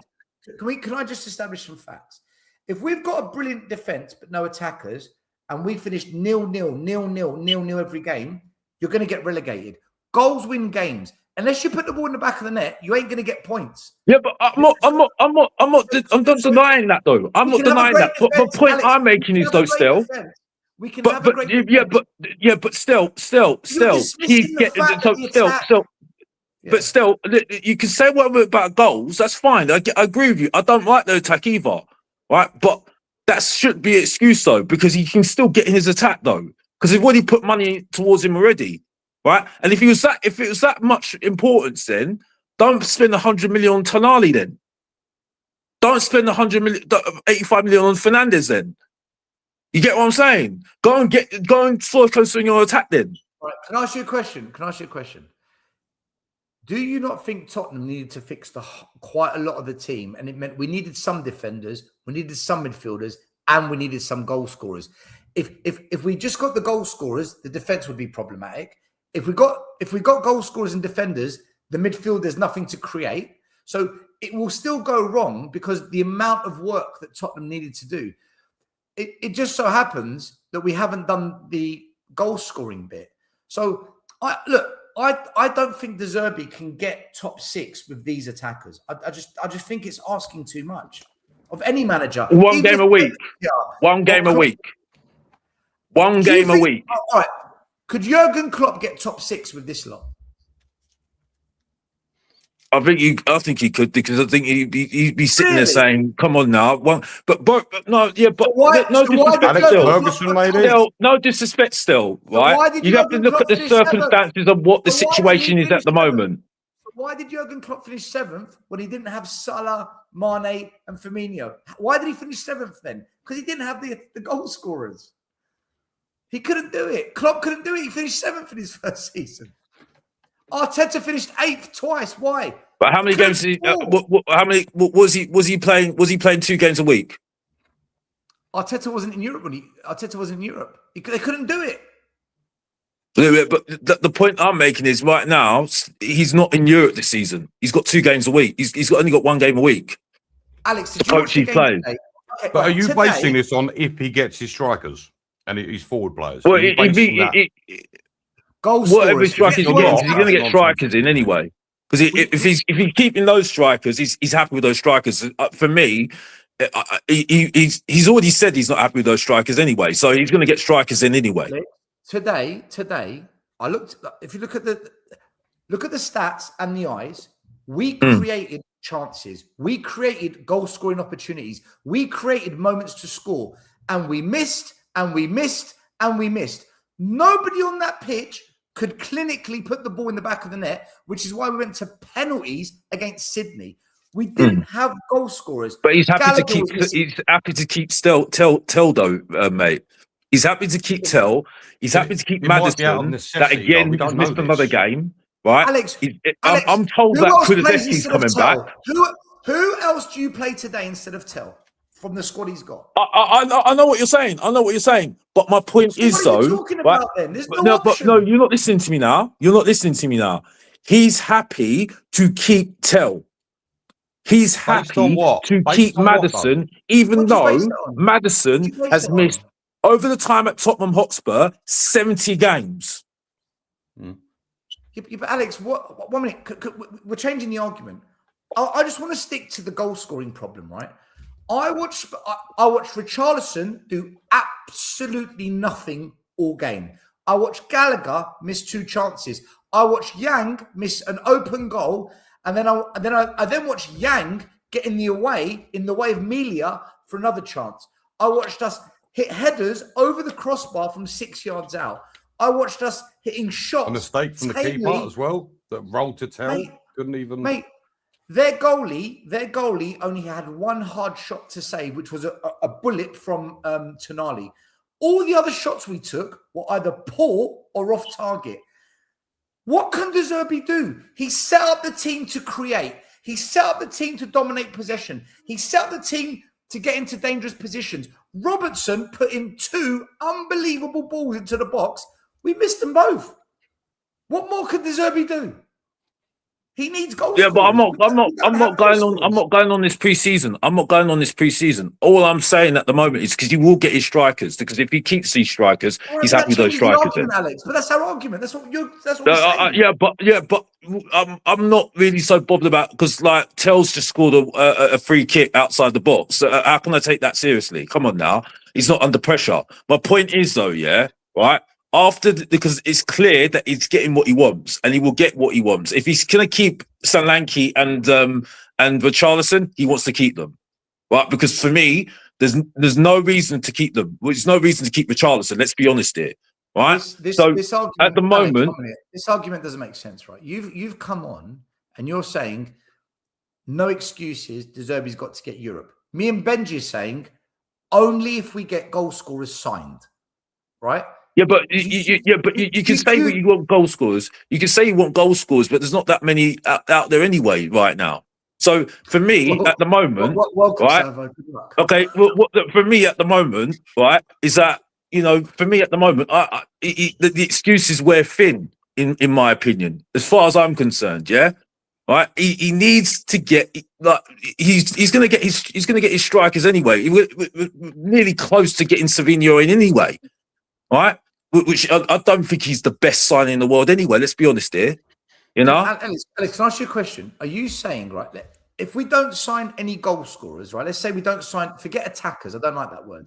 If we don't sign goal scorers, do you still expect De Zerbi to get Europe? Well, we should be challenging at least. We should be challenging at least with that squad right now. Without any new goal scorers signed to the club. Yeah, but you've got to look at the other teams as well still. You've got to look at the other teams as well still. Yes, so yes or no question. If we don't sign any goal scorers, do you expect us to be getting into Europe? Well, yeah, because I think we can get into at least the Conference League. Come on now. All right, so this is where Benji and I think disagree with you. Then I think this is where we have a different opinion. Whereas I think if we don't, but I do see the point that I'm not saying that the strikers are good enough, though. I'm not saying the strikers are good enough. I don't like the strikers, but at the moment, but you're saying if we don't sign any goal scorers, you think we can actually get into Europe. What Benji and I are saying is, forget Europe if we don't sign goal scorers with this lot. That's what. We just have a different opinion on it. Yeah. Listen. I'm saying to you at the moment, right? For me, right, with the building that we've done at the moment in terms of the players that we brought in, right? The disadvantage the advantage we've got over other teams at the moment. Again, I'm not here to criticise you. I'm just saying the facts. What's going on at the moment? You see what's happened with Aston Villa at the moment, which is ridiculous. The success that they've had, Newcastle. Bournemouth and Bournemouth and I think it's Bournemouth and Brighton are in Europe, so they're going to struggle, right? They will struggle, right? Yeah, but we struggle up front regardless. Transition. Man City in transition. Alex, we struggle. Man City in transition. Liverpool in transition. I don't, and they're not happy that not getting any signings at the moment. Let's be honest here as well. Chelsea, the only other team at the moment for me that has to in the same, well, not in the same level, but the same sort of situation, but they've got a better squad, obviously, in strike force, is Chelsea, and they're going to have the same sort of pressure anyway, right? So because they're going to have to do well as well because of the fact they got one game a week as well. All those teams I do have got better goal scorers than us. All those teams they have got better. They've got better goal scorers. Yes, they have. They have got better goal scorers. But for me, I do think with one game a week, with all these advantages at the moment, I think Tottenham Hotspur have got. Who's going to score? I keep saying that's why I'm saying to you. That's why I say to you, yeah, that he should be getting his. He will get his goal scored. I think he'll get attackers in. The argument, though, Alex. But that we all agree if we get goal scorers, I think we can change. I think we will get Europe if we get 2 goal scorers. But you're saying you expect it if we don't. Well. Listen, I think we should be fighting for it at least because I think he should. He's just got too much. Tottenham have got so much for them this season. I don't think you're going to get this. I don't think you're going to get any better this season. Can I come in? Sorry, I've got 15 minutes before I need to go back to the real job these days. But I can't work Alex out. I genuinely can't. It's like the 2 arguments don't add up. If we are playing 1 game a week or 3 games a week, that doesn't change the quality of the forward players, right? If the forward players aren't good, it doesn't matter if they're only playing 1 game a week. They're not good enough to finish the business. And I think I agree with what you said earlier, Stel. I think 99% of Spurs fans, I think we're all aware, as is De Zerbi, that we need better forwards. I might be a bit different still. I don't really. I watch these preseason games. I don't care on a score. I don't really get all excited about any kid that's had a cameo. I don't really go, oh my God, that player's rubbish. He missed. I don't care about that because we all know when the season starts, 99% of these people won't be in the squad. The squad will be what it is, and we all know that at the moment it's Richarlison, Solanke, Tell, Odegaard, Solomon. Right? I think fundamentally, we all know we need a minimum of 2 forwards. De Zerbi knows we need a minimum of 2 forwards as well. But what I wanted to challenge Alex on, if that's okay, is I keep seeing this talked about of Spurs will never have a better chance because of what X, Y, Z club are doing. I hear this all the time. One, why are Man City in transition? In what way, shape or form are Man City in transition? They are Manchester City, right? They have got a world-class squad. They will keep adding top players to it. In what way are they in transition? Chelsea, we can say they're in transition, but is transition just meaning new manager? Is that what we're talking about when we say in transition? Right? Liverpool, transition. Well, Liverpool have now got all their players that they spent nearly 500 million on last year that have been there a year and that will be more settled. And they're in the market to buy players like Bradley Barcola. So that's not really transition either, is it? Right? They've just added a good coach to their squad. Chelsea have got, look at the firepower with Palmer, Pedro and Rodgers. I think they got like 45 goals between them last season, that front three, right? Now you look at Aston Villa. We keep talking about Aston Villa. Aston Villa got a really good team. Everyone keeps telling me, oh, they've lost this player. This is what these teams do. They lose players, but they've got a great coach. They buy sensibly. They'll be right back up there again. Where's this notion come from, Alex, that all of a sudden all of these teams are going to struggle and we're just suddenly the best team in position? Because if anything, we're the team in transition. If anything, we're the team that has got to prove to those other teams that we're good enough. So I just got to quit. I keep seeing this thrown out. Where are you getting this from, Alex? I'm not getting it from anywhere. I see from what other teams. I think everyone agrees we need to improve the front line, 100%, and he will get his strikers, regardless whether we rate them. We will get those strikers because if he keeps these strikers, that's on him for me because he's got Tonali in. But my point is that when I look at the other teams at the moment, right, the only team that's not really in transition at the moment is the champions Arsenal. That's it. Why?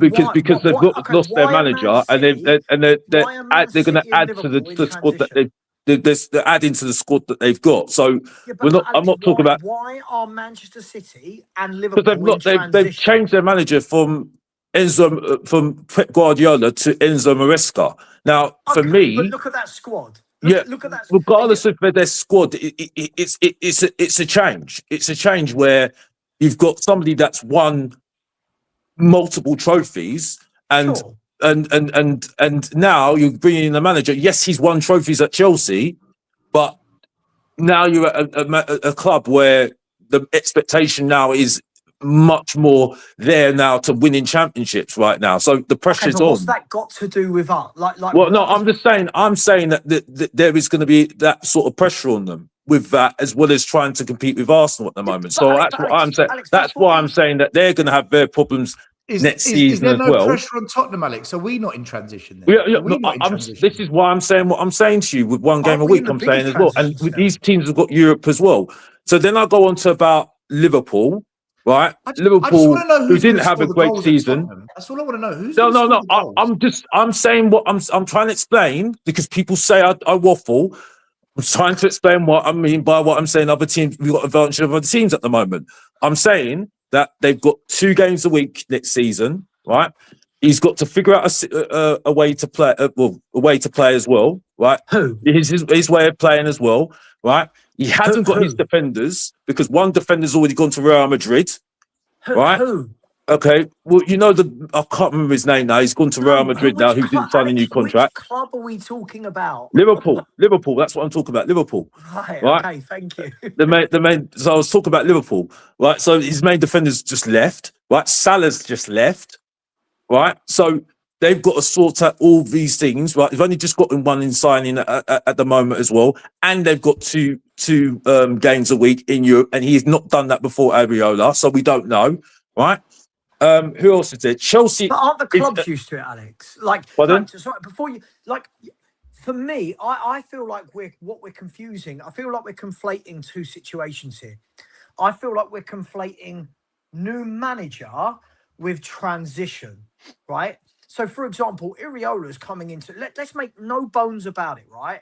Liverpool have a top squad. Let's make no bones about it. They didn't have a great year last year. They had a lot of issues, but let's make no bones about it. That's a great squad. He is walking into a team that has Isak and Ekatike up top. Right, he's walking into a top squad. They're in talks with people like Bradley Barcola now. This is a club that you said there with Liverpool and City. These clubs are used to playing 2 games a week. This isn't new. This whole clubs are playing 2 games a week. But is Areola used to it though? That's the point. Is Areola used to it? But it's a different pressure at Bournemouth and the thing. Listen, I'm not sitting here. I wouldn't sit. Sure, I don't say this lightly. To do with us. Yeah, but no, but my point is though, Sava. My point is, Sava, right? Is that the advantage is there, right? The advantage is there, right? For me, right? With all that, with that as well, Chelsea, the only team that I think on the same. Well, not on the same level, but same situation, but on a different level, and they've got huge pressure to do well this season, is Chelsea. With 1 game a week, Alonso coming in with that strike force, he's bringing the players he wants, right? So it's a different pressure for them where they've got to do really well because I think they've got a really good advantage right now over some teams up at the top 4. Right? So and then you talk about man. Go on. You haven't got time. Yeah. Are you saying we've got an advantage over Man City and Liverpool? No, not so. I'd say we've got a little bit of an advantage because of those things, right? But it doesn't mean that we're gonna be over them. No, I'm saying Europa League. So I think they'll be fighting for Champions League. These teams possibly. Well, Liverpool. I'm still. Because I see Liverpool fans are not happy that there's not that much business going on at the moment. So there is a bit of a question mark there. But that's football fans, Alex. Let's be fair, right? Liverpool fans will be saying that. They spent £500 million 1 year ago. Like, you know, as much as football fans, we want to spend. They spent nearly £500 million last year. They're in talks currently to buy Bradley Barcola, who is north of 100 million. So even if they just buy Barcola, which I don't believe they will, I reckon they'll buy more, that will be £600 million in 2 summers. So as much as we can say our Liverpool fans are going to be annoyed, these are the same Liverpool fans that last summer were telling the world that they were doing a quadruple. So, you know, we can all look at that. But I want to go back to what Benji was just about to ask you, I think, and tell me if I'm wrong, Benji. He was talking about the Newcastle Villa thing, right? When you look at, forget Newcastle, right? Newcastle are very much, 1 year they're challenging top 4, the next year they're 7th, 8th, 9th, whatever. But Aston Villa in the last 3-4 years, they're now used to playing European football. We keep saying, you know, this is Unai Emery. Unai Emery is the king of European football, right? This guy absolutely understands how to work out 2 games a week. He's just won the Europa League whilst finishing in the top 4, if I'm not wrong, 4th, 5th, whatever Villa finished in this year. So they've got Champions League plus Europa League. I just think that we're over-egging. I feel like we're over-egging, Alex, that suddenly we're this team with this advantage when I'm looking at us and going, we are still so far behind the others because right now, Benji, Stell, Alex, tell me if I'm wrong. Right now, as of 29th of July, and there's still 5 weeks left, whatever the window, Spurs is currently sitting in with not one single playmaker fit. Maddison, Kulu, Xavi Simons. Not one of them is fit and has played a minute of football, right? We're currently sitting here with still Richie and Solanke as our 2 strikers. We're currently sitting here with Matisse, Tell and Solomon as our wingers. So for me, before we start looking at these clubs going, they're in transition, we've got the upper hand, shouldn't we be worrying about, well, hang on, we've got a fucking shed load of work that we've got to do our end first before we worry about But we've got the advantage over Villa or Newcastle. but Saba, he's happy to make Maddison captain, knowing full well he's missed 70 games. So Sure, I don't feel sorry for him there. And I'm hearing from Tottenham fans. Yeah, but he's missed 70 games over the time he's been at Tottenham. I like Maddison, but the facts are the facts. And also, people are saying Kulusevski's going to come back, and I'm sitting there saying, I'm no disrespect. If he wants to keep those players and be relying on them, I'm sorry, that's on you then, because like we all know at the moment, especially Kulusevski, Kulusevski's been out for a year. Right now, the James Maddison scenario, right? I think you're dramatising it by saying 70 games because he's missed an entire season. Any player that misses a year out, you can always make the argument they've missed this bulk of games because they've missed a year, right? We had that when King missed a season. We had that when Teddy Sheringham missed a season, right? I'll ask you this. Is James Maddison the best playmaker at our football club? Yes, but... Okay, hang on. Is James Maddison just coming back from 1 year out injured? Yes, but he played half a game. He played some of the games last season, though.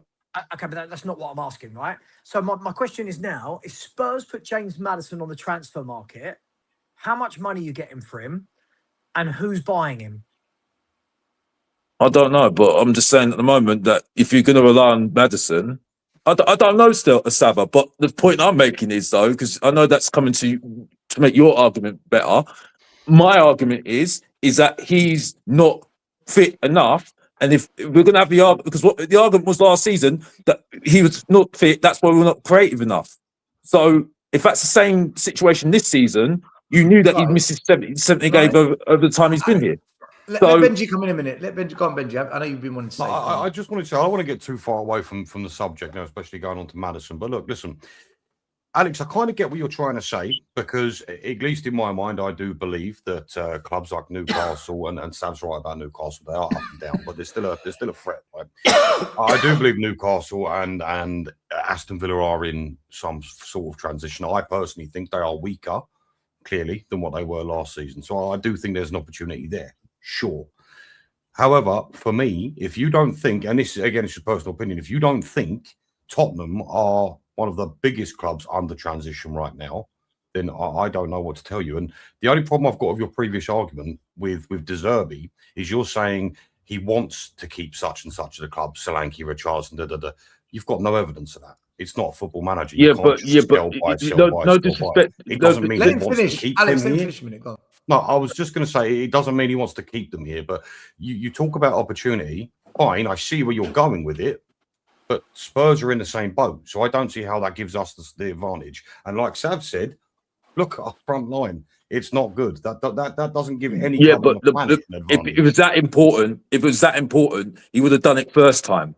You get what I'm saying? Because he's already gone. He said to the board, "I want Tonali." He got 100 million. They paid 100 million for him. So doing everything he wants. So, like I said, I can't sit here because I'm not sitting in a bubble like some of these Tottenham fans sitting in a bubble, sitting and just like all like trying to agree with each other. As far as I'm concerned, he's getting the best backing out of best backing of a manager that we've seen for the last 6 years. I'm sorry, Mourinho had less than that. For goodness sake, come on. Mourinho had less than that, and he's still got bloody. Mourinho had Harry Kane and Son. I told you. Yeah, but he made them. Yeah, but he used them to the best of his advantage, though. Still, I'm sorry. Alex, you can't use Tell and Richarlison. I understand that. Yeah, but he's happy to keep Tell, though. He's happy to keep Tell. No, you know based on what? Good enough. Based on what? Alex, if we sign Savinho, Tell will be on the bench. Don't you agree? I mean, yeah, great, but I mean, yeah. But it's not disrespect. I'm not really so excited. I mean, about him anyway. But you know, he is what it is. The argument was he wants to keep Tell. Well, if he signs Savinho, Tell won't be playing. So I think we're looking. I think. Listen, Alex, You speak to Lubo or anyone who I speak to every day. They'll tell you I speak to Stel on WhatsApp most days. Stel, you'll back me up on this. I am as frustrated as anyone with our forward line and the fact that we haven't signed forwards, right? I don't rate any of this forward line.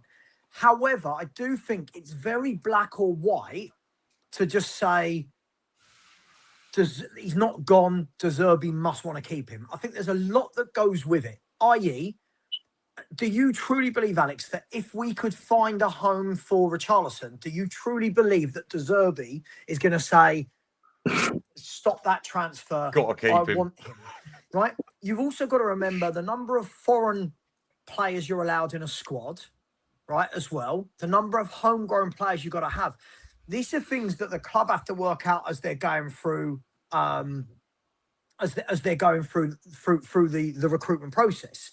Now, I have to keep reminding myself of this because I'm really impatient and want Spurs to sign 11 new players, right? I'm like, yeah, get me. I want new right backs, left backs, centre backs, you know.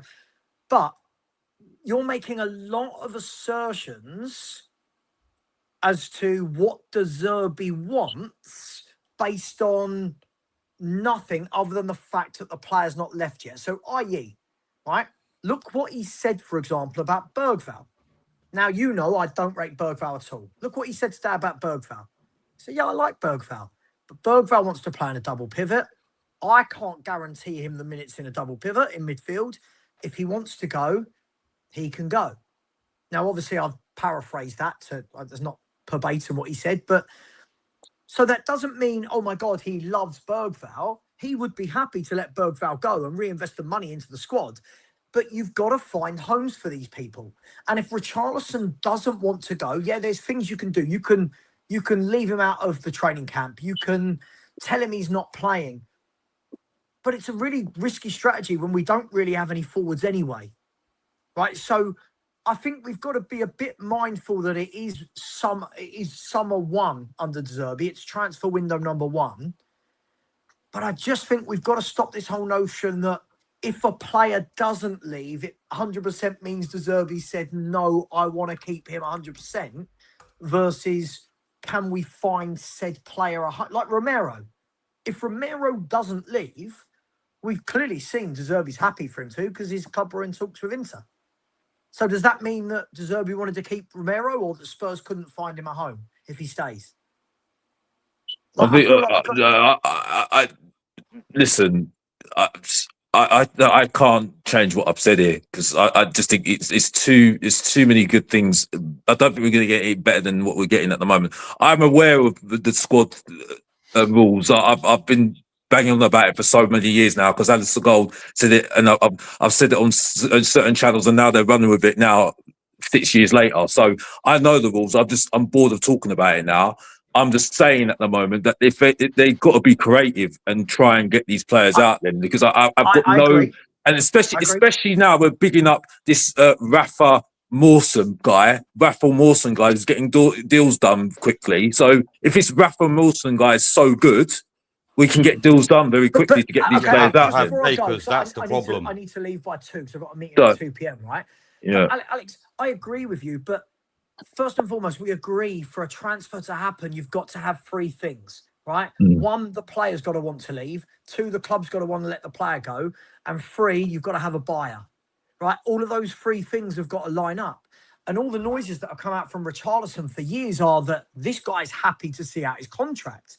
And if that's the case, Mawson can be the greatest negotiator in the world. But if Richarlison's saying, I'm making this up, by the way, I don't want to go to Saudi. I don't want to go to Canada. I don't want to go to the MLS. Mawson can't force Richarlison to leave. He can say, look, you're not going to get game time, or we're buying another striker. But if he really wants to sit there, collect his paycheck, which I'm guessing is very healthy, and then get a massive sign-on next year if he goes somewhere for free, I don't know how we can put that on De Zerbi unless De Zerbi comes out and says, I want Richarlison. That's my point. fair point. Alex, can I just say, you came on saying you expect De Zerbi to be getting Europe, regardless of who we sign next. And my only argument was, I don't think any manager in world football takes this Spurs team with these attackers and gets Europe, because I Agreed. don't know who's going to score the goals. I've watched 3 preseason games against very, very average teams, and I've seen all of our attackers play. None of them have done anything other than a tail free kick. None of them. I'm thinking, so what are they going to do when we play Palace and Brighton and Villa and Arsenal? Like, I think we're going to create loads. We're going to be having lots of possession, good crosses in the box. No one can put the ball in the back of the bloody net. This is what I just don't know where we're going to go with it like this. I think De Zerbi will be very lucky to get Europe if we don't sign some goal scorers, and it's not his fault. I wouldn't blame him for it. It's just we haven't. Alex, are you assuming signed like, goal De Zerbi scorers. can get? Are you assuming De Zerbi can get a tune out of Solanke, Tell, No. Charlton? No. I think he'll get his forwards. I think he'll get his forwards. The way that his transfer window is going, he's going to get his forwards. That'll change things. But did you not say beyond Roberto because he wanted to keep them though? Yeah, but that's why I can't change what I've said on this one, because I still think if he really wanted to get rid of him, I think you just get rid, because there's no reason to keep, especially for Richarlison. There's no reason, because I just don't see it happening. And you know, for me, that's my opinion on that. I don't Really, think anyone's prepared to pay any decent money for Richarlison. I don't think any club's prepared to pay any decent money. but for I him. think he will get his forwards. That's my point. That's my point still, because I think you see what the way that the club is acting at the moment. So for me, and and the thing is though, he's been hinting it in his comments before the game, before and after the game against Auckland last game. So he's been saying, and he's been hinting that the youngsters have got to prove themselves, like they're he doesn't look at age, so the youngsters have to prove themselves as well. So he's not having any prisoners in that squad at the moment. So for me, if I don't see any forwards, I can't say any more on that really, because we're not helping ourselves on that really. And I think this is a very good opportunity. League position, Alex. I just think this is why I don't like the whole "where are we going to finish" talk until the summer is finished, because right now, where I think we're going to finish compared to what we might do if we sign 2 or 3 really good attackers, which changes everything. And I think the biggest example of this, and I really got to go in 60 seconds, I think the biggest example of this is last year, Man United. Right, Man United the year before had Rasmus Højlund, Xerxes and Garnacho up top, right? Last year, they had Mbeumo, Cunha and Sesko, right? And the levels, the difference it makes is mad. But that's £200 million of strike force. For me, I don't expect a lot from this Spurs squad if we don't buy good forwards. Yes, we'll be better in midfield because of Tonali and Fernandes. Yes, we will be more solid at the back because of the likes of Senesi and Robertson and Van Hecker. But am I expecting there's going to be games where we sweep teams aside 3 or 4-0? No, I don't think there will be, because we don't have clinical forwards. The only good winger we've got is Kudus. He went down injured on like the 7th of January. It's now August in 2 days. Like, do you know what I mean?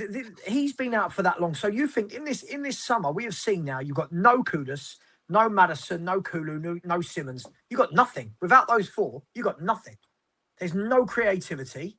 It's all right creating against Auckland and Sydney, right? But you're not going to be creating 15, 20 chances a game like that in the Premier League with those forwards. Anyway, still, got to love you and leave you, but I just wanted to come on and have a chat with Alex because he's always in my chat telling me that he'll bury me and stuff like that. So, I'm hardly in your chat. Out, I don't, guys. Check out Savron Football Heritage TV. If you don't know, then what have you been doing? I don't know. I don't know what he's talking about. I'm not in this chat. Anyway, moving on. But yeah, no. Listen, I'm sticking to what I say. I don't think we're going to get any better than this season. I really don't. Unfortunately, it's. I know this is not me making fun of teams like Aston Villa and Newcastle. It's not nice seeing what's happening to them, especially Newcastle. I don't think it's nice seeing what's happening to Newcastle, but it's clear that this is what I think it looks like that season that Leicester City won the Premier League. It reminds me of that season. That's how it's turned out to be, because I don't rate any of the teams that are coming up. I'm being honest with you. Other than Coventry, Hull, I'm sorry, I'll have to see what happens with them. And Ipswich, I'm not looking at many things. Fulham, look, they're in transition as well. They've changed their manager. Alex, forget going for every single team in the league, man. I just, for me, I'm at where I was at the start of the pre-season friendly. I'm in the same place. I think we're going to play good football under De Zerbi. I think we're going to have lots of possession. We're going to play out from the back. We're going to create chances, but we're just going to come unstuck in the final third because there's a massive lack of goal scorers in this team. And unless we sign 2 goal scorers, I think we're in trouble. I don't buy this. De Zerbi can get a tune out of Richarlison. De Zerbi can get a tune out. It's not a tune out. We're not going to get a tune out of Richarlison. No, that's what some fans say. You know, I had people in the chat when I started the show saying Richie got 15 GA last year with better players now. He can. I'm like, did you see Richie today? Did anyone see? Yeah, I mean, Richie, we all agree, but the point is still he will get his strikers. He can hold up the ball. Great. What about but we know he can't do that though. Still, we know he can't do that still. But this is what some fans are saying. Some fans are saying that De Zerbi can get something out of the existing players. But what's happening is, with every preseason game that goes by, what I'm seeing more and more in my chat, more and more in Benji's chat, your chat, his chat, their chat, is more and more fans are saying we've got a problem up front. This is the constant conversation you're hearing every game is we've got a problem up front. Tell you what, if we don't sign the players we need up front, the only thing that's going to change is Spurs will go from 17th to mid-table. Oh, fair point. But still, that's the massive missed opportunity for us this season. 1 game a week, and a lot of teams are like. There's a lot of things that are in our advantage at the moment. So I think we're not doing ourselves any favors at the moment. I think like if the words of Enid 2.0, you know, compared to somebody that said that. Do you think we're being priced out of players? Well, you think that's why we're not going forward? But this is supposed to be a new era at Tottenham. So if they can't take the advantage right now, I don't know when they're going to take the advantage. Let's be honest here. You know what I mean? So like they need to get their strike. They need to get a jiggle on and get their strikers in them, because I mean, there's no point of. I mean, there's no point of saying that, you know, that Solanke and Richarlison and Tell are useless and keeping them around and being our first choice forwards, attackers. There's no point. Literally is no point. So for me, you either improve that or just don't moan, because I don't know what else you want. You know, if there's a specific striker they want and it's not available, I think you're missing a trick right now, Tottenham. Right now, I've got to be honest, because teams are complaining about us right now that we're able to spend what we're spending on right now because we finished 17th twice last 2 seasons, which I can understand why they're getting a bit shirky about it and salty about it. I can understand. So if you've got that advantage, take it, because I don't think we're going to get it any better than this season. I really don't. The fact that we've rocked up to Newcastle and taken one of their best players, Tonali, right, and got Fernandes from Manchester United and most other teams, says it all for me.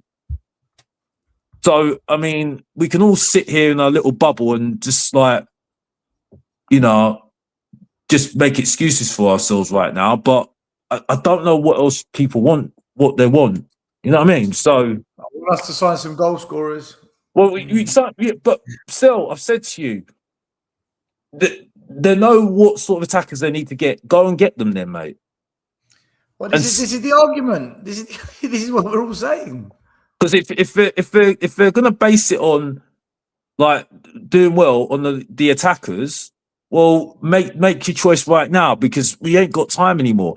The Savinho thing, there should be other targets than just Savinho. You know what I mean? If there really are that much good scouting out there, there should be other targets than Savinho. Look, I'm going to wrap it up because we've been going for 4 hours and 20 minutes and we're going around in circles with this. And I think I can't wait to see what happens against Chelsea and what the conversation is after that game, because that's going to be the interesting one, isn't it? Everyone's working forward. By the way, I'll be going live for the Chelsea game. You can come and check that one out as well. Yeah, Benji, final words. Plug your channel as well, by the way. Both of you, plug your channel. Let everyone know where they can find you. Yeah, appreciate it. I've just started my own channel, the Tottenham Concept. Come on by. I've had great support so far, and I'm massively grateful for it. At the moment, I've just been doing reviews. We've got some shows planned, so it's all exciting. And if you want to stop by, fantastic. Again, that's the Tottenham Concept. Type in the words "the Tottenham Concept" on YouTube and go and follow Benji, another Spurs content creator, doing his thing. I've got like 60 subscribers, so I'm not even sure if I'll come up if you do that. But yeah, rock on. I don't think you'll find it. Or if you type it into Google, actually, if you type in the Tottenham Concept YouTube on Google, it will give a link, 100%. Oh. Yeah, box office. What's your channel? Because your handle says at AlexTHFC, but you like to be called Mr. Box Office, and your channel is called Mr. Box Office. All right, there we go. Check out Mr. Box Office. Mr. Box Office TV. Yeah, just check it out. You have to change the handle. By the way, just note, I don't go on. I haven't watched Savage channel and been in his chat saying he's chatting waffle. He's chatting absolute nonsense. Honestly, someone just obviously misses Mr. Box Office. Obviously, that's why he wanted to come and debate. Was he talking about a WhatsApp group? No, he's talking absolute waffle. I've not even spoken to him for quite a while. I haven't even spoken to him. I haven't even watched his channel, so I don't know what he's talking about. He must miss the Mr. Box Office. That's what he's talking. That's why he said that. That's why he said that. But big up to him for trying. You know what I mean? Obviously, I'm not banned from every channel. Like someone that's your best friend still. Anyway, moving on. Yeah, it's Mr. Box Office TV. There's going to be some content on this channel, so please check it out. Keep tuned in, and keep hating because I'm still going to be here. You know what I mean? Just rattling people like Danny Kuriaku that I did it in 2 seconds. You know what I mean? On the 2 March show. Yeah, big up to him. I gave you a chance to plug your channel, and you've gone after. Apparently my best friend. You've gone after Savage Chat. Now you're going after Danny. Just plug your channel, man. I don't plug your channel. I just plug my channel, Mr. Box Office TV. Please like and subscribe to the channel and tuned in. Keep tuned in. And that's it. Yeah. You guys are going to have to help me plug my channel better because I don't do it as well as Box Office. I mean, he makes me want to go and subscribe. Do you know what I mean? You don't call out enough people. That's your problem. It'll come. Listen, follow Benji, the Tottenham Concept. Follow Alex, Mr. Box Office TV. Subscribe to their channel. Subscribe to this channel. Thanks for being here. Thank you for being part of Watch Along. Appreciate you all. Thank you to Boxy, Benji, and Sava that came on. We'll be back for the Chelsea game. I might do a show on Friday. I haven't decided yet. I'll let you know. We'll just hit the notification bell and it will let you know naturally. Other than that, peace, love, up the Spurs. Williams Barnett, my player. What does Stell know? He's an idiot. Great, thanks. Look after yourselves, people. We'll be back for the next one. Chelsea next. What could possibly go wrong?